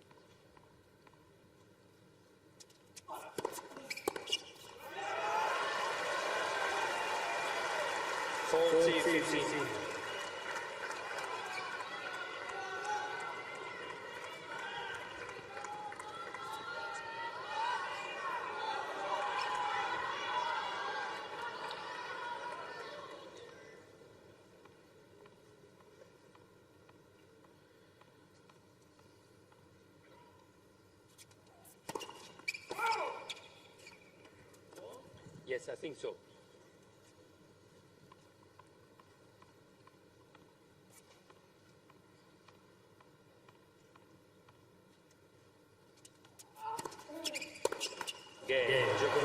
most part, it's Djokovic who's holding his serve more comfortably in this fourth set. We remain on serve. Djokovic leads 4-3.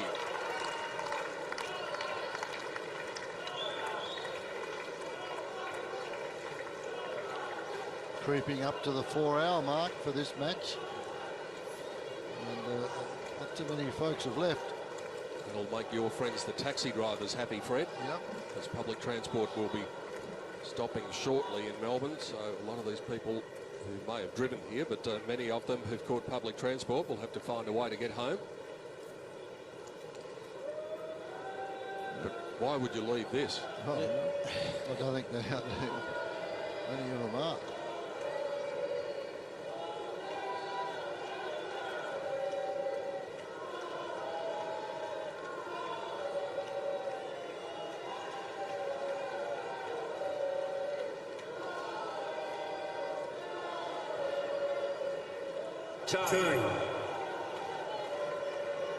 Novak Djokovic still in the driver's seat by virtue of the fact that he is 2-1 up. Nadal has lifted his intensity.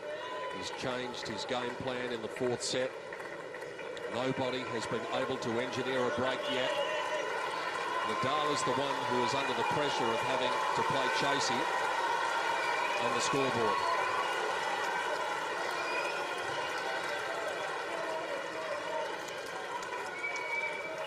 Just past 25 minutes to midnight on Sunday night in Melbourne.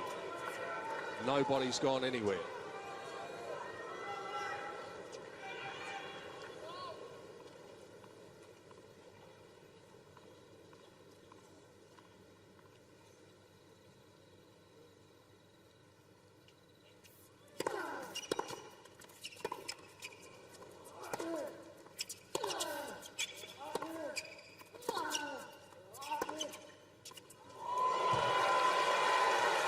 Perfect.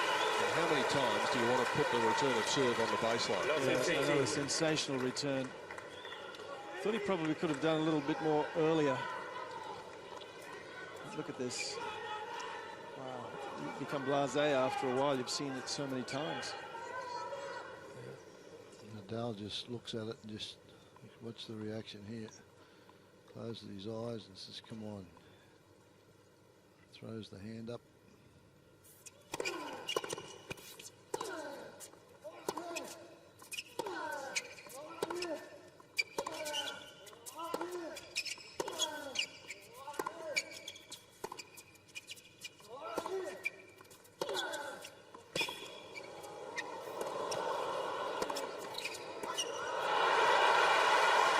Pressing hard. You can almost sense it.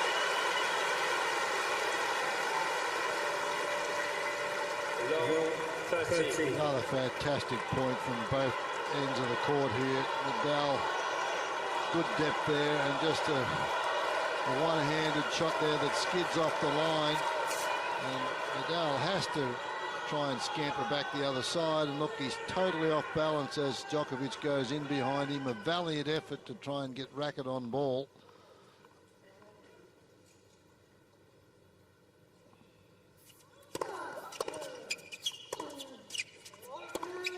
Too good.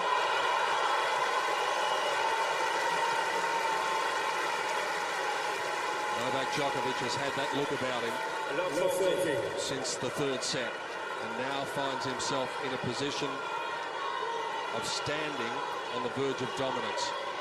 154 kilometres an hour. This is pretty similar to the forehand he won the third set with, when he just teed off on it and gave it a big grunt, and it just rocketed for the winner.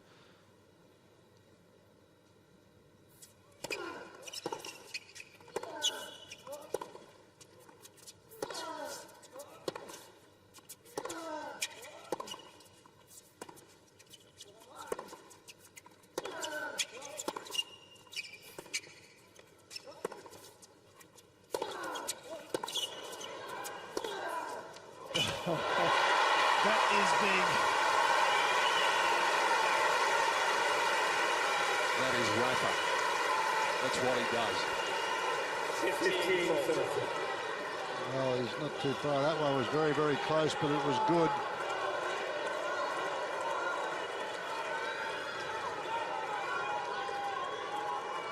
54 kilometres an hour. I've seen one around 160. I think it's been the quickest ground stroke. It's the same pace as the one before from Djokovic, wasn't it? Yep.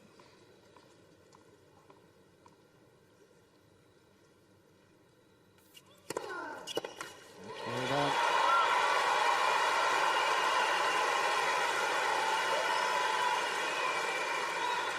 That is now 15 break points that Djokovic has had throughout this match and has capitalised on 5 of them. Importantly, another one coming for 5-3 in the 4th.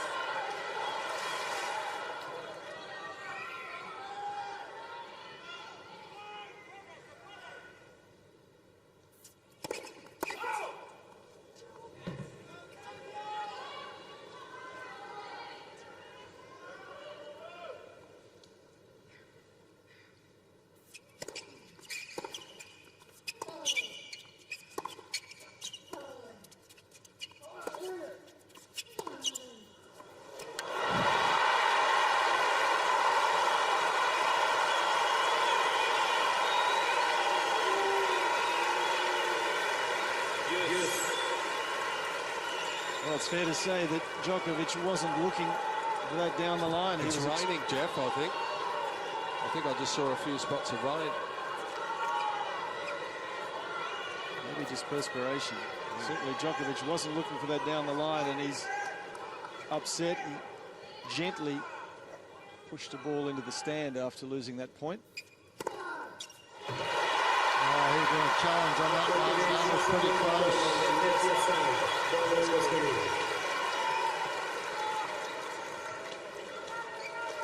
This one I think missed. Ah, it's good. Well done. What an effort from Nadal. Relentless even if he's down and out on the canvas.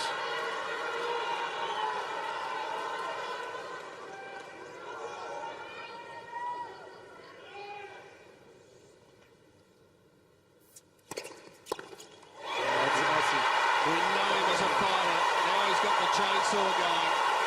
That is unbelievable. He just keeps on going to the well and keeps on coming away unscathed. For the time being, Djokovic can't put him away. It is raining. We've got a problem. Are we going to get an interruption to the final? Pascal Maria saying it's raining quite hard. What a time this would be for the final to be interrupted. Who's got the balance of power just at the moment? Listen to this.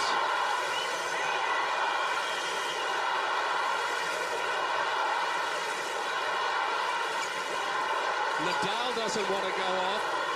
Wayne McEwen onto the court to take a look at the court conditions whilst we look at Nadal's reaction.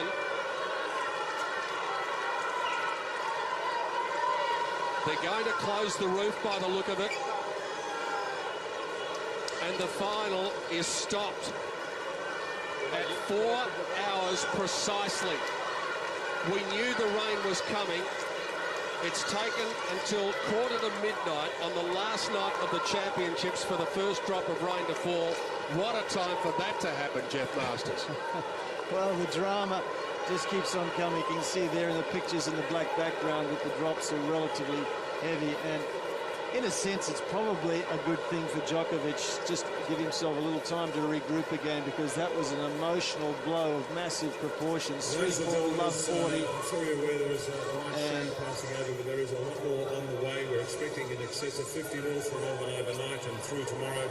So there's the announcement from Craig Willis that there is a lot of weather on the way. So they're going to close the roof. Now, normally it takes 20 minutes to close the roof from the wide open position, but it's not in the wide open position. They've known about this, keeping an eye on the radar, and so it's amazing in this technological age that the best way that we can get out and dry the court is get on your hands and knees and use a towel. And there's plenty of them out there. And it's the lines that are the problem generally, Jeff, isn't it? The lines get very slippery, and that's what they are so careful about. Yes, it is, and I think the players won't leave the court Well, they won't take their luggage or bags with them. Nadal is just leaving to change the shirt, because this looks like it's going to be a very short delay. Does this favour one or the other at the moment? Nadal appeared to, if anything, have the momentum of the two, and the crowd got involved. Does this come at a more inopportune time for him than for Djokovic? Look, I think it does. I mean, as I was just alluding to, he'd had love 40 Djokovic and seen those almost match points, almost championship points go. Yep. And the crowd was loud and really giving an awful lot of energy, emotional energy, to Nadal. So it's probably fortunate in a sense, I think, for Djokovic, but nevertheless, he's going to need to regroup. He's seen the finishing line. He felt his toe over the finishing line, and now he's got to restart the engine. Someone all of a sudden has moved the finishing line. That someone is Rafael Nadal. We've been admiring of his fighting qualities ever since he came into the game as a young man. But have they ever been more on display than this? 16 break points for each Stolly Djokovic has had, and he's only converted 5 of them. And 3 of them in that game, as Jeff said, virtual match points, you would think. No, that's very much the case, and these kids, it's a great effort. But Djokovic, this is a tough situation, because we've seen matches in any Grand Slams, whether it's Wimbledon, particularly Wimbledon where it rains and they go off a little bit, the momentum shifts, come back, and suddenly it becomes a different match. So it's a shame that this has happened right here when, as Jeff mentioned, Djokovic was just a couple of points away from holding the trophy. And they're going to stay cool. They're going to try and, you know, the Djokovic is there stretching now, trying to keep himself going, and Nadal's just come back on court. He's been off for a comfort break. So all sorts of things going on here now. Crowd is stretching. They've got the Mexican wave going. The atmosphere has just lifted enormously in this 4th set, and the chant that went up, especially for Rafa, as the rain started to fall, was something to behold. Starting again, I've never seen this type of a clean-up squad. It's incredible. It's very colourful out there as you watch Novak go for a comfort break. We've got all of the officials in orange, yellow and light blue, all going for their lives with towels. It is quite an amazing sight on Rod Laver Arena at present. Well, sorry, Jeff, I was just going to say, a lot of people would be asking the question. I mentioned the fact that the officials have been keeping an eye on the radar. A lot of people will ask the question why they didn't close the roof. The policy of the tournament is that they cannot close the roof due to threat of rain. It needs to start raining before they close it. Yeah, quite right. And the other interesting fact here is that unless the delay is more than 15 minutes, there is no warm-up. So Djokovic will have to come up and serve, even if there's been a break of 12, 13, 14 minutes. He just has to get out. They start play immediately. And I think the delay will be less than 15 minutes, so that's going to be the case. Well, if that was the case, I'd kick the ball and walk around, and I'd do something to make it 16 minutes, so that I did get a couple of minutes warm-up. You're pushing the envelope. Everybody else does. Why wouldn't? Hey, there's a good view of what we're talking about from Spider Cam up there. This frantic cleaning that's going on, and they're doing a very good job of getting the court clean. There are still a few drops of rain coming in, but it's confined to the area where most of them are now, because the roof continues to close. If you are just joining us, this is the way the match stands. Rafael Nadal took the first set in 1 hour and 20 minutes, 7 games to 5. 1 hour and 6 minutes for the second set to Djokovic, 6-4.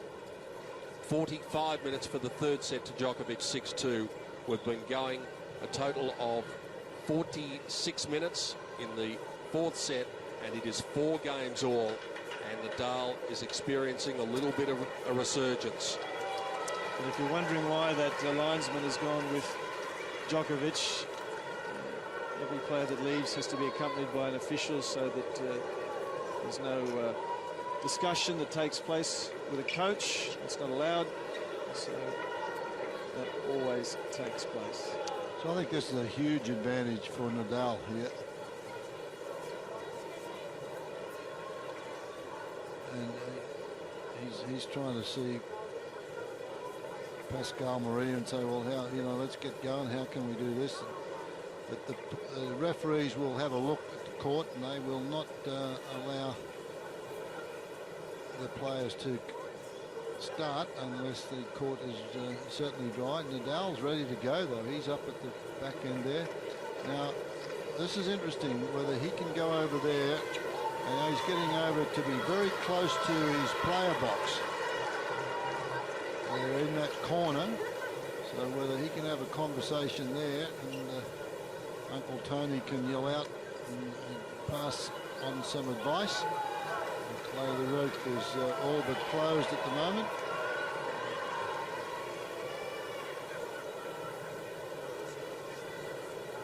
Delay has been just over 8 minutes.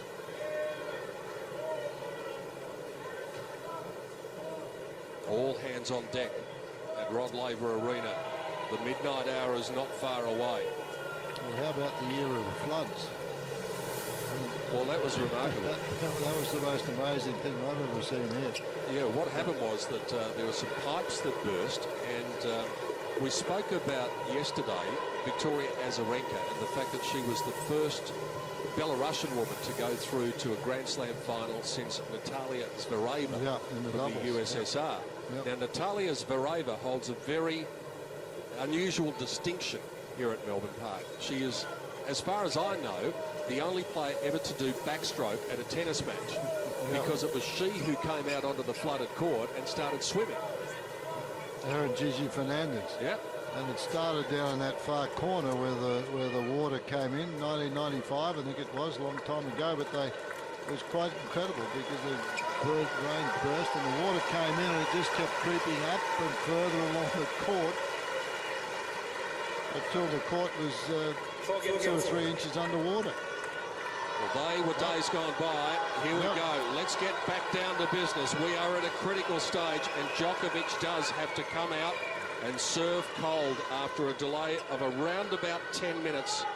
A rain delay in the final in Melbourne. Thank you. The restart. Djokovic up 2-1, 4-all, 4th set. Midnight approaches. How far away are we from this title being decided?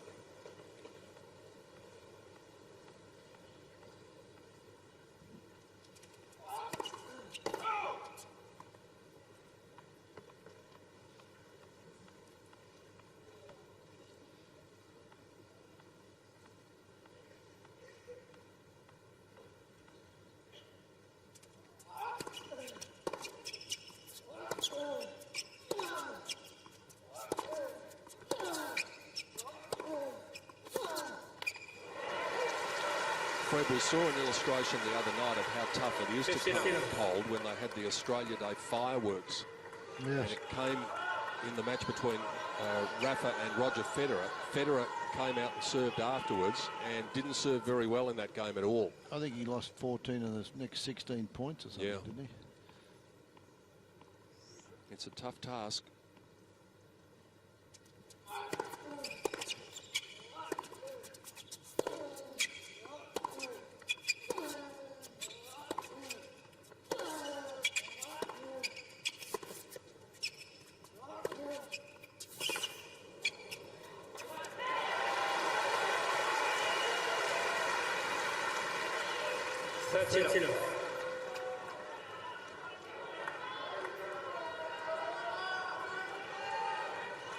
Again, this is just fabulous control off the ground from Djokovic.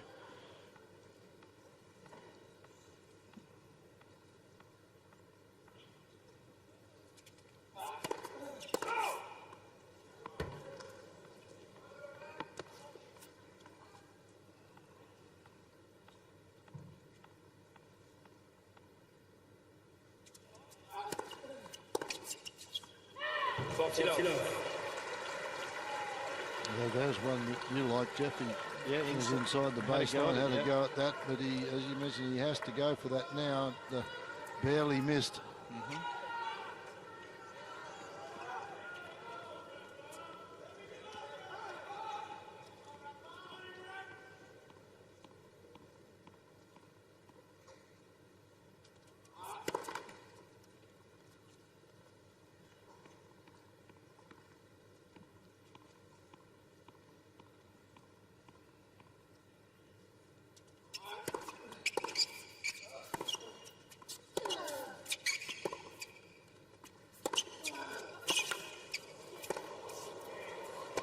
Oh, come on. Tough after the rain delay. Not on your life. Try a love game. Try one for the highlights reel as well. Djokovic, 5-4. Djokovic is within one game of the championship. This has to be one of the most dramatic points. Just unbelievable how at full stretch he can control that head still, and one more.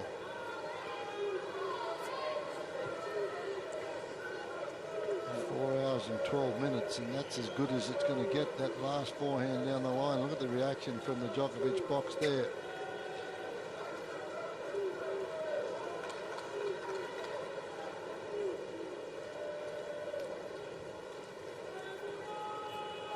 Time for celebration, not just yet.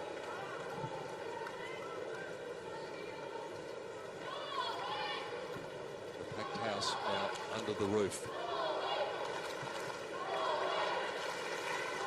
The noise in this game, maybe the subsequent one, if there is to be one, might just about lift the roof off.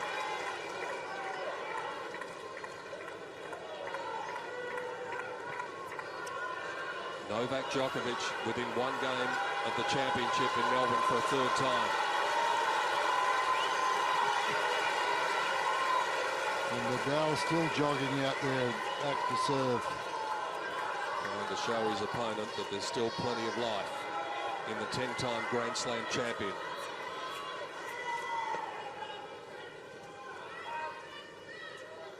But for him, this service game has to go only one way.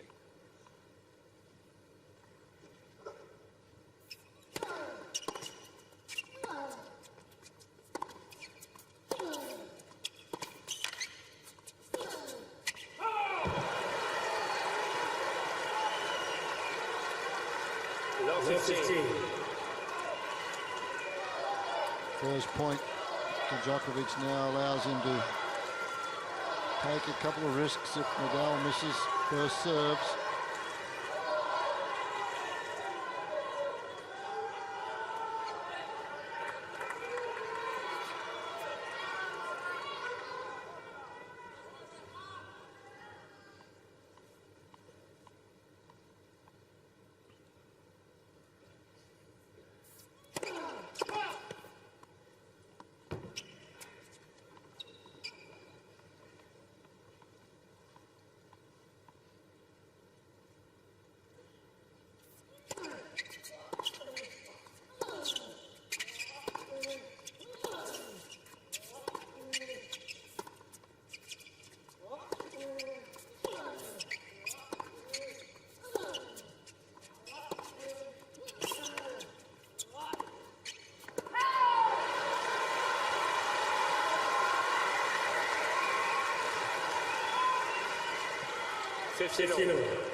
Djokovic sees that ball so early on the return, doesn't he? He just picks it up so quickly. Gets it out in front, but never seems hurried again to make those shots.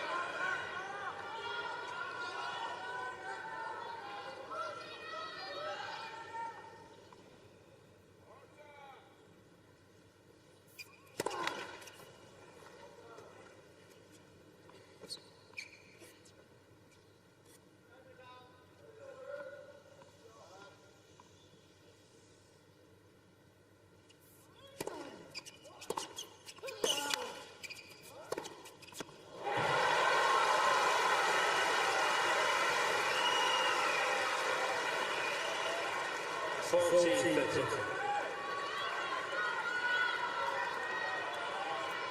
That is winner number 46 for Novak Djokovic. 11 more than Nadal. He's made 5 fewer unforced errors.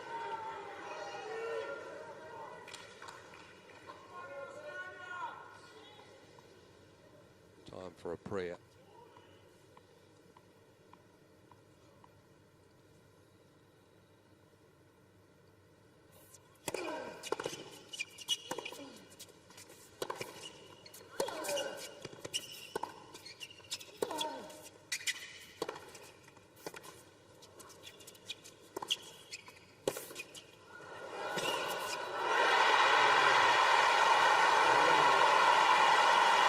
Two great players come out after the rain today and barely miss a beat. And the battle goes on. 5 games. Well, this is just becoming just a little bit harder now for Djokovic. He's thrown his best punches. He can't quite put his man away, and the momentum and the crowd is really lifting Nadal. And Nadal's getting them to lift him too. He's working the crowd very, very well. There's Dad. Sebastian. Yeah. Thank you.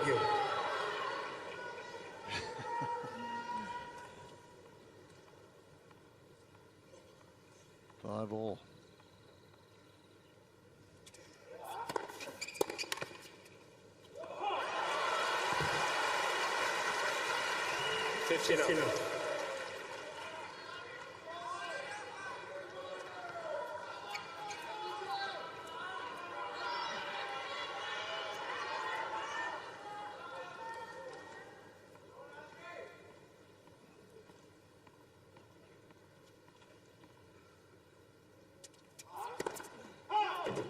Nadal and Verdasco.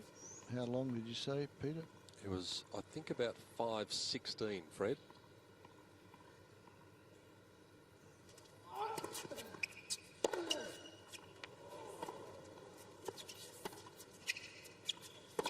Nope.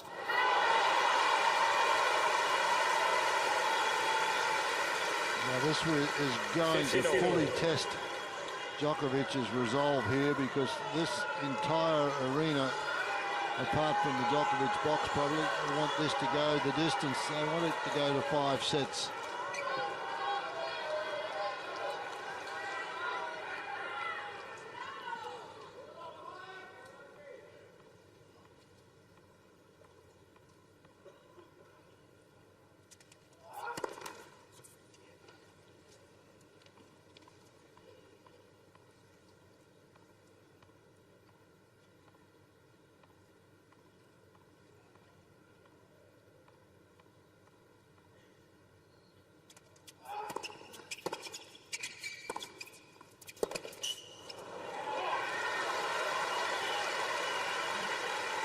If it was to a tie-break, Djokovic has a superior career tie-break record to Nadal, but in Grand Slams, when it really counts, Nadal has an amazing tie-break record in the period since when Djokovic won his first title here in 2008.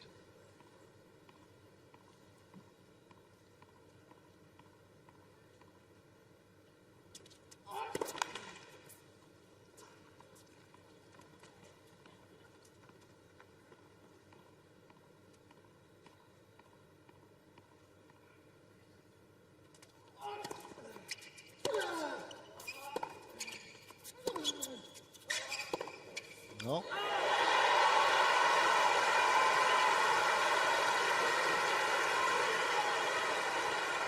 That's you. Just a couple of errors, maybe just a little fatigue, feet not quite there. This one just, you can see overbalancing as he hit that shot.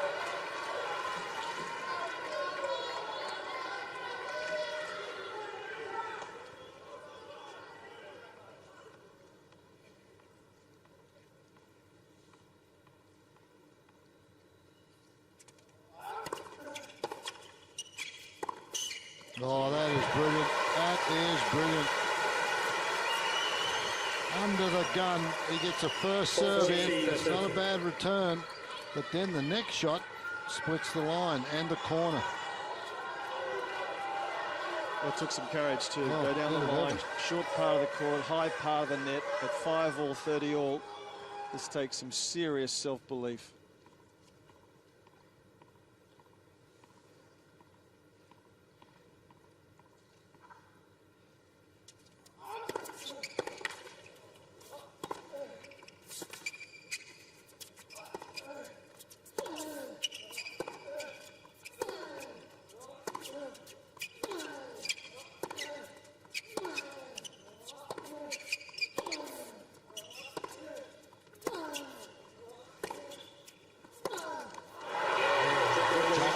The first to 6, and that means the pressure goes back to the arm of Rafael Nadal again.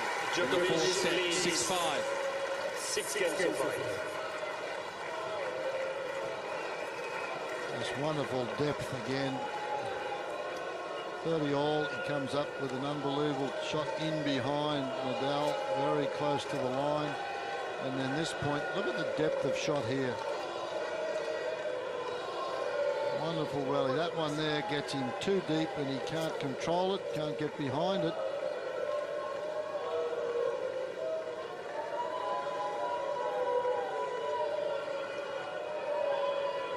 It was really only the first 4 or 5 games of this match, Fred, that was a little ordinary. Djokovic a little leaden-footed. Since then, the quality's been outstanding. The physical effort that they've both put in, quite remarkable.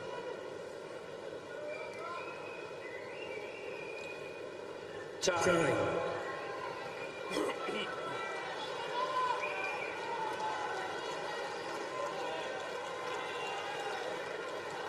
2 nights ago, it was in the 5th set when it was 5-all against Andy Murray that Novak Djokovic was down 3 break points and came up with a massive hold of serve to go 6-5 and then broke Murray to end the match.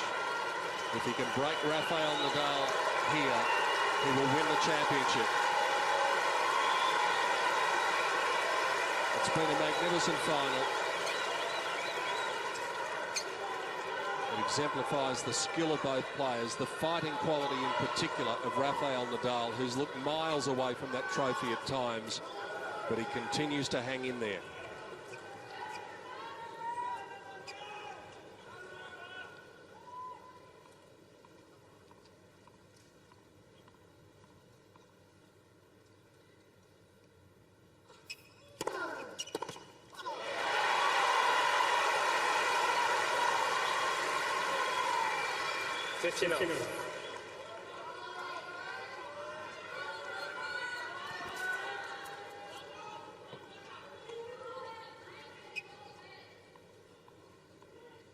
Hasn't gone out there very much this match, out wide of the forehand. The last time we looked at it was about 11%.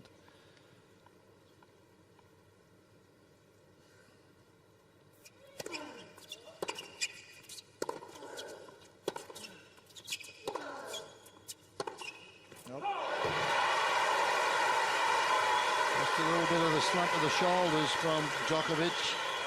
Pick that up.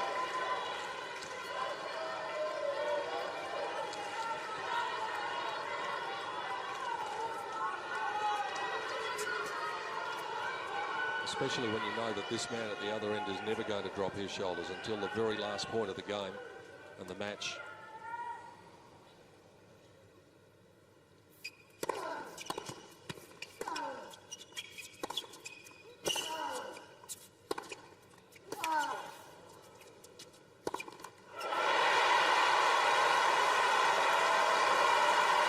See the whacking of the thigh and that. And well, come on, legs, keep moving. That's Djokovic.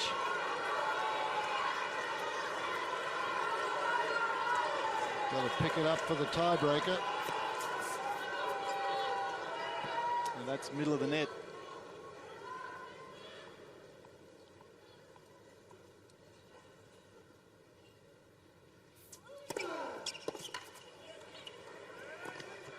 Fasten your seatbelt.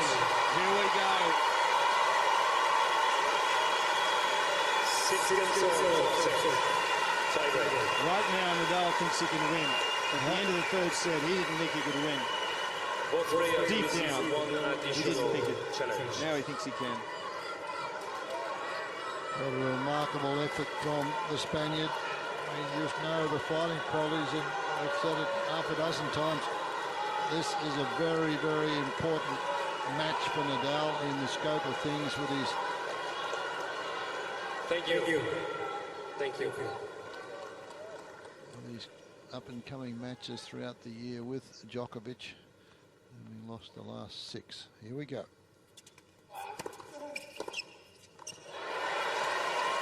I was talking about the respective record in Grand Slam tiebreaks since Djokovic won his title here in 2008. Since then, Djokovic is 19-19. Nadal is 33-11 in tiebreaks.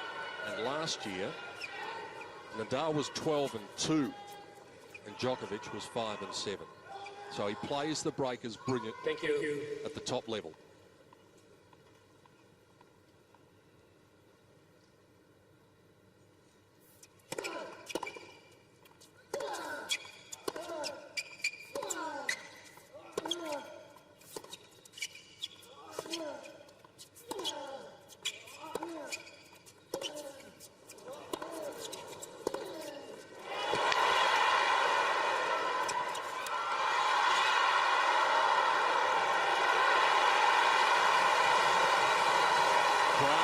Starting to stand, they're behind this man, and why not? An unbelievable effort from both players there. Djokovic knows that he's got to try and put this man away in this tiebreaker, otherwise this crowd's going to turn. And they're all for Nadal here, and Djokovic is fighting Nadal and the crowd. And fatigue, Freddie. And fatigue, exactly. Yep. So he would love to get this one done and dusted right here in this tiebreak. Thank you.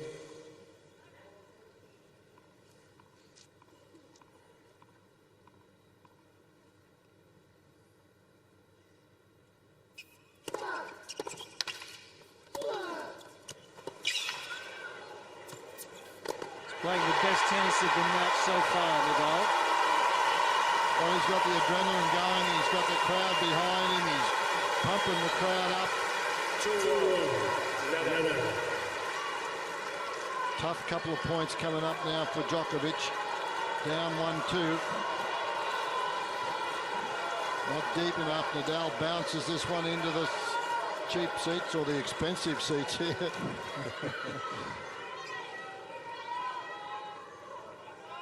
Whatever they've paid for them, it's worth it. They've got their money's worth. One of the better matches that you're going to see.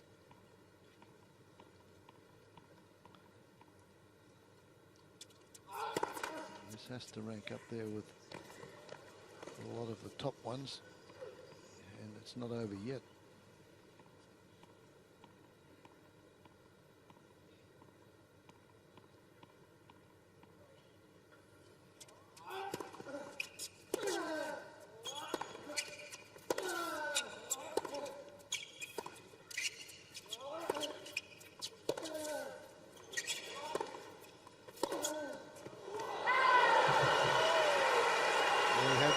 Court, Nadal not happy with that one. Djokovic not able to scramble.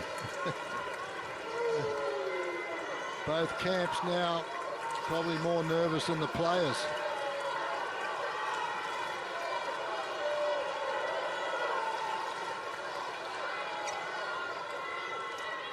At least the two men out there are in control of their own destiny.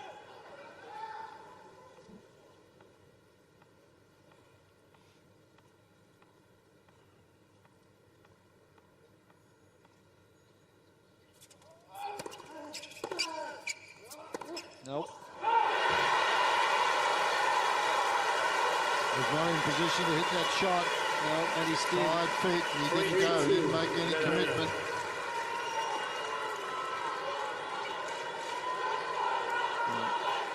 Nadal's certainly sensing a big opportunity to win this match. He knows how important this breaker is. If he gets this breaker, huge momentum for him.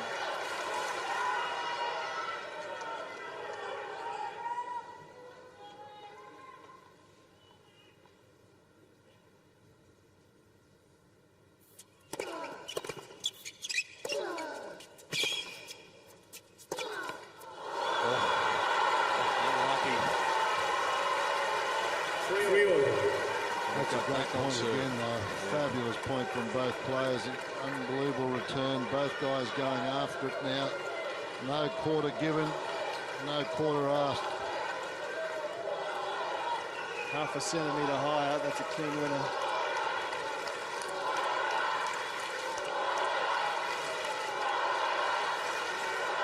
Atmosphere in the stadium quite remarkable after more than 4.5 hours.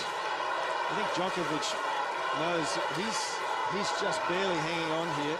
If this set goes against him, yeah, I wouldn't like to back him at all in a fifth. Well, we've seen it before, though, haven't we? Where you think he's down and out, and he comes back.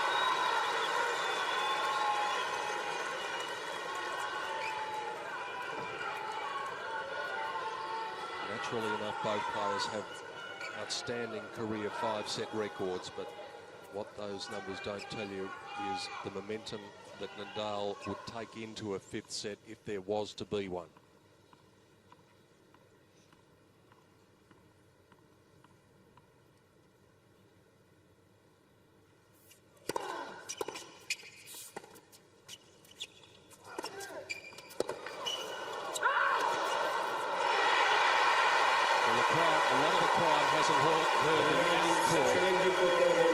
Nadal simply has to challenge the call.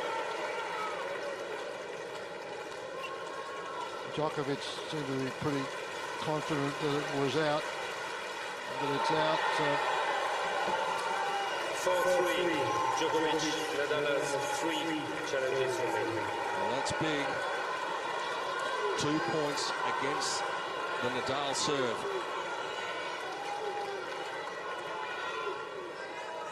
Bit of premature celebration there. Dad told him, sit down, it was out.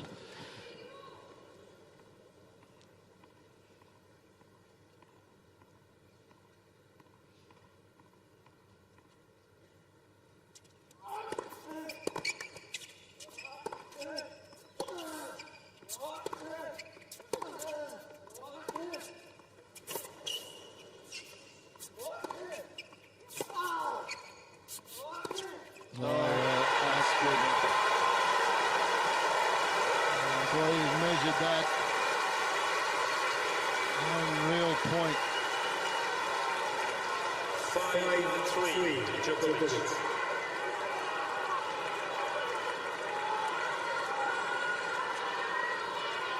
Measures this one back in the corner again. Super slow-mo of that, just head still through right around the top of the frame, around the shoulders.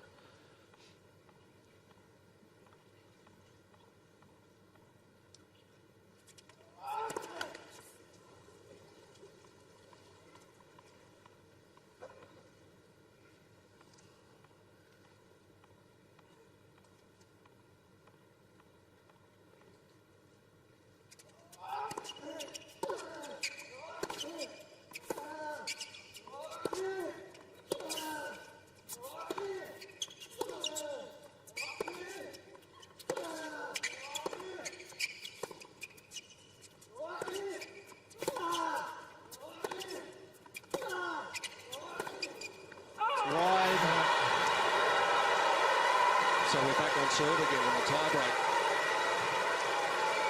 5-4, Djokovic.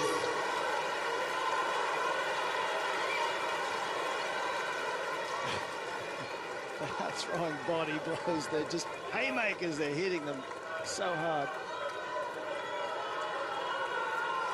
Not one person in this stadium is sitting in the back of their seat at the moment, and I guess that's the case for you watching this around the world.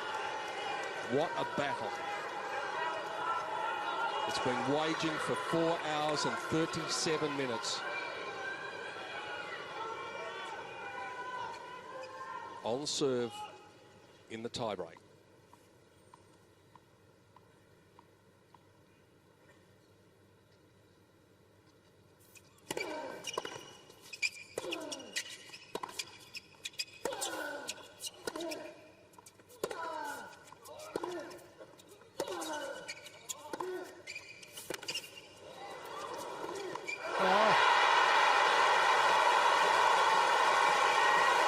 Boy, he had it everywhere there.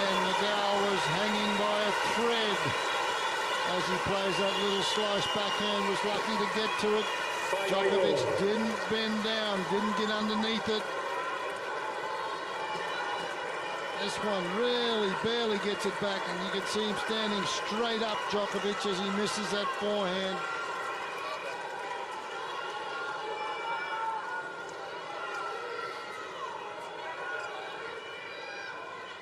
Is it a set point or a match point after this one?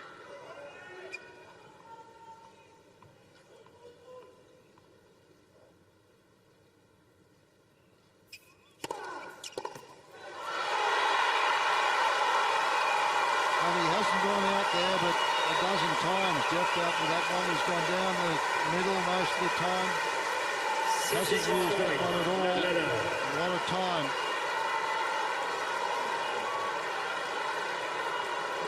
He was involved in an epic, a 5-set epic against Roger Federer when he won the title back in 2009. Are we going to go the distance in Melbourne in 2012? Thank you. Set point to level it.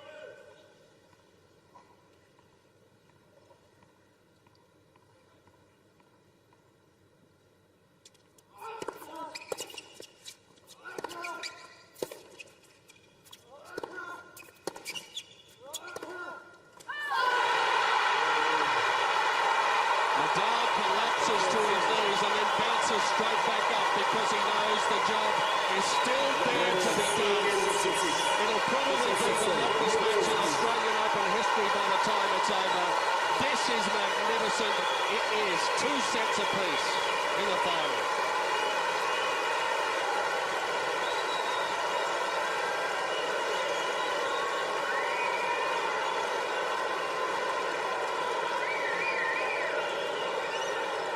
Wow, something special.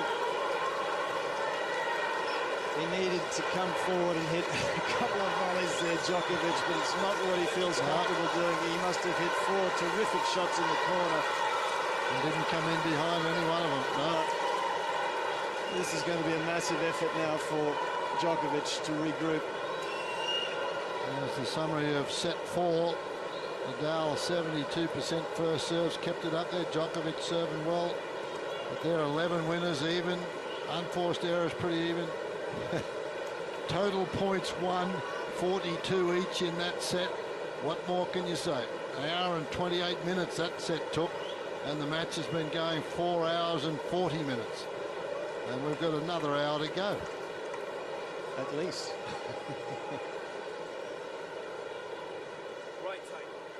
Some of the highlights, and boy, there was a lot of them in that set. And it was this man Nadal that pushed the crowd to the limit, got them going, and remarkable tennis from both sides of the net as he fights to save his life and go into a 5th set.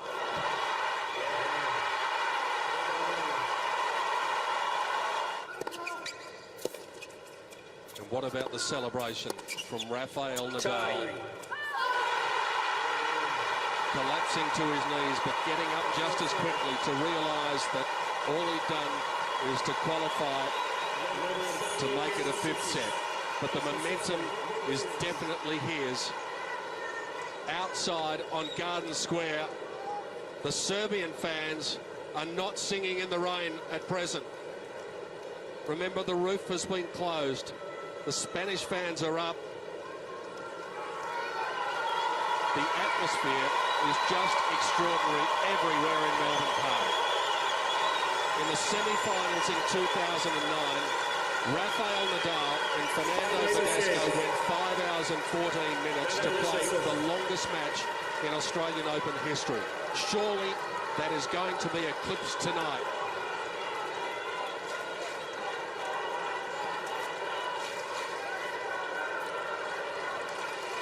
The deciding set for the championship in 2012. Nadal with the advantage of serving first with new balls. Buckle up for the ride. This has been simply magnificent.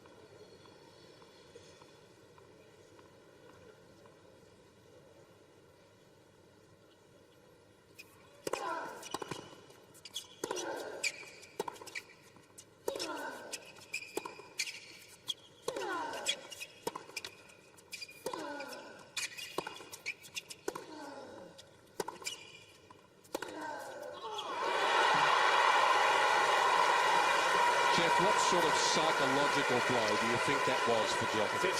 Oh, just enormous. I mean, he's reached a crescendo in his mind where he saw the finishing line and the heart rate was up, and now he's just so deflated. To pick yourself up again will be extraordinarily difficult, almost like the Borg-McEnroe final of Wimbledon, where Borg had match points plenty in the fourth set and lost it. He had to come back and win the fifth, and did. It'll need an effort like that. Well, it'll certainly be a test to Djokovic's fitness. He's a lot fitter than he was 2 or 3 years ago. He puts that down to a gluten-free diet and a lot of work, a lot of exercise. But we know what Nadal just doesn't get tired, or it doesn't appear to. We haven't seen a match where he has done.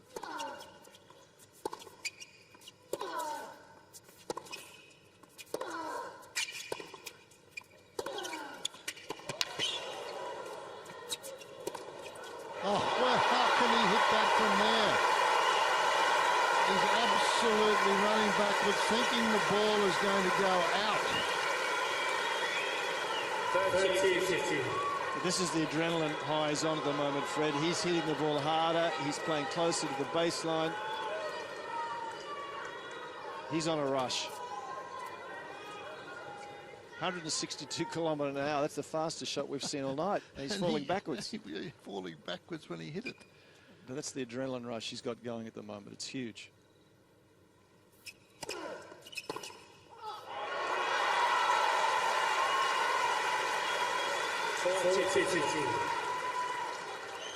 Sort of stuff never happened to me when I had an adrenaline rush. It's too long ago since you last had your adrenaline rush. Oh my goodness.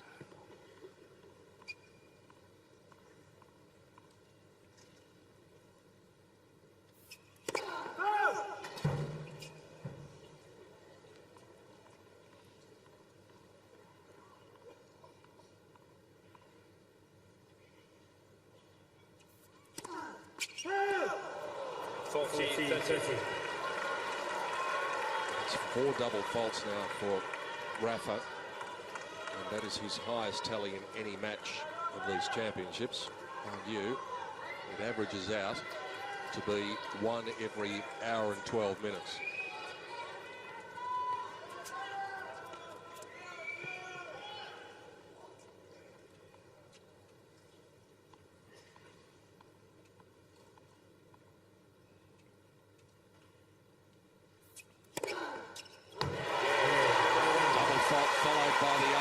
Nadal gets first on the board in the deciding set.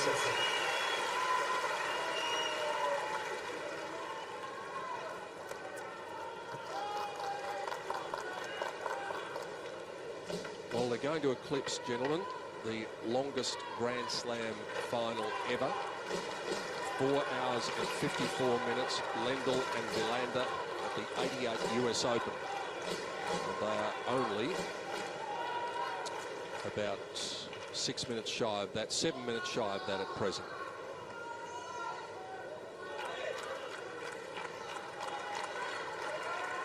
And dare I say it, Jeff, Pascal Maria, the man we just looked at. You and I sat here one night when he was in the chair. Roddick versus Alanui. He was the man umpiring when it went 21-19 in the 5th set. He had a lot more hair then. He lost it that night. I really think this is the first time Nadal truly believes that he can win. I mean, he's been hoping, he's been wanting, but this is the first time he truly believes it.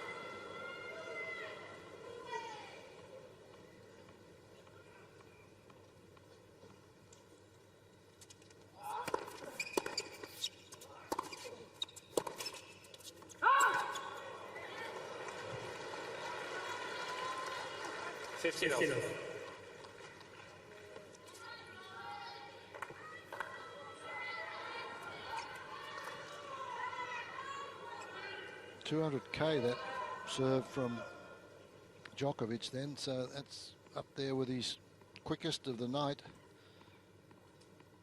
Appears to have plenty left.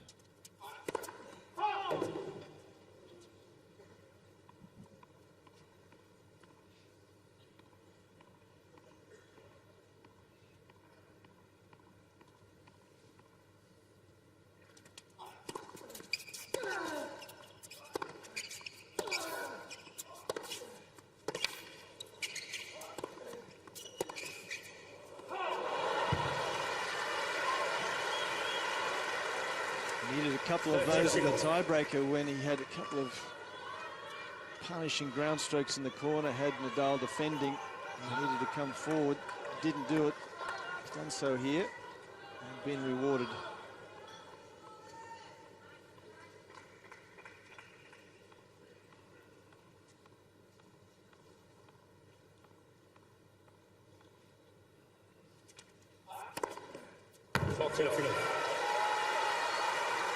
Well, this is great stuff. This is great to see. Djokovic is not going to go away, give this title up without one heck of a fight, and it's been that already. That's his 7th ace of the match.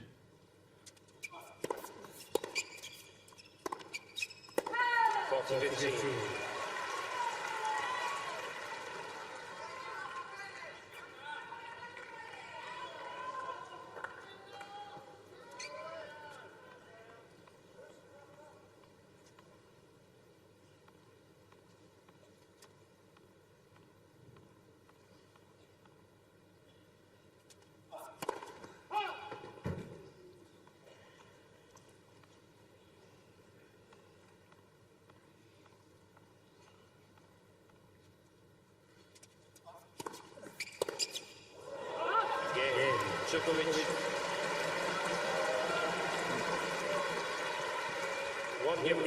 Also, the mental side of it comes in with Nadal now that he's battled his way back when he thought he was going to get beat, or he's hung in there. Now he thinks he can win. It becomes even more difficult. Pressure builds. It's 1-1. Final set. Sitting first in the 5th will help Nadal as well.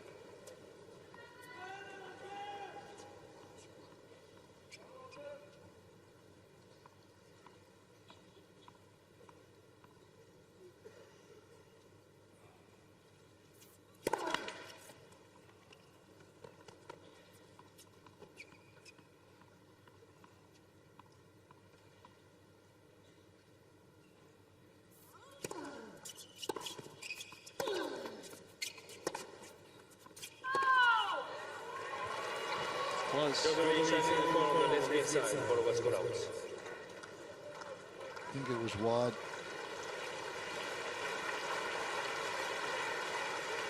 No, it's good.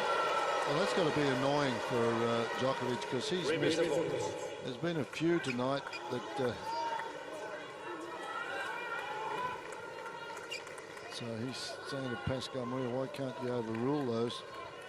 I guess. Frustrating after 4 hours and 51 minutes.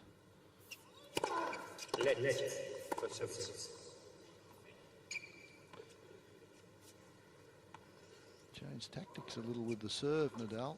He was so successful with the one at the body and down the tee. Now he's elected to go out to the forehand.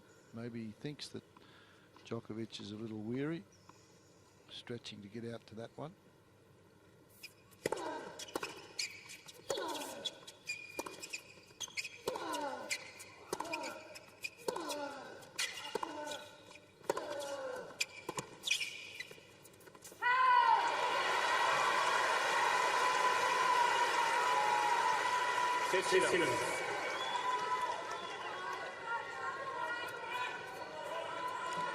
He's definitely picked up the pace, Nadal. Look where he's playing now. He's on the baseline now. He's taking a little bit of time away from Djokovic, and that wasn't the case in sets 2, 3, and early in set 4 either.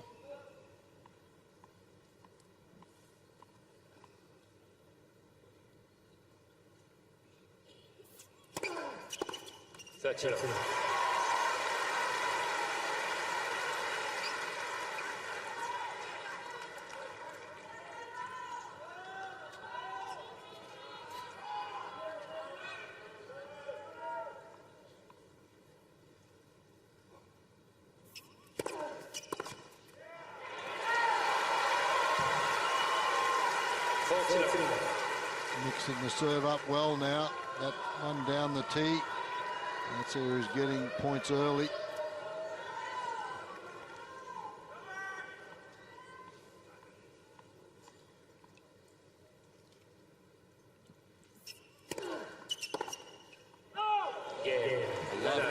will save a lot of energy for the battle ahead.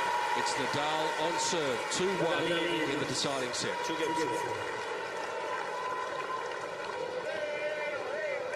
Well, if you wanted a little wager in this match and you wanted to go to 5 sets, the bookies had that for Djokovic to win 3 sets to 2 was $5.75, and Nadal to win 3 sets to 2 was $6.25. So much better odds than just for the match. But you'd have to think you have to sit out here for 5 hours to collect. But it's been it's one of the best tennis matches that I've been involved with, and I've been doing it for 30-something years. And this is just after the first 5 or 6 games, it's been just top quality stuff all the way through.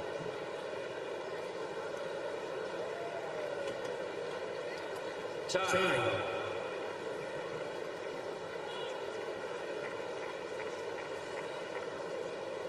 The clock has just ticked up to 4 hours and 55 minutes, making it officially the longest Grand Slam final in history, eclipsing Lendl versus Wilander at the US Open in 1988. And there's still a long time to go. They're also going to eclipse seemingly the longest ever match here at the Australian Open, which stands at 5 hours and 14 minutes. And of course, the other factor to keep in mind is that there is no tie-break in the 5th set. We will play on until we get a winner from 6-all onwards, if it gets to that. Thank you. The pressure swings to the arm of Novak Djokovic once again.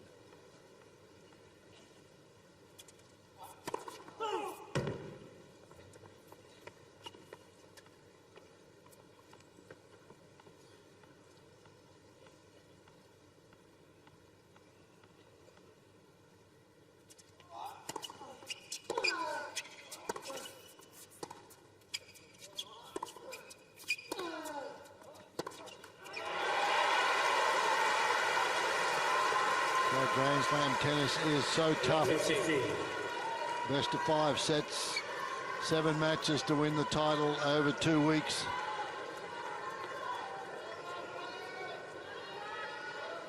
A lot of variables, aren't there? Lots of things can happen along the way. Nadal's been out there,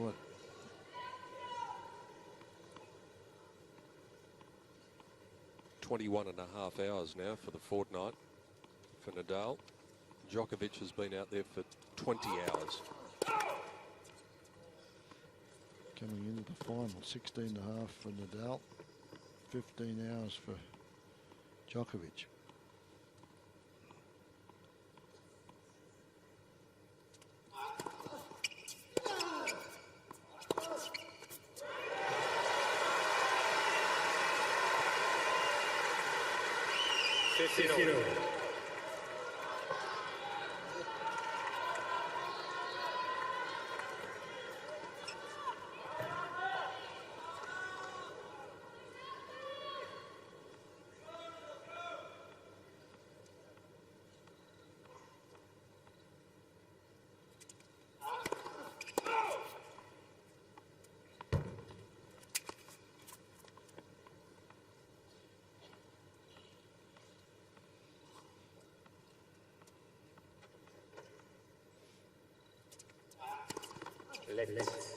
Second service.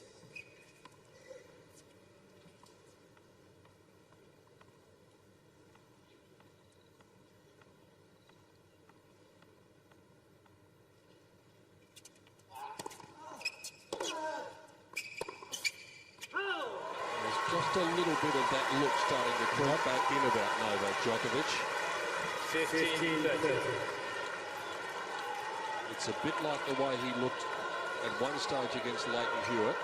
It's very much like the way he looked against David Ferrer and at times against Andy Murray. He can't do that with this fella, that.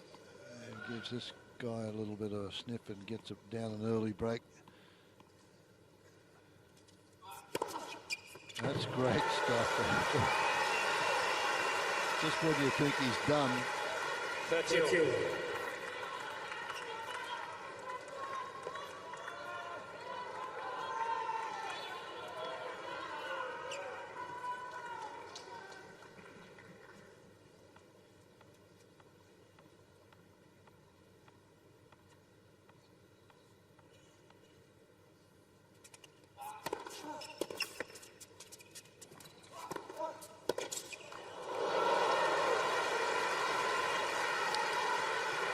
14-30.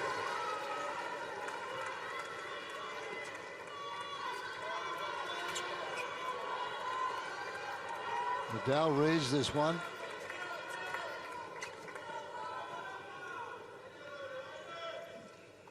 Has the shot, but can't execute.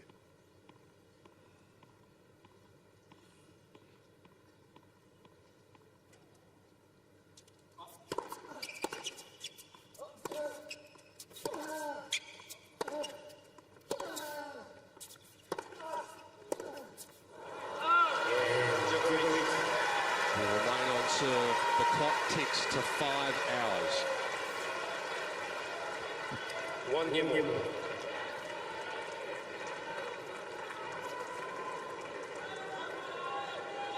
Two games all. The fight to the finish has only just started in this final set.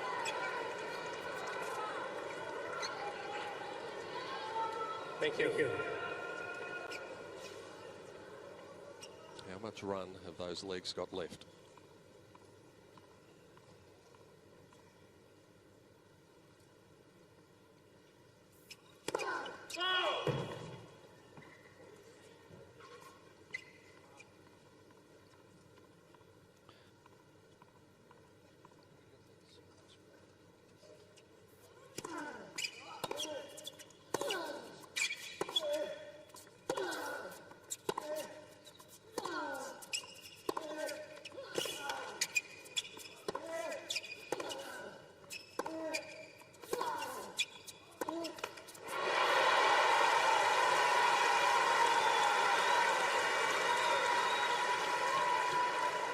Have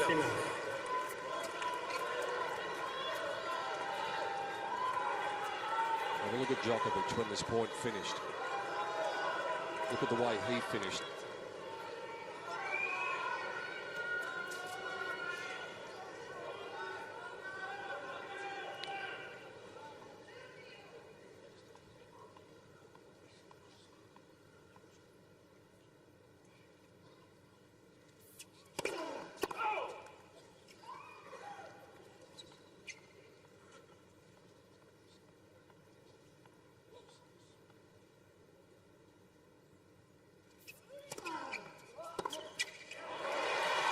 That was a very tired-looking shot. The feet didn't move at all, Jeff. Yeah, and you feel more tired when you're behind, with Nadal serving first all the time. Djokovic feeling like the finishing line is further and further away.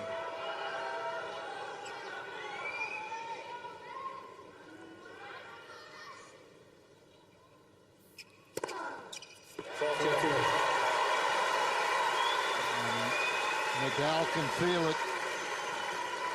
Has a quick look up at the other end of the court. Sees his man stumble a little and then fires down an ace. And if he wins this point, I'll bet you Nadal jogs to the chair. On the line. I'm going to challenge. Nadal changed ball on the right baseline. Ball was clean. Nadal had his nose over the ball, but still looked up at his support box to see what they thought.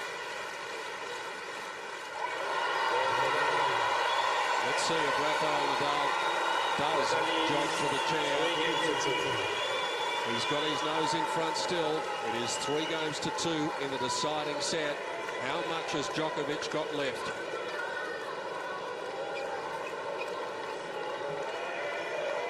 It's a shame in matches like this to see a loser, because it's been so entertaining and so one up one way and then back the other, and it's just been quite incredible.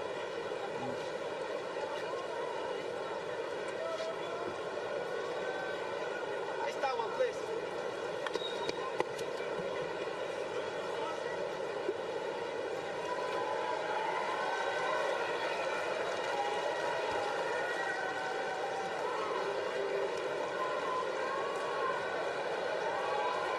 It's amazing that people can manage a smile at the moment. The tension is so palpable here in the stadium. It's certainly been enjoyable. It's been enjoyable for 5 hours and 4 minutes. A simply remarkable match.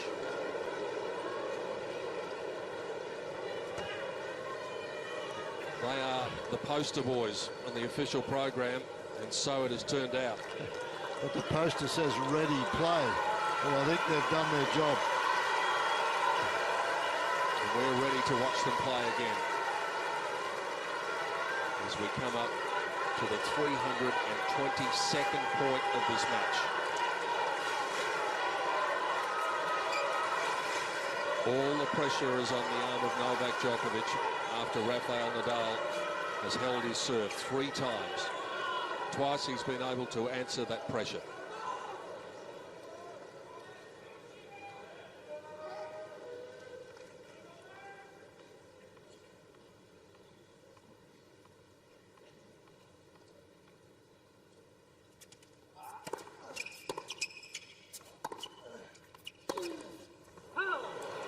Jeff mentioned it's, in my mind, also a huge 15 effort if you can serve first, a huge advantage if you can serve first in the 5th set, particularly in a match like this when both boys are exhausted.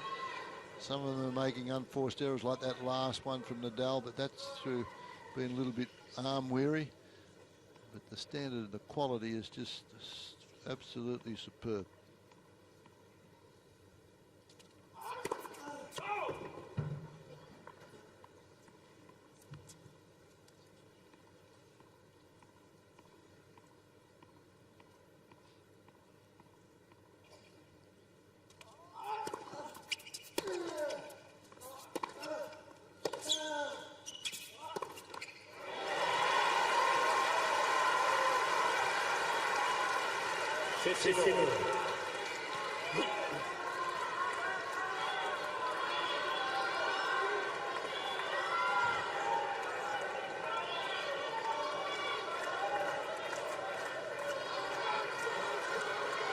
Total those unforced errors.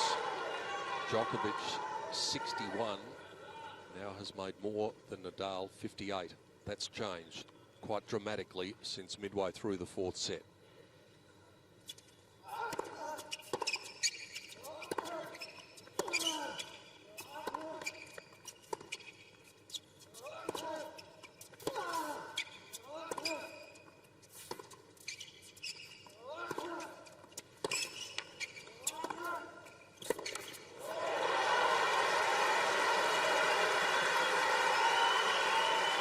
That's the tactical play. Goes to the forehand now, and then comes back and knocks the 2-fisted down the line.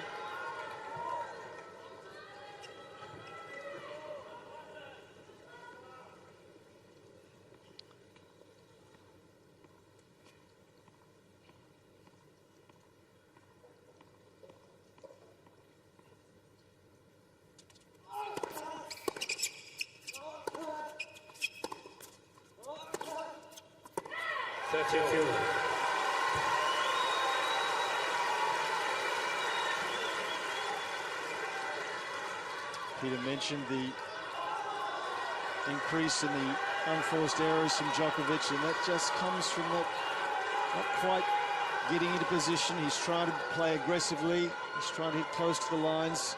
And if your feet are just a little weary, you start to miss.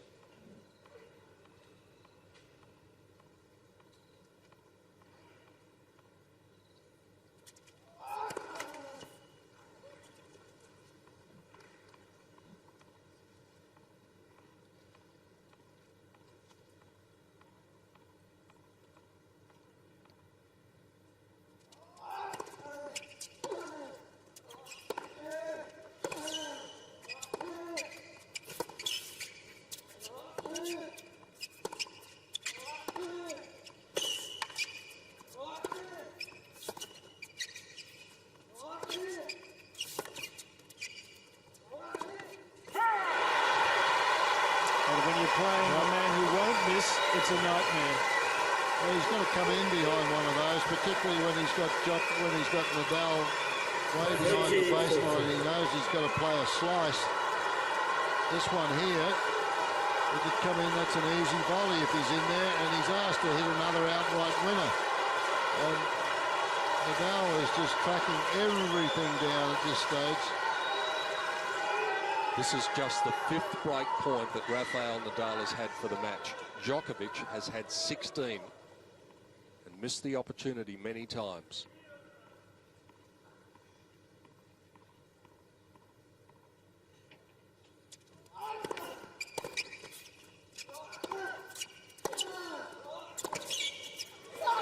Might that be the straw that breaks the camel's back?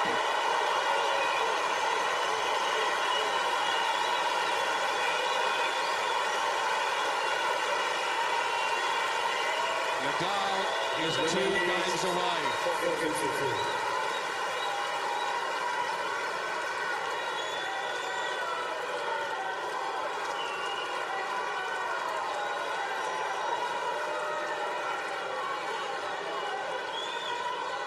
Have a look at the Nadal serve. We talked about the 53% down there and at the body 27, and it was 11% out wide. He's changed that, and that's worked for him against Djokovic. That 20% out just on the juice court. That's where he's changed it most of all, and he's in a pretty good position right now, Rafael Nadal.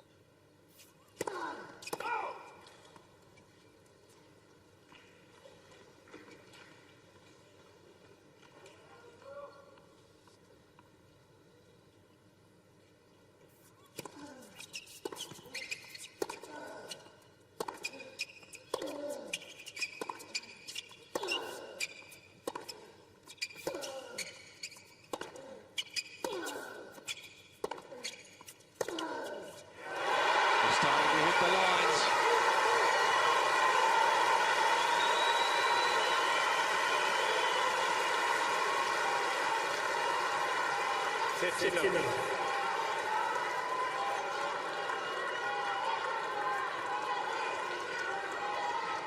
What incredible forehand. That's the favourite shot, but he split the line with this one once more. 145k.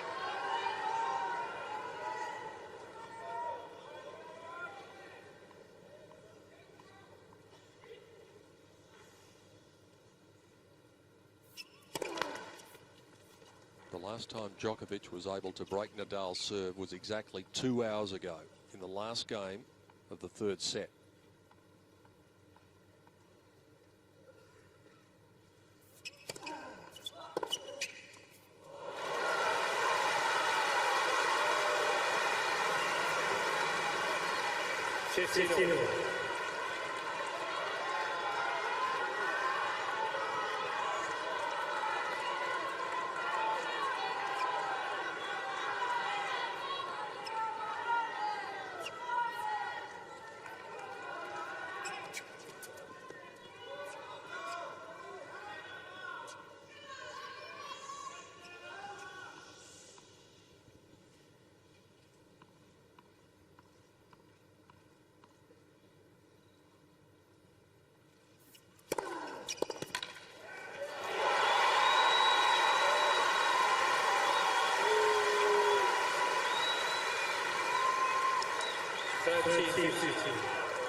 It's called wide.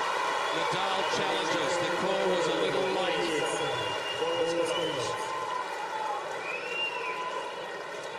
I think he's missed it. Could have driven a truck down here.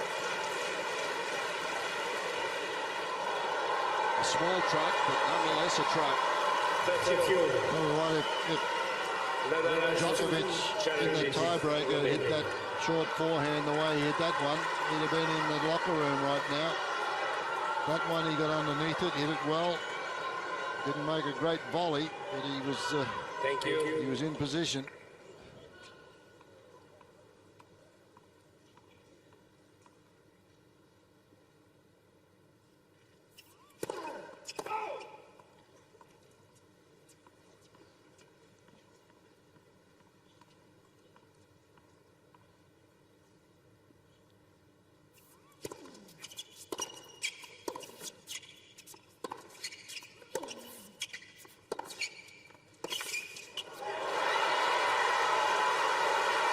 praised the fighting qualities of Rafael Nadal, and rightly so.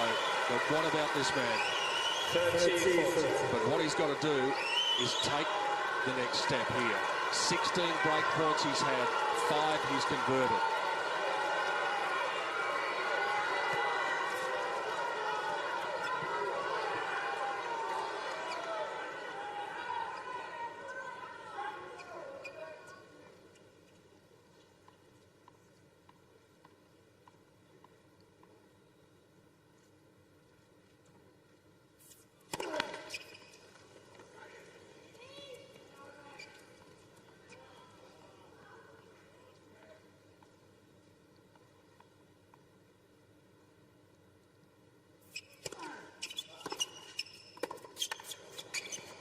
Can you believe it? Back-to-back breaks of serve, and this epic contest, which is now the longest match in Australian Open history, is going to be going for a fair bit longer. Can't pick a winner, can you? It's just back and forth. You'd think Nadal's in a great position, and Djokovic comes back, looks as though he's spent, comes up with some good stuff. Right down to the wire, and as Peter mentioned, if it keeps going this way, there are no tie breaks in the 5th set. Go straight to the airport tomorrow morning, I think.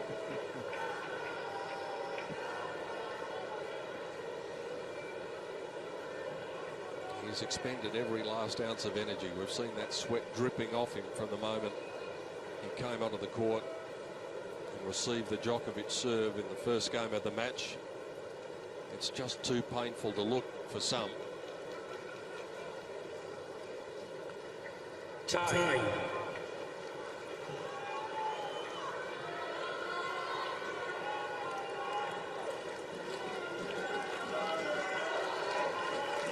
We're on a knife's edge out in Garden Square.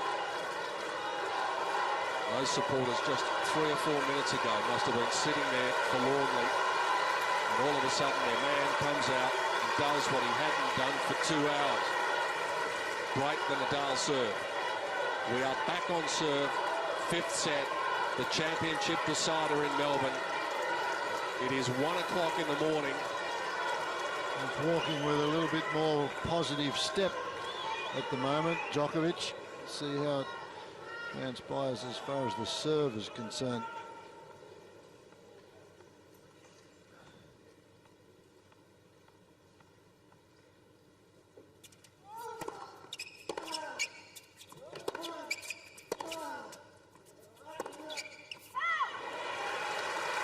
Big first point in this game.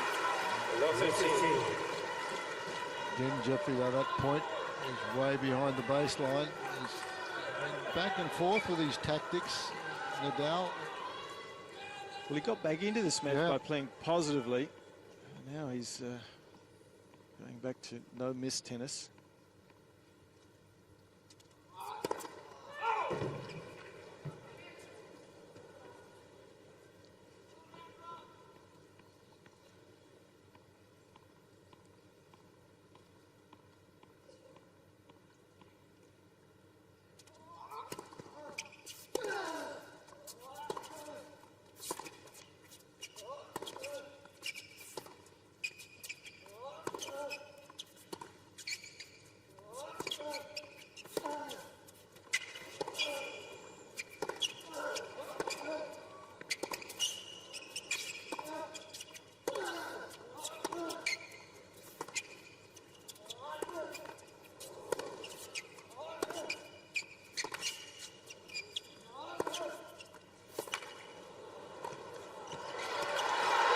Better.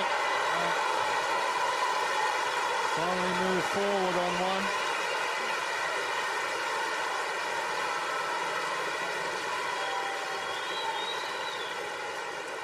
.25 straight rally, that one. Nadal was planning on taking some time off after this tournament. I suspect that they both will need to. 86 metres he ran in that rally, Nadal, 70 for Djokovic. And they've been out there 5 hours, 15 minutes. Fabulous. What courage.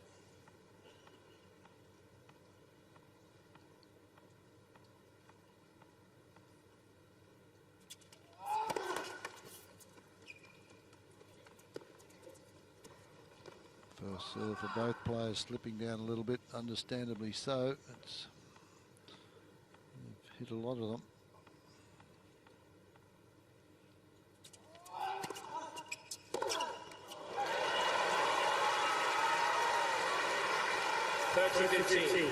Djokovic stretching to try and keep limber and loose.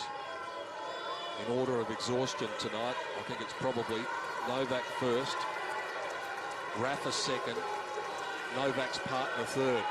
She's been up and down like the lifts at Rod Laver Arena, riding every point.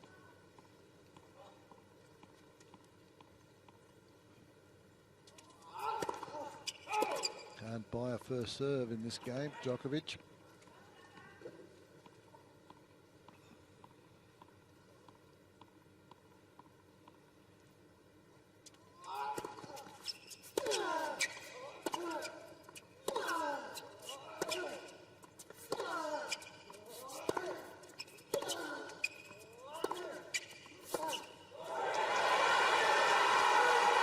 Again, Nadal, as Jeff mentioned, playing don't miss tennis. He's retreated once more to 5 metres behind the baseline in this rally.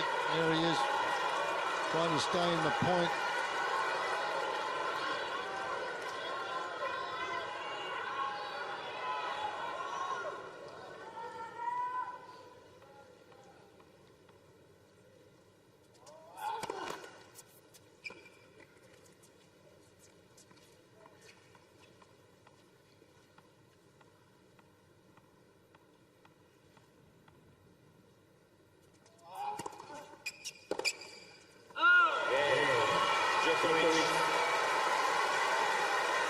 Seems silly to say it was a comfortable hole after all of the ground that they covered, but on the scoreboard at least it was that way.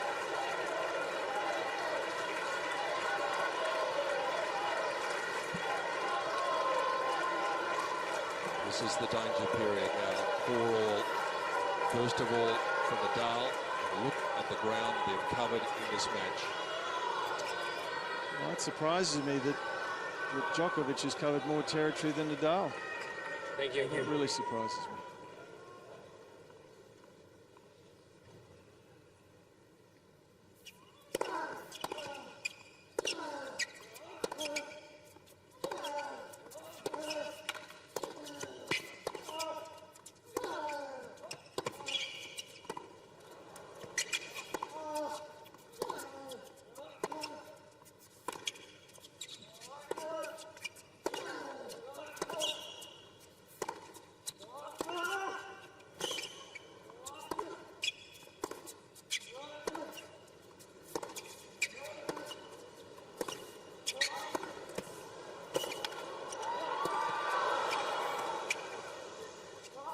That's unbelievable. Djokovic is down. Normally, players only collapse to the court when they win the championship. His body, well, you wouldn't blame it for failing him. 31 points in the rally, and the crowd just standing and applauding. They're standing up here.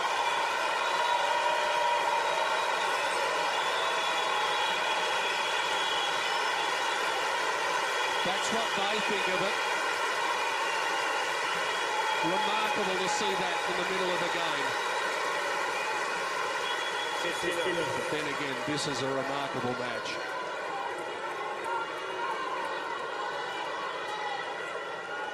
"31-stroke rally.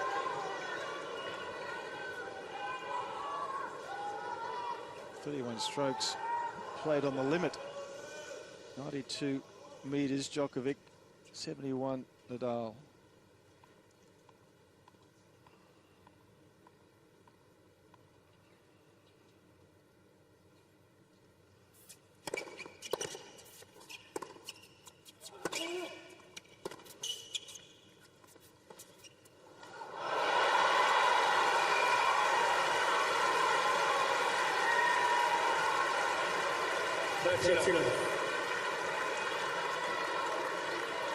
Actually, last 2 points, Nadal stopped grunting and groaning. He's just conserving all the energy he can at the moment.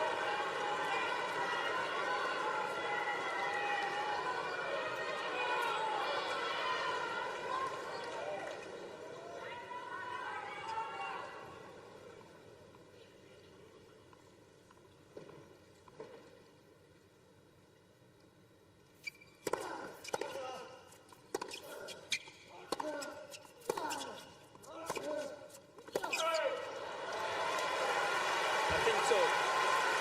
Djokovic on the call on the way to baseline. The ball was called out. I think this is long. He asked the umpire, and he said out. There you go, boy. He's been unlucky. 39.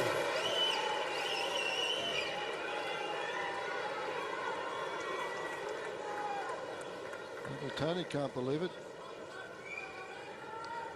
He's up that end too. He thought it was out.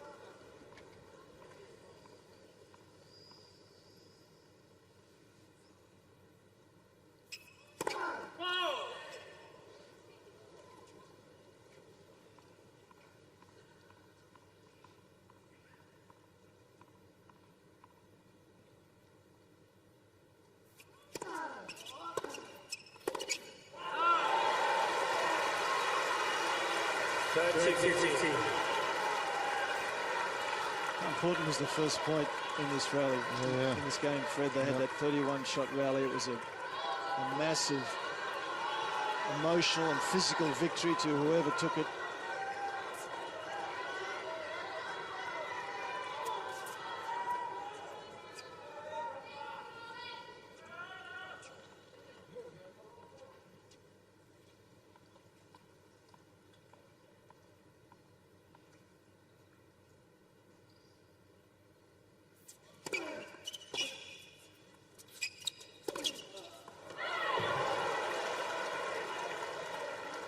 That's called long.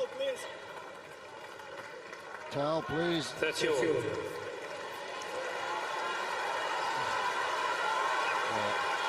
Talk about big points as we have a look at Hawkeye, showing that the ball was long.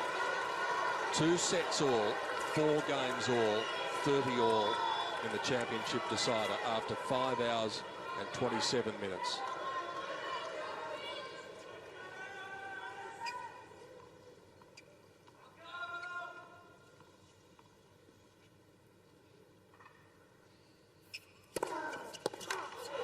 What a serve on the big moment.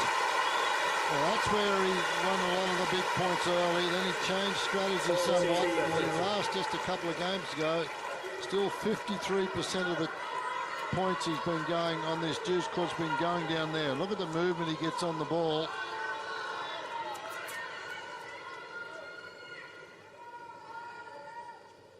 Unbelievable effort again from Djokovic to get the racket on ball. Game point.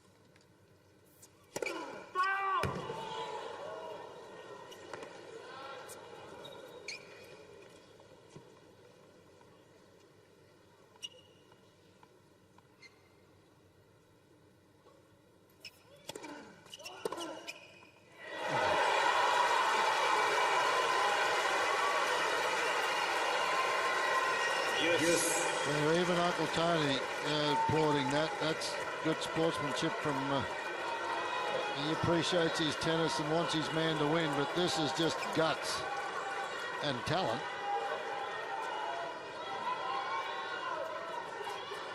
Winner number 54, 11 more than his opponent.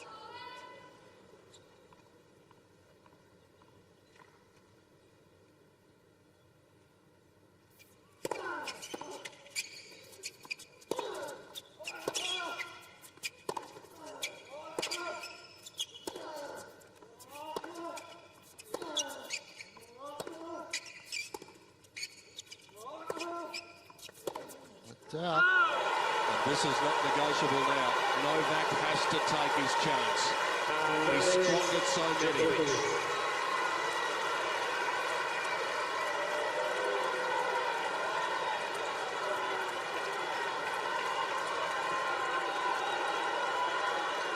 Well, he's going to have to win it.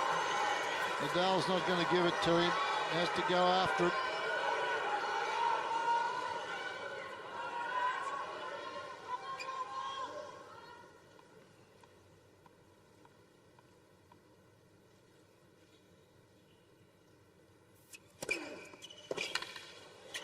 Well, a serve.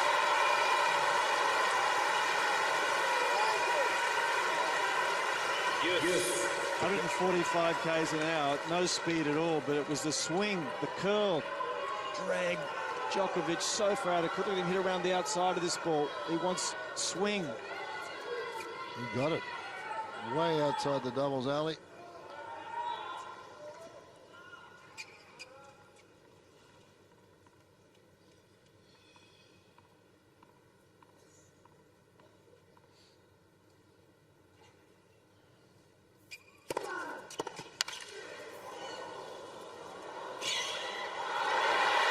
Boy, he was there too.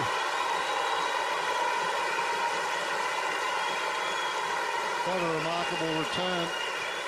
It sure was. An excellent touch from Nadal. At this stage, the tension, the fatigue, was able to come up with this sort of drop shot. Phenomenal.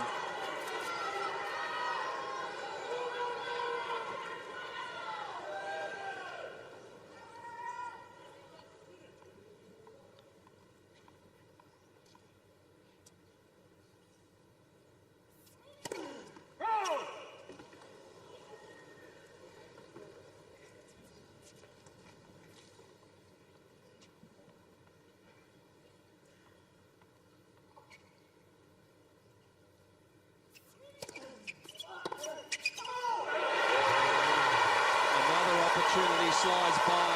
Djokovic drops his head. Nadal is the first to find, and that's like reaching just underneath the summit of Everest. 5-4 for the Spaniard.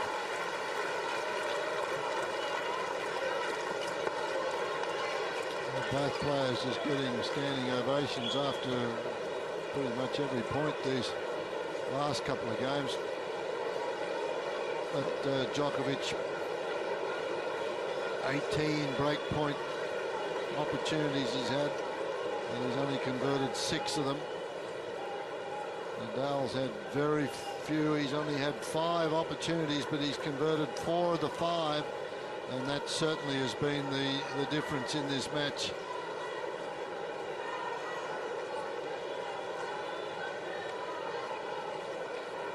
We've been looking at the player support boxes, but if you look around the rest of the stadium, it wouldn't have been more than 200 people that have left. It's just been phenomenal. It's 1:15 in the evening. So engaged are they in the match? They've left it crazy.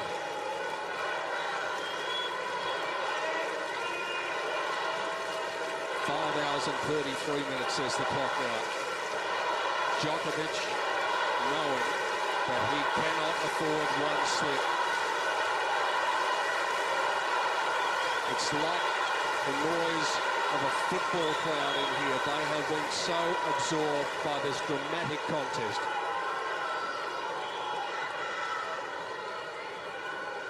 Thank you. A hold for Novak, Thank you. not negotiable. He's got new balls to help him try to do it.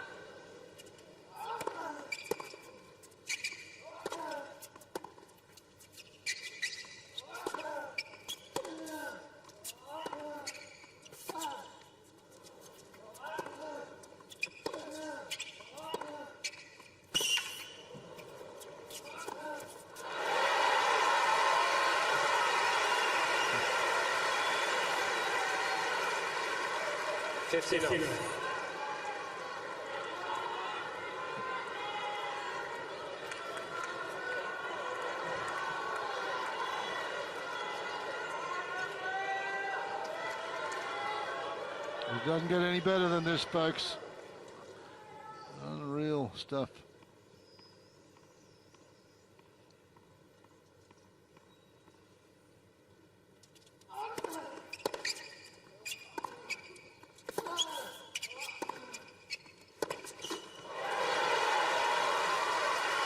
All the folks that are here tonight are going to look back in years to come and say, well, I was there and experienced one of the greatest matches of all time. And this place only holds 15,000 people, Fred, but there'll be 100,000 who will say that they were here. Yeah.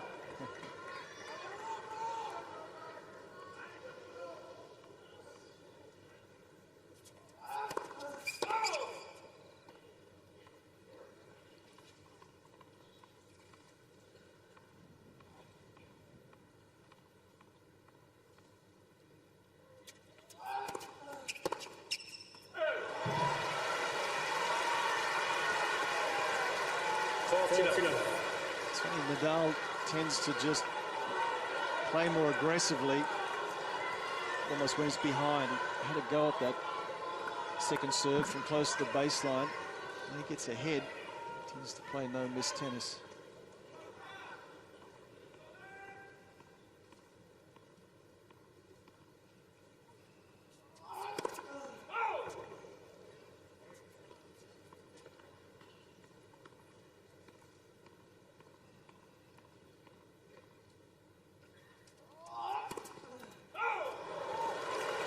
Second double fault of the match for Djokovic.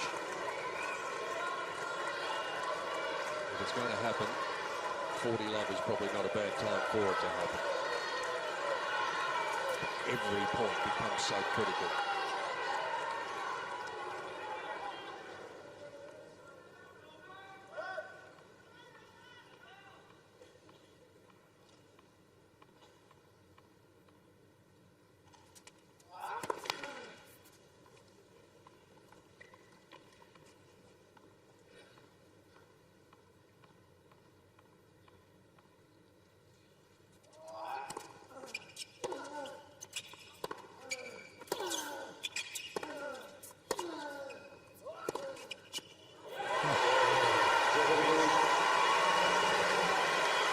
All you can do is sit back and applaud the efforts of these two men.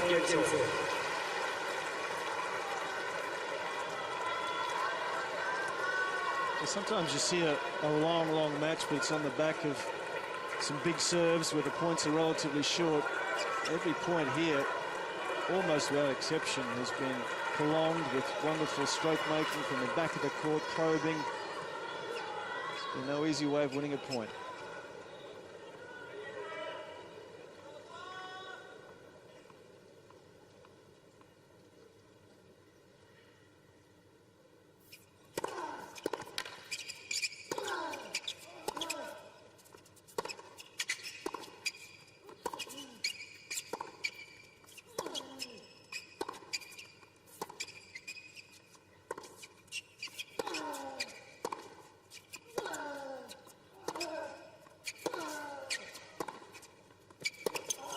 Oh, stop it.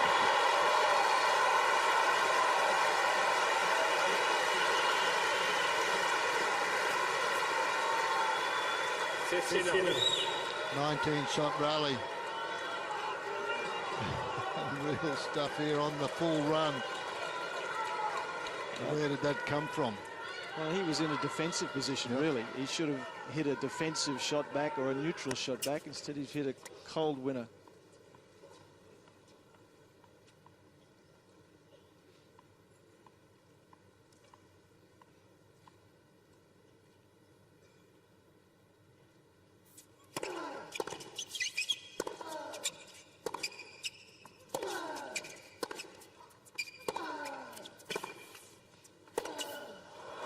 This time.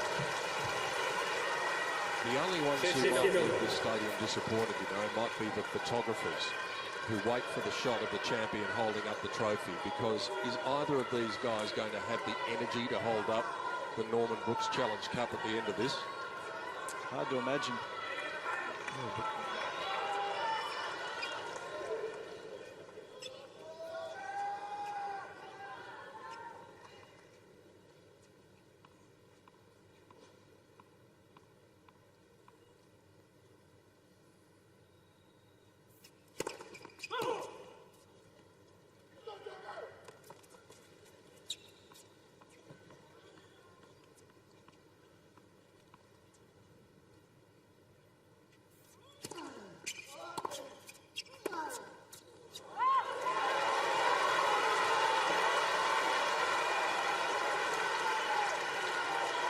Bit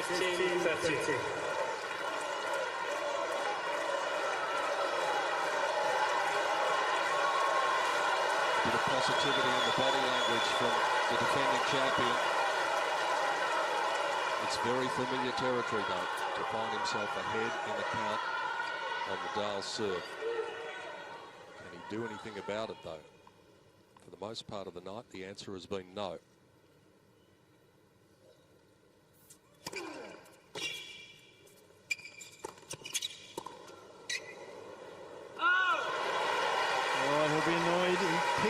Yeah, they overran it. 30. There's another terrific serve, though, from Nadal at 15-30. Jammed him, yeah. Yep.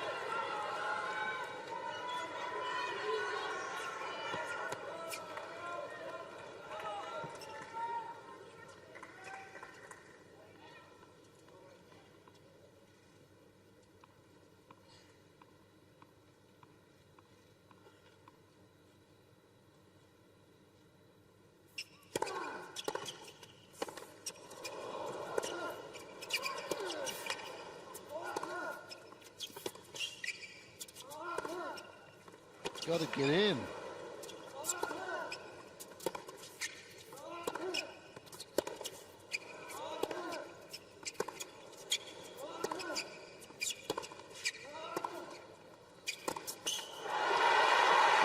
Three opportunities there for Djokovic to get into the net and make things make life a lot easier for him.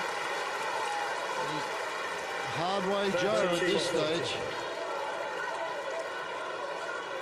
He had a break point on Nadal's serve in the 7th game of the last set and couldn't, well, he was able to do something about it then, but he had a break point in the 9th game and couldn't do anything about it. He has a break point in the 11th game.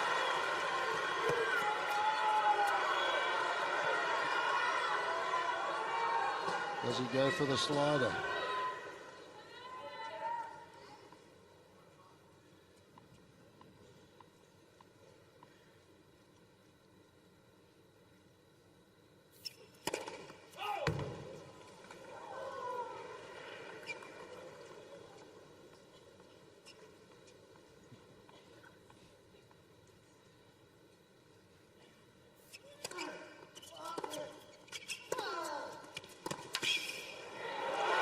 This hit that second serve, Nadal, he framed it.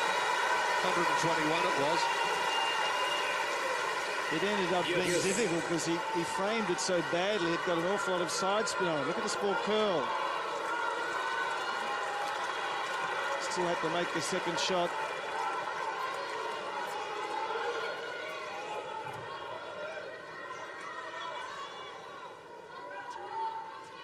Break point number 19 goes by the wayside. Is that going to be the big story of this match?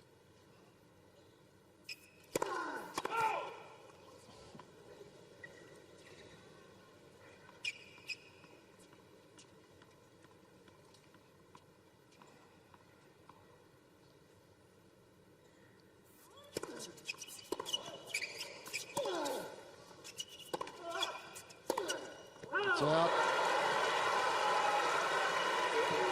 Very close to a double fault. There was a bit of a noise, a murmur from the crowd.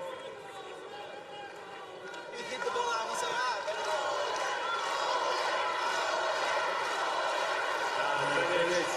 Djokovic.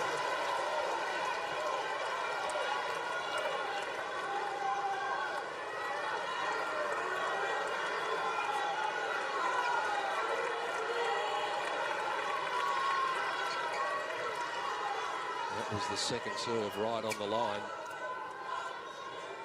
Many in the crowd murmuring. They might be doing more than that after this point.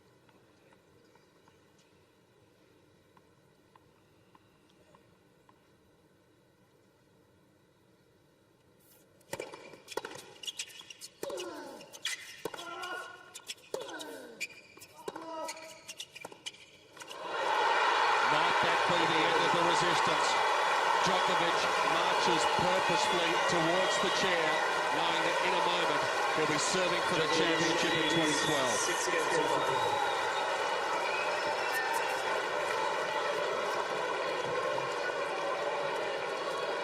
Well, quite a remarkable turnaround again here.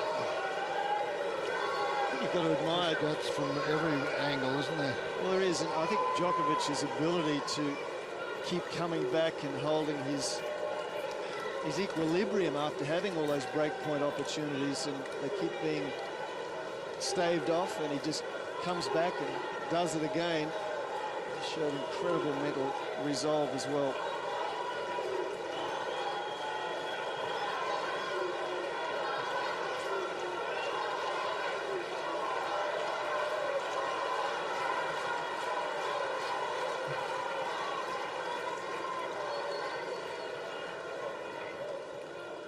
Time.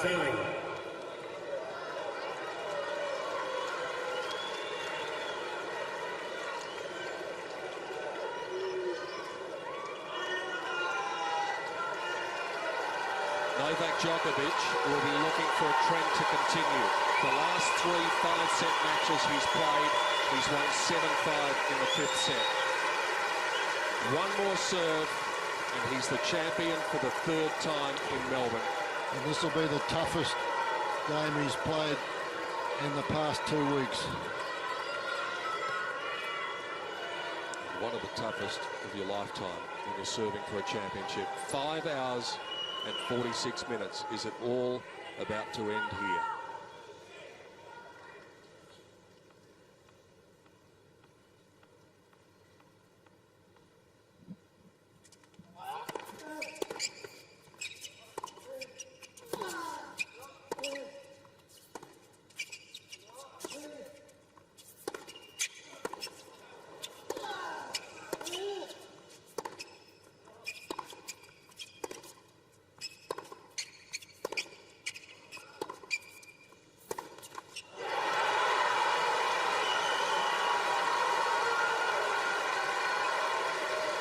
It's enough.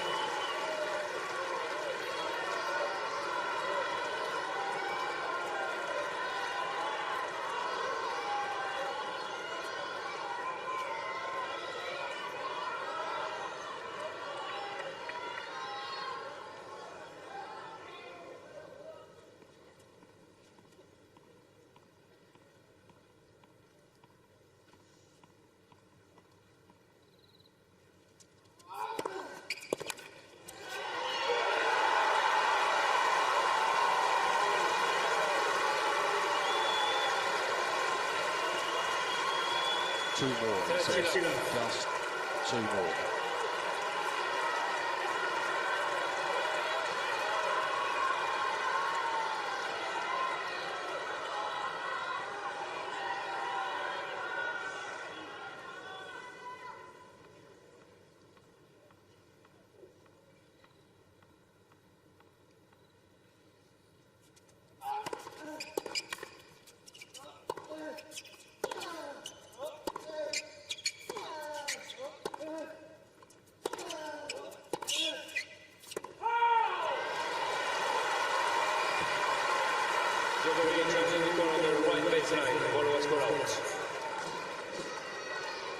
How many challenges does he have left now, Djokovic? That's 3, I think, before this. 30-15. That was a bit of a speculator. Djokovic has 2 challenges for them. Nadal now is back to the wall. He's hitting harder.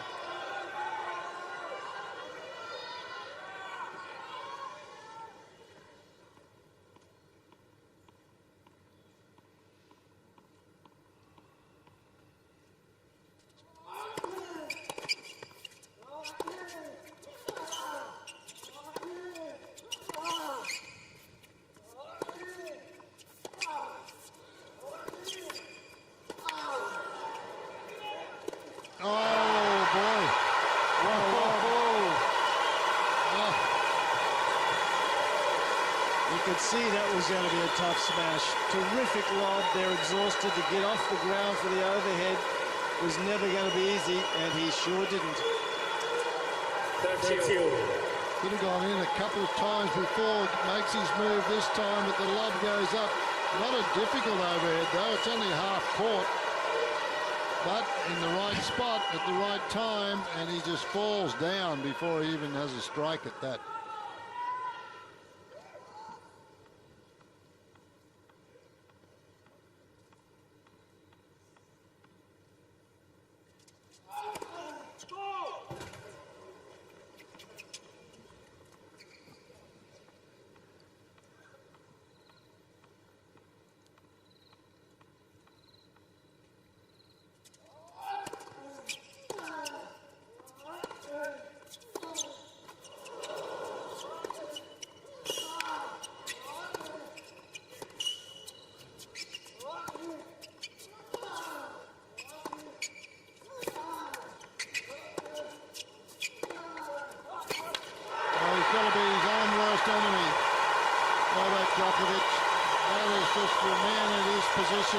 stage of a match, he's got to be crazy not to go to the net on 3 occasions during that rally. Nadal's not going to miss from the backcourt. 30-40. Problem is, Fred, you've hit 4,622 ground strokes in the night, no volleys, so you're not really confident about your volley. Well, I think if he goes in and like that, Nadal misses the pass shot. You got to let him ask the question. This is just playing right into Nadal's hands. Break point for 6-all.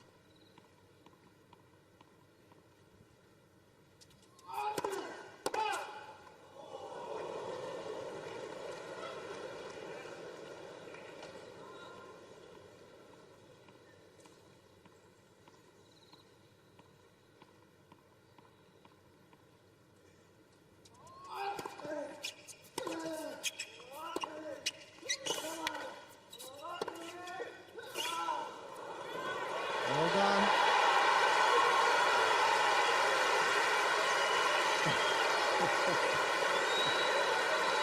He's playing. His partner's been playing throughout the night. We're praying that it just keeps on going. This is fabulous. Asking for some divine intervention here. Well, after 5 hours and 52 minutes, Fred, you'll take anything you can get. Unbelievable stuff. Could have had it won, no? 2 points away again.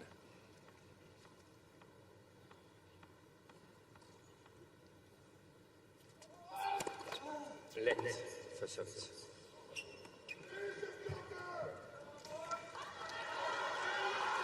Thank you. Thank you.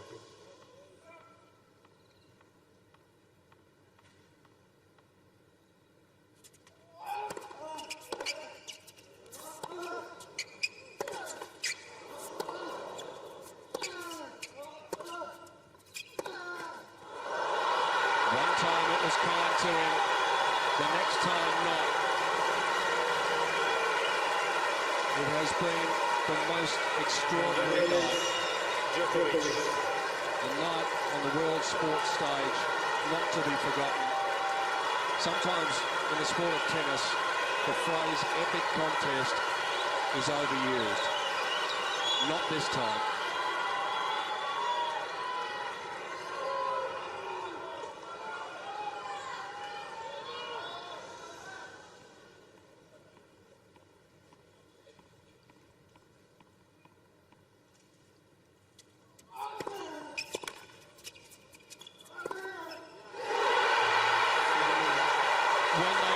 Story of the great tennis matches ever played.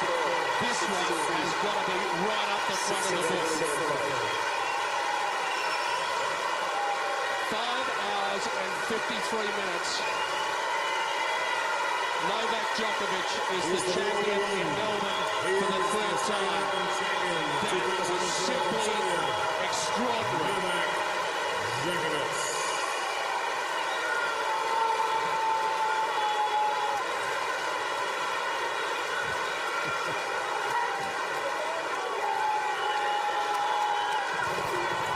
It's 20-2 on a Monday morning in Melbourne.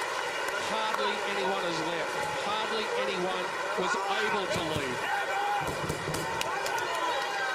And just at this moment, as the champion celebrates, spare a thought for the vanquished tonight. As brave a performance as Rafael Nadal has probably ever produced in his life, and yet he still walks away empty-handed. Djokovic wins it 7-5 in the 5th set in 5 hours and 53 minutes. Have we ever seen the likes of it? The 100th Australian Open final is probably the best. Well, quite a remarkable performance all round. It's probably one of the best matches I've ever had the pleasure of calling. And it's one that I'll certainly remember for a long, long time to come, because there are so many ups and downs throughout the match. And guts, determination, fighting qualities, anything that you want to mention in our wonderful sport of tennis was in this one. Most certainly was. I thought Nadal, of course, did magnificently well to get back into that 5th set. But then I think, frankly, it took an even tougher mental effort for Djokovic to overcome the disappointment of not being able to win in 4, be down a break in the 5th, and come back and win it. And wow, this is going to be a major plus for Djokovic and a huge setback for Nadal, who could not have given it anything else. What about the fact, Jeff, if he'd have lost that and had a look now, he's been the victor, but 20 break point opportunities, he only converted 7. So that also says a lot for the guy, as you mentioned, down after losing that 4th set, where if he could have come in the tiebreaker and made one short forehand that he missed there, would have put him into the locker room about an hour and 20 minutes earlier. And yet he has the guts and the determination. He was out of it early in the 5th, and he comes back to win it. You were talking before, Fred, about the odds makers and what they've been doing. If the odds makers were framing a market during the Ferrer match or during the Murray match, and someone said to them, this man's going to have to go 5 hours 53 minutes to win the championship, they would have just said, well, you can have $1 million to 1 from us, because it didn't look as though he could possibly do that. What a testament to his physical ability, his mental fortitude, that he has been able to do it. But you have to feel for Rafa. There always has to be one who comes out on the wrong side, and tonight it's him. But he was so brave. Well, as Jeff mentioned, when he got to the 5th set, he actually won the 4th set in that tiebreak. He actually thought right then and there that he could win it. But he just dropped off a little. He did the intensity. He had the crowd going to get him to 2 sets all, and he just dropped off a little bit in the 5th. But an unbelievable match, and the crowd outside, well, everywhere. It doesn't matter where they are today. Viewing at home, this is one they'll never, ever forget. No matter where you've been watching around the world, I'm sure that you'll be talking about it for days to come. There are going to be, in Melbourne, Australia, a lot of bleary eyes at work tomorrow, and indeed around the nation, because people would have gone to the very end. How could you leave it? It was gripping, it was intense, it had moments of highs and lows for both players. In the end, this man emerges victorious for the 3rd time in Australia, where he won his first Grand Slam championship in 2008. And the reality, all of a sudden, is beginning to sink in.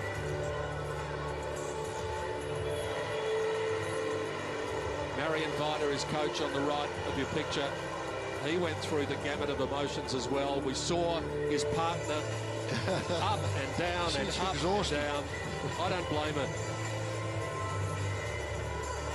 A lot of exhausted people here tonight, because it was a thriller. Well, Fred, Nadal had planned to take quite a break after this tournament, and he'll certainly need it. Djokovic, as far as I'm aware, is planning no break. And he's going to need it after that, surely. With the year he had in 2011, he seemed to me to come in here a little thin on it, frankly. And I think it's just incredible mental toughness that's got him through. But physically, that's going to take an awful lot out of him. And backed onto the year 2011 that he had. Also, though, when he came down to Melbourne, he was one of the players, or probably the only one, that didn't have much to say in the press. There was Federer was coming off a bit of an injury, and then Nadal had the knee problem. Murray, and Djokovic just went through, and there was not much said for a while. And he, for one of the few times, he didn't get involved with too much and didn't give much to the press at the start of the tournament at all. In the end, 5 hours and 53 minutes, as we said. The match lasted 369 points. The final score, Djokovic 5-7, 6-4, 6-2, 6-7, 7-5.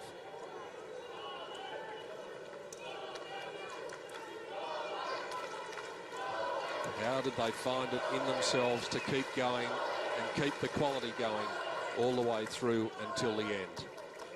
The presentation is coming very shortly. The Norman Brooks Challenge Cup is about to be presented to Novak Djokovic for the 3rd time. Your Master of Ceremonies is Sandy Roberts. Well, ladies and gentlemen, if there were ever 2 athletes who deserved a standing ovation, after that performance, it's these two great warriors.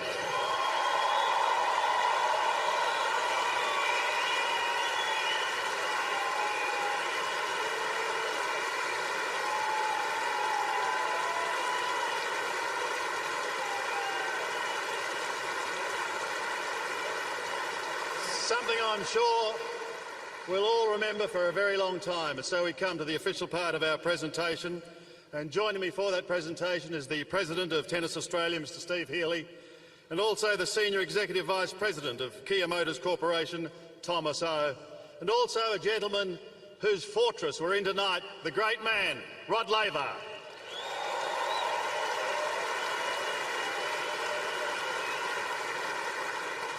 Kia have been wonderful supporters of tennis throughout this country, and it's now my pleasure to once again introduce to you, please make him welcome, Thomas O.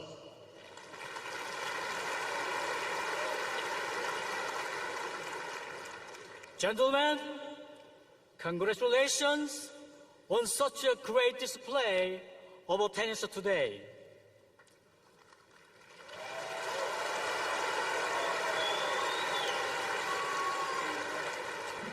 On behalf of the global Kia Motors family, I offer both of you my sincere thanks for demonstrating exactly why the Australian Open is growing in popularity each year.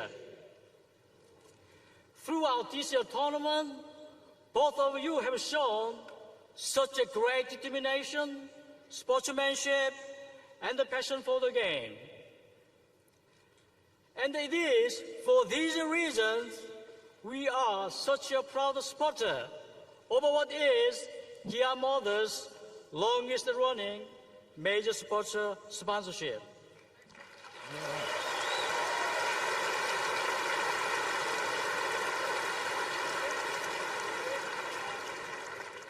And I would like to thank everyone at the Tennis Australia for their terrific organization of this event.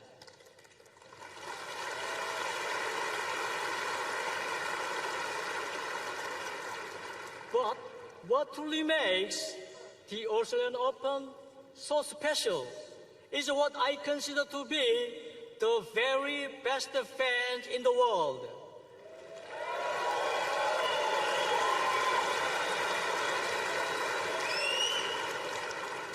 All of us at the Kia Motors, thank you for your support year in and year out.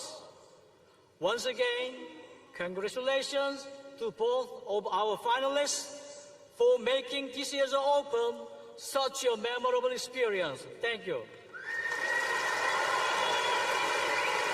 Thank you, Thomas, and our thanks once again to Kia Motors. Well, a man who I'm sure has been absolutely delighted with the past fortnight is going to join us now. That is the President of Tennis Australia, Steve Healy.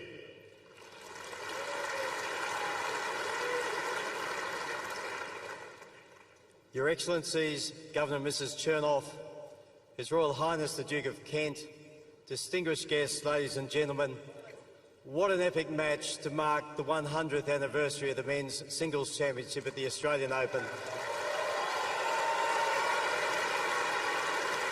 The longest match ever in Australian Open history and the longest Grand Slam final ever.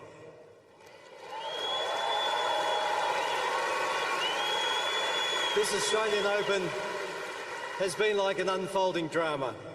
Compulsive, fanatical viewing, some new and some familiar characters, an ending that simply couldn't be determined until the very end, leaving us all wishing for more. It has been absolutely incredible. I'd like to thank our Tennis Australia team. Thank you. I'd like to thank our Tennis Australia team.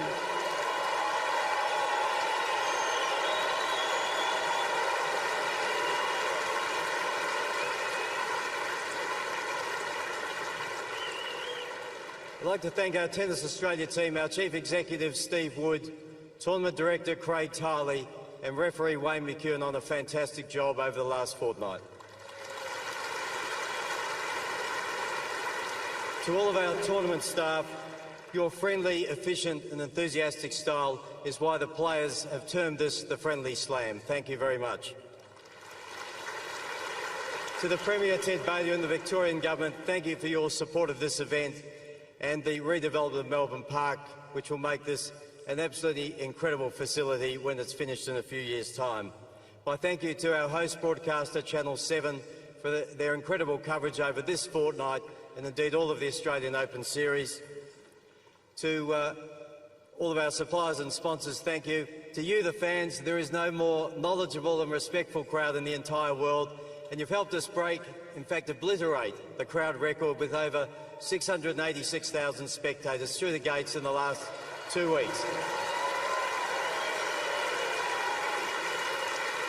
Thank you also to all of our fans on TV who've watched all around Australia and around the world.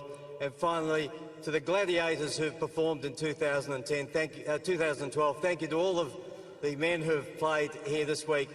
Rafa, commiserations, but your graciousness and sportsmanship in defeat is unrivalled, and you are just a fantastic ambassador for the sport.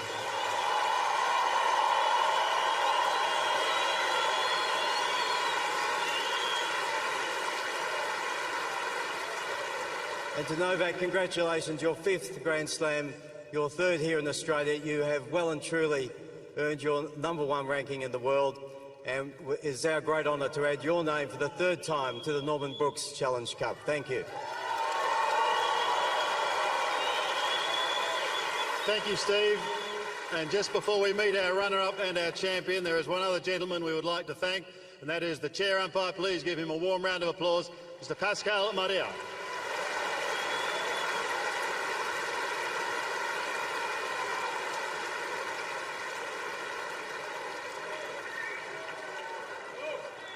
Thank you, Pascal. Pascal Maria, ladies and gentlemen. Thank you once again.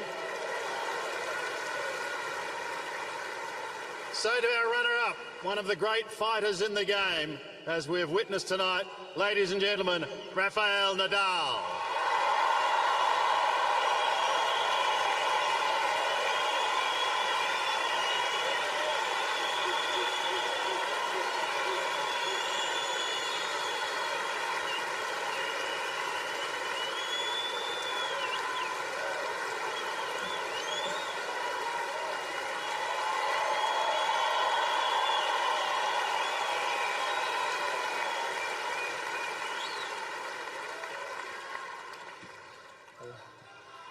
Good morning, everybody.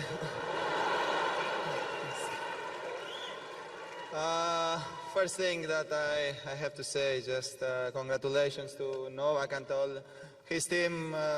They deserve it. They are doing something fantastic, so congratulations.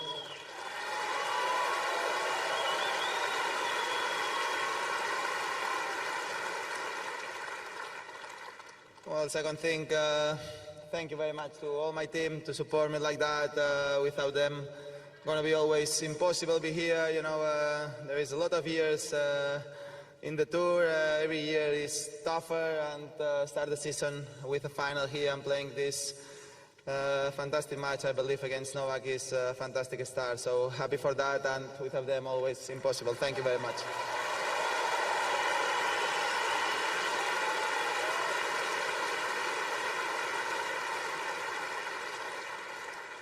Thank you very much, Rod Laver, to be here supporting this event, one of the greatest ever. So it's always a pleasure to play here in this court. Who has your name? Thank you very much for being here.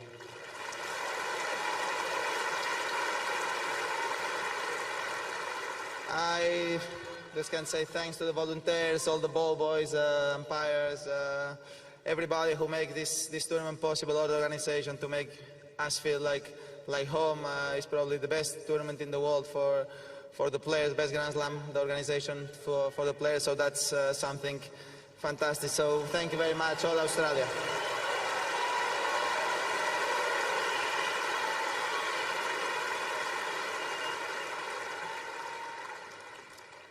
I don't know if I say it, but sponsors, without them, impossible to have an event like this. Thank you very much to support sport, and in this case support our sport is tennis. Kia especially, the main sponsor. Thank you very much.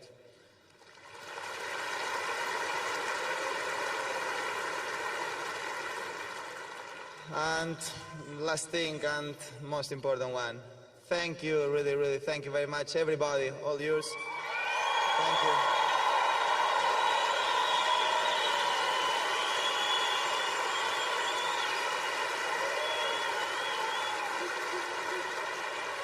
I really had a fantastic 2 weeks, and with all the love that you show me, is something unforgettable for me, and I never will forget this match ever because of you. Even if I lost, was something really, really special for me. Thank you very much. I hopefully will come back a lot of years here. I will keep fighting. Thank you very much, everybody.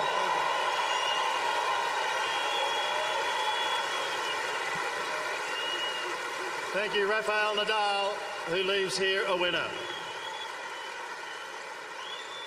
And so to our champion, and he has proven, particularly in the semi-final and the final, that he is without doubt a man of steel. Our 2012 champion and champion for the third time, Novak Djokovic.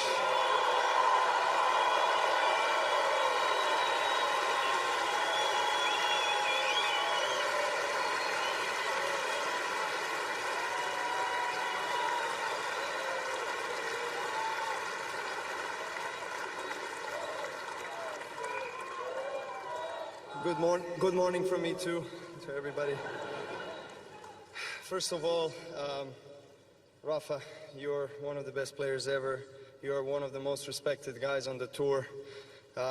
We made a history tonight, and you know, unfortunately, there couldn't be 2 winners tonight. But I wish you all the best for this season, and I wish. And I hope that we will have many more matches like this, many more finals. And of course then, to Rafa's team, all the best. And then my team, my girlfriend, my coach, my physio, my fitness coach, everybody who has been with me for many years already, supporting me all the way through in my career, professional life, private life.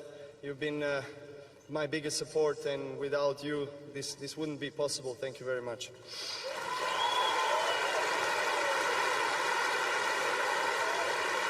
I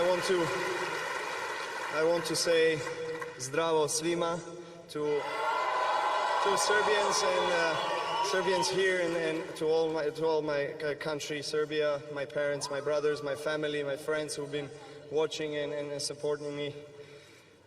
God, I'm so sorry. It's been a very long match. I need to then thank, of course, crowd, who has been the most supportive. And I think what makes Australian Open very special is the diversity of the tennis fans. I think it's very multicultural here, multicolored. You can see people coming with their flags of their country, supporting their tennis players, and it's sometimes it feels that you're not on a tennis court, how much noise you guys produce, and it's really for us is a great feeling, and it's a pleasure to play in front of you. Thank you.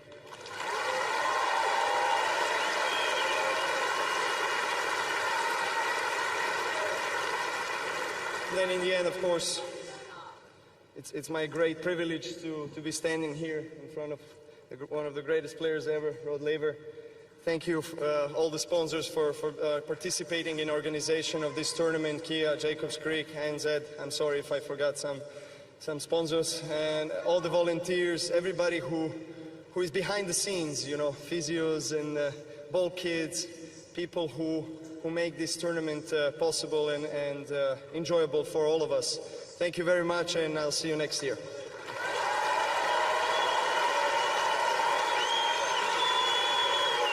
Let's hear it once again, ladies and gentlemen, for our champion, Novak Djokovic, and our runner-up, Rafael Nadal.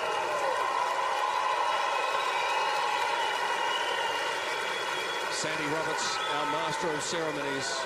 What a great presentation, and the respect that those players held in was evident from a number of people who stayed here for the presentation at 2 o'clock in the morning. And what a great moment when Rafa got up there and said good morning. It's just priceless. But it's a good morning, but yeah, the morning's only just starting for those fellas. By the time they get into the locker room and shower and cool down and do that, they won't get back to the hotel at 5 or 6 o'clock in the morning. And it's going to be another 2 hours before they leave here.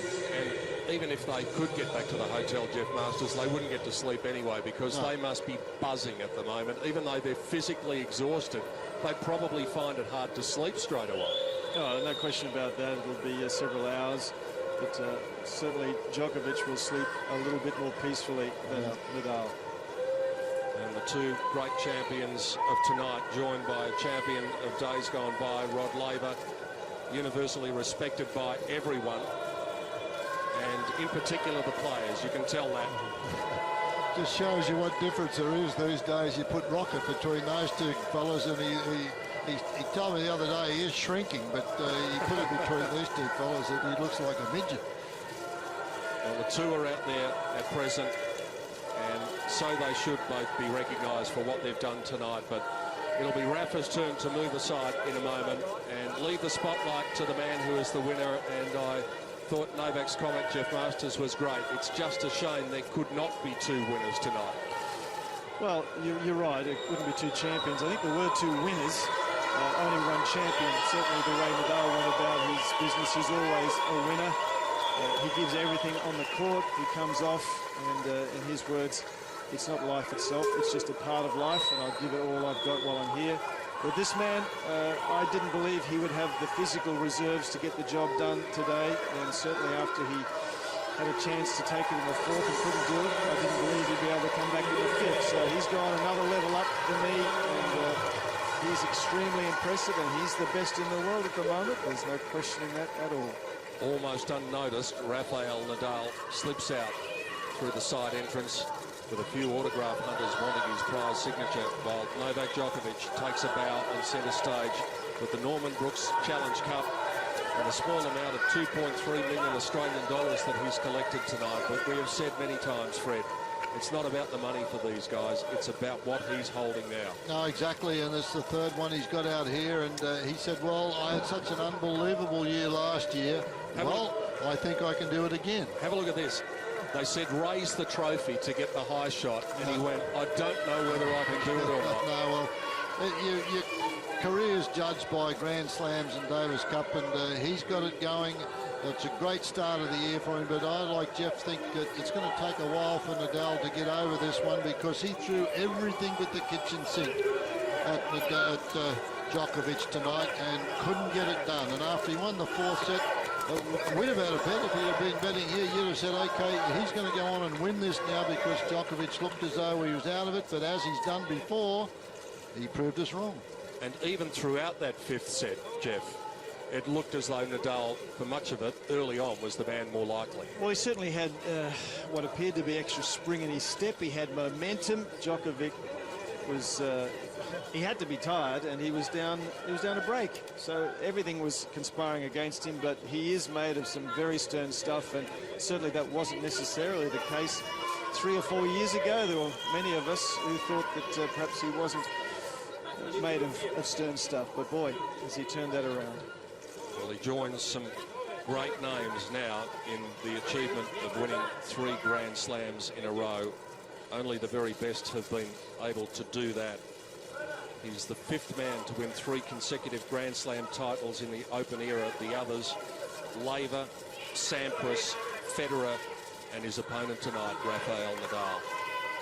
Look at the phalanx of photographers down there. I don't think I've seen a larger contingent of photographers than are there at the moment. It's 2 a.m. Yeah, well, Steve Healy, the president, made a great remark when he said, what a way to celebrate the 100th anniversary of our men's singles championship down here, down under at the Asia Pacific Grand Slam. And it's true, 100 years of men's tennis here, and to have a match like that, the longest one ever in Grand Slam history, quite remarkable. Well, it's been a pleasure to watch it, a pleasure to sit beside you, Fred Stolle and Jeff Masters, for a match that I'm never going to forget. And it comes at the end of 2 magnificent weeks, Fred. It just seems to get better and better down under. Oh, it's always great to come down here, and it starts off the year with a buzz because this is very important for the players. It's their favourite Grand Slam event, as the boys have said in their speeches tonight. So we look forward every year to coming back and seeing such great tennis once more. And Jeff Masters, I've had the pleasure of sitting beside you and calling some great matches here over the years. None better than that one. No, this will take a lot of beating. Just 2 warriors at the top of their form, and they left nothing in the tank. It was really quite spectacular. And of course, you know, it just means that Djokovic now again is the only one who can win a Grand Slam in 2012. So another reason why the Australian Open is so important. It's the first of the year, and it sets the pattern for potentially what's going to happen the rest of the year. It's been a simply magnificent fortnight at Melbourne Park. Victoria Azarenka and Novak Djokovic, the big winners, and we hope that you have enjoyed our coverage wherever you've been watching around the world over the past 2 weeks. Our big team has done their best, headed by executive producer Simon Fordham. Congratulations to all of our team. Congratulations to the winners, and we hope that you've enjoyed what will go down in history as one of the greatest matches ever played. Finally, time for the winner's signature. Novak Djokovic is the champion in 2012 at Melbourne Park. On behalf of all of our team, Peter Donegan saying farewell from Melbourne Park in the 2012 Australian Open Championships. We'll see you for more joy, more drama, and more theatre in 12 months' time.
Poco na 2 zadnje pojede.